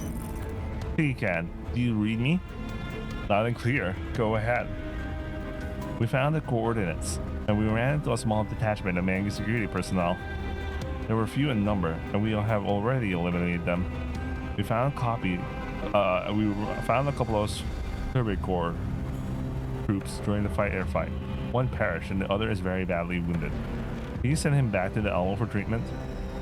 His wounds are severe, and we cannot move him easily. Miss Diane is administering first aid, but wait a second. Isn't our healer here Centauressi? But okay, whatever. Diane, what is that trooper's condition? His bleeding isn't stopping. At this rate, he won't last long. Are you dolls? Let me speak with your Shikigan. Master, he patch him in. Will do. We're from 3762nd Platoon of the 7th Environmental Survey Corps. We're bounty hunters who were passing by and picked up your distress signal. Can you tell me what happened to you? Thank you. We were carrying out our mission. We encountered many aliens and enemies from an unknown faction. They destroyed all the signal markers nearby. I knew it. While we were setting up a signal base station, we were attacked by mercenaries from Mangi security. Our mission can't end with us, for the sake of our brothers. Please stay still, you're in a critical condition. Right now, I'm conscripting your dolls in the name of the 7th Survey Corps. Please, head to our position and provide backup. Our main force has been surrounded. If you help, I'm sure the first sergeant will reward you well. Understood, we will help you. Thank you. Hang in there, don't give up. Remember, you promise. Shikan, he's not breathing. Centauressi, please bury them. Let them rest in peace. Also, bring their dog tags back to the Alamo. Alright. I end the transmission and sigh heavily. I guess that things would turn out this way, but I still can't but feel a little sad for those soldiers. Here, you said Squad 404 was accompanying the Survey Corps, right? That was what Kuklai said, yes. So the base station they struggled to build should be nearby. Have Sextans prepared to backtrace them. Rosa, take our remaining dolls. Use Sextans as a guide to finding Squad 404. Understood. We had to find them. We can't waste what those soldiers spent their lives to protect. I think we're gonna see Kuklai at the end at the next mission. Oh shit. That's a no shit moment.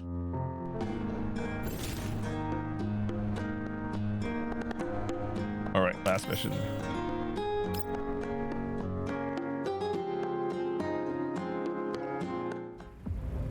We hurry back to the ops room. The air heads to the comms hub and begins connecting to the equipment. Can you find 404's location with the base station? I'm trying, but my guess is that it's not too likely. The base station might be mil-spec hardware, but Mangi Security already knows it exists, so in addition to sending people to destroy it, they'll increase their efforts in jamming its signal. The communications hub emits a signal loss tone, validating the air's thinking. Didn't work like I expected. Still, there might be hope if we can use sextants to help. Hang on. The air crawls under the command terminal and begins installing some extra equipment. Meanwhile, I use this time to contact Centauressi. Centauressi, how are things now? We buried the soldiers. The base station seems to be running normally. Right. Spread out and establish a defense line. Now that Mangi knows they failed, they'll send more people over to counterattack. You must ensure the base station is secure. Understood, Master. We won't disappoint you. The air emerges from under the command terminal and taps several locations on the touchscreen, whereupon their menus begin to change. Right. I copied over the frequency settings for the military base station. This way, the Elmo can use it as a relay to search for the nearby Mangi security signals. Well done. Rosa, can you read me? Go ahead, Shiki-can. Connect to Sextant's level 2. See if you can find any treasure. Got it. Working now. Rosa ends the transmission. Soon, Sextant's IFF key is transmitted to the Elmo's systems. This military base station has great coverage. Now for the nearby signal traces. What's wrong? The good news is that this IFF key is really effective. It's picking out traces of every single position the Mangi forces have been to. Bad news is they're picking up traces of every single position Mangi traces have been to, but they're all over the map. I look at the map after the signal analysis has been done. Our surroundings are covered with red dots. Looks like they were really earning their paychecks. Let me think about this from a different angle. Look for signal traces belonging to the highest rank contacts among these. Here gets my meaning. He nods and immediately begins working on the task. Got it. There are two sets of signal traces corresponding to the highly encrypted wavelengths. The first was active between half a month ago to 1 day ago, while the others suddenly appeared a day ago. Looks like we found them. Can we try to pinpoint the signal location? One moment. Nope. Looks like they're using a different communications network from the rest of Mangi's security. We can't obtain the exact location with Sextant's permissions. However, if we use Sextant's permissions to connect to that network, crack their firewall, we might be able to see their location. That said, it'll probably take a full day to crack it with the Elmo's current equipment. Well, we'll just start by trying to crack it. Pierre begins his work. Like he said, the progress bar on the monitor is crawling along. What's up with that letter M over there? Anyway. I second thought, then I suddenly think of something and look toward the Dandy gate. Hey, Dandelion, isn't cracking your forte? You're terrible, Shiki-can. You only want me for cryptic analysis. That's enough to make me cry. I'm sorry, can you help us out? Well, like that boy said, the Elmo systems don't support cracking. As for me, my processing power is limited to that of this tiny Dandygate. Have you forgotten that all signal markers are destroyed and my connection to the outside world have been severed? Shiki-can, look at this. The air suddenly explains, and I look at the command terminal signal screen. The opposition signal security level has suddenly fallen. The air begins tapping on the screen before I can tell him to. Wait, they voluntarily lowered their own security level? There's a chance now. They lowered it? Did they encounter 404, so they lowered their security level to be comparable to the 404 security channels?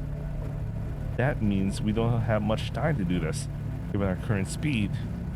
Progress bar visibly picks up speed, but the estimated completion time shows that operation will take close to an hour to finish.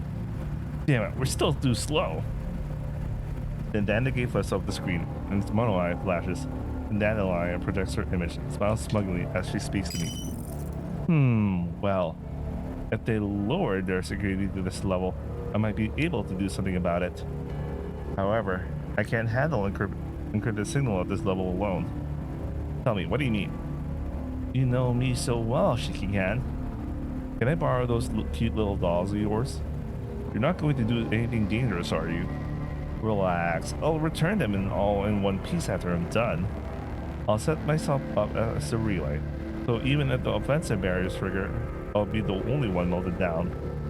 Well, have I allayed your concerns? I eyed Dandygate deviously and then contact Rosa. Soon, processing power reaches the command system. The Dandygate perches on the command terminal and begins to work. Looks like they were offensive barriers after all. Time for me to show what I can do.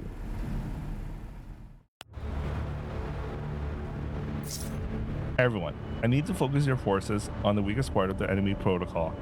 I'll assist you from outside and keep you from being contaminated by enemy data. If we're ready, then let's go, go, go.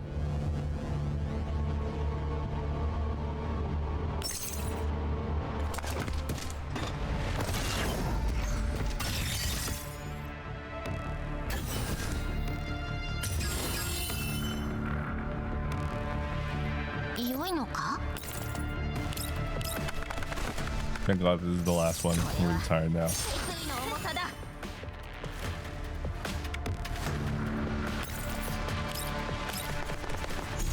立ってろ。お申し付けを。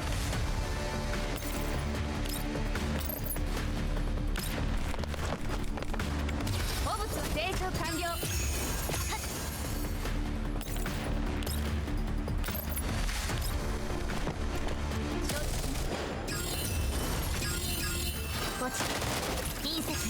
Bro, 21k per hit. What the fuck? 星々を砕け散れ。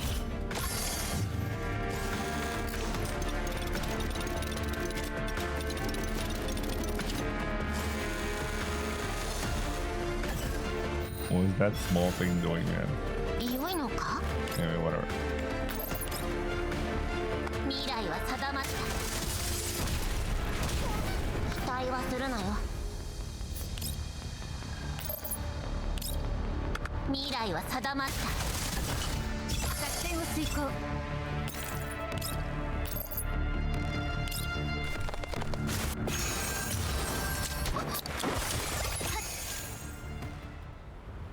We're in. Connect to the channel.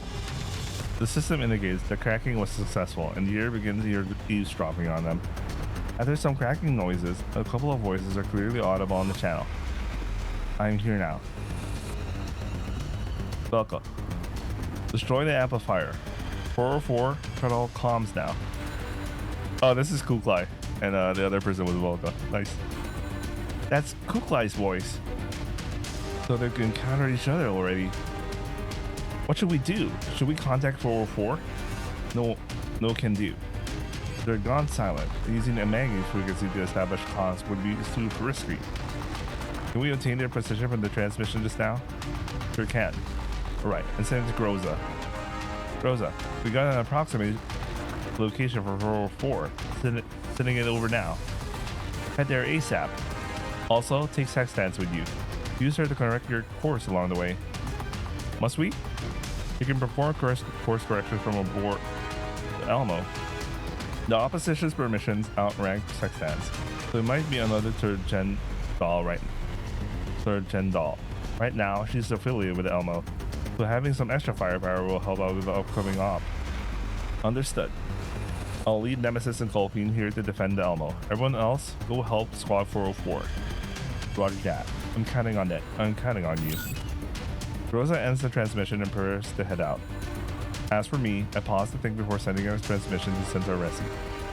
Centauressi, sit rep. The enemy has attempted 2 counterattacks. We repulse them both. They might continue trying to seize this location. Abandon the base station and return to the Elmo. Just like that, Master? Maggie will lower their guard once we abandon the base station. However, I think for a moment. Before that, send one last message from it. What kind of message? Use Morse code. I'm broadcasting clear text. Where are you? Alright, I will do so now. Soon Groza's Jeep leaves the Elmo and races off into the distance. Meanwhile, a series of long and short tones repeat through my earpiece. I pray that they will convey adequate hope. Come on, you have to make it.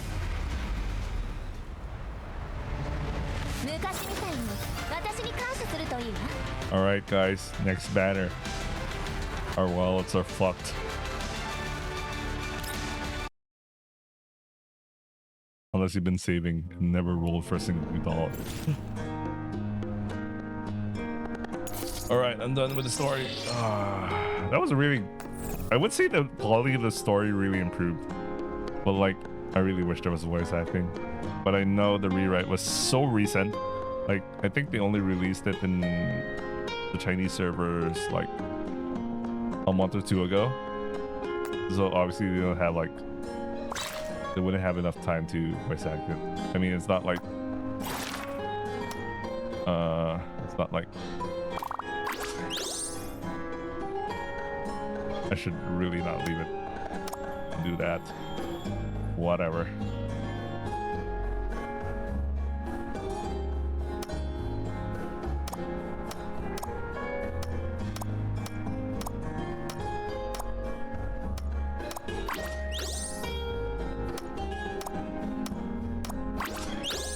not bad. Impressive.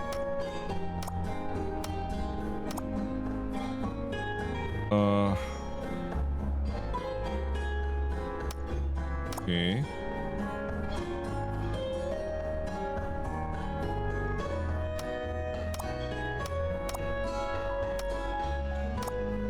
All right, I'll just leave things like this. The Caro merch. Okay, we could probably roll today. If we can roll today.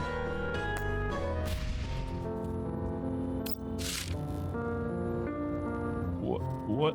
Oh.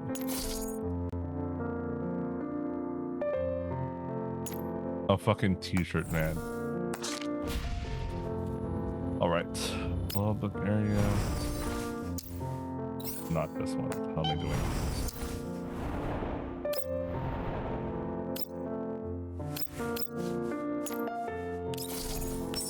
Last roll of the week.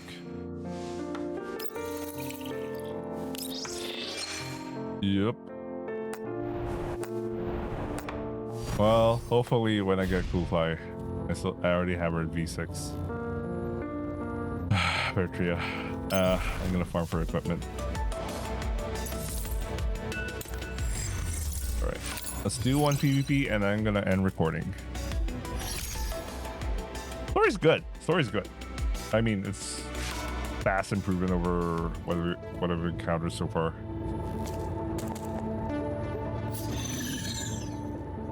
Yeah, I wish it was voice acted. The issue is because the first event was voice acted. So the first couple of events were voice acted, so you know. Kind of weird when, you know, everything was voice acted, had movies, you know, stuff. It had stuff going on. And then suddenly they don't have a voice, they don't even have a FMV sequence or some shit. Oh well. Whatever.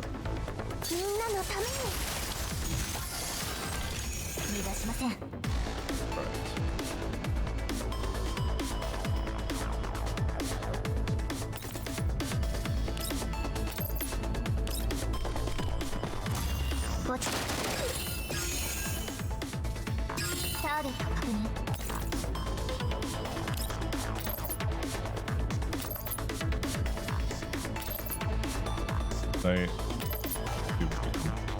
Lawyer. That's expected. Not possible.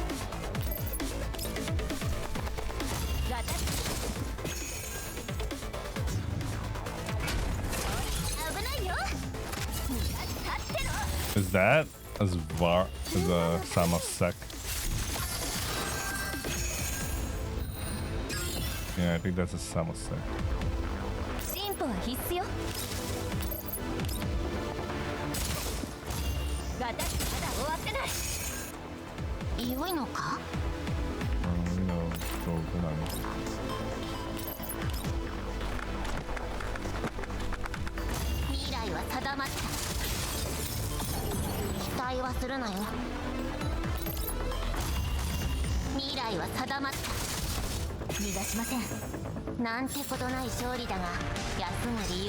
Oh yeah, I did unlock the supply. I got new tickets to unlock other stages of supply. Yeah, let me do that. Remember that's a thing.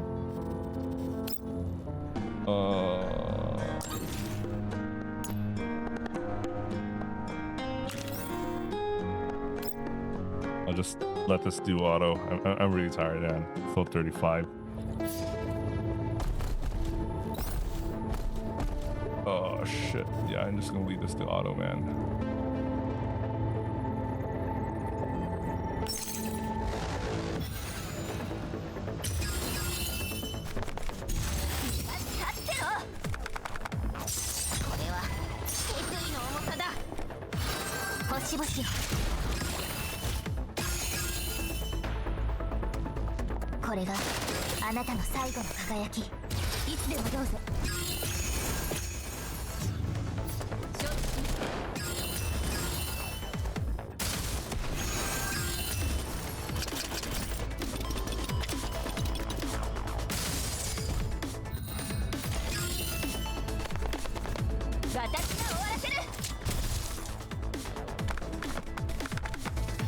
未来は定まった。未来は定まった。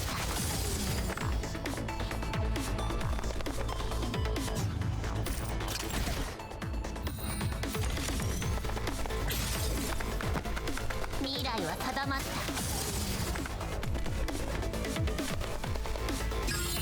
汚物は承諾。 Easy. これで好きなことをする時間ができましたね。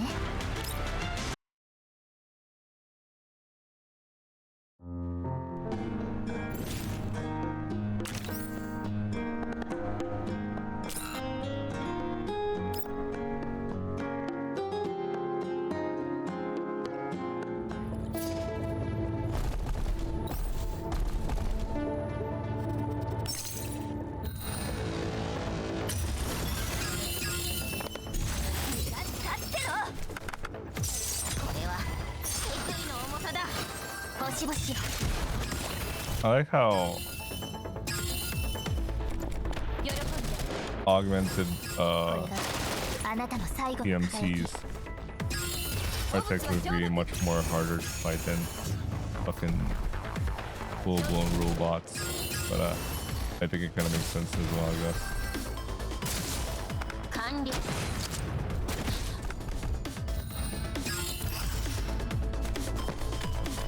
私が終わらせる。逃げられると思うな。Bro, this guy tough. 未来は定まった。未来は定まった。星々を連れて散れ。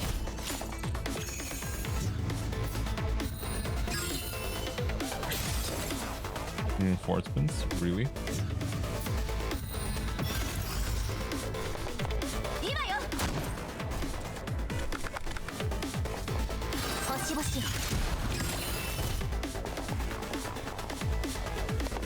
放送時の時間です。これで好きなことをする時間ができましたね。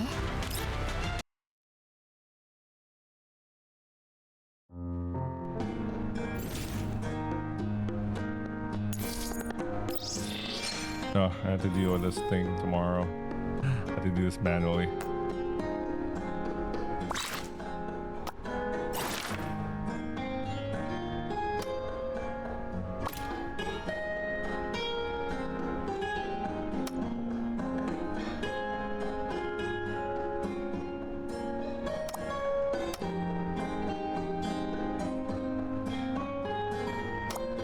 Wait, I'll just here for now. I'll spread them out so they don't accidentally join together and destroy any plans I was planning to do.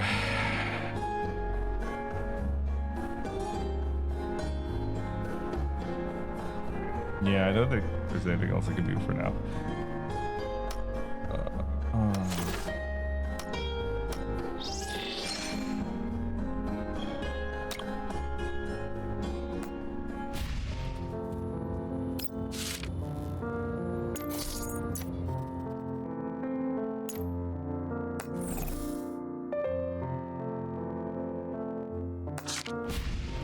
Anyway, that's it for today's Girls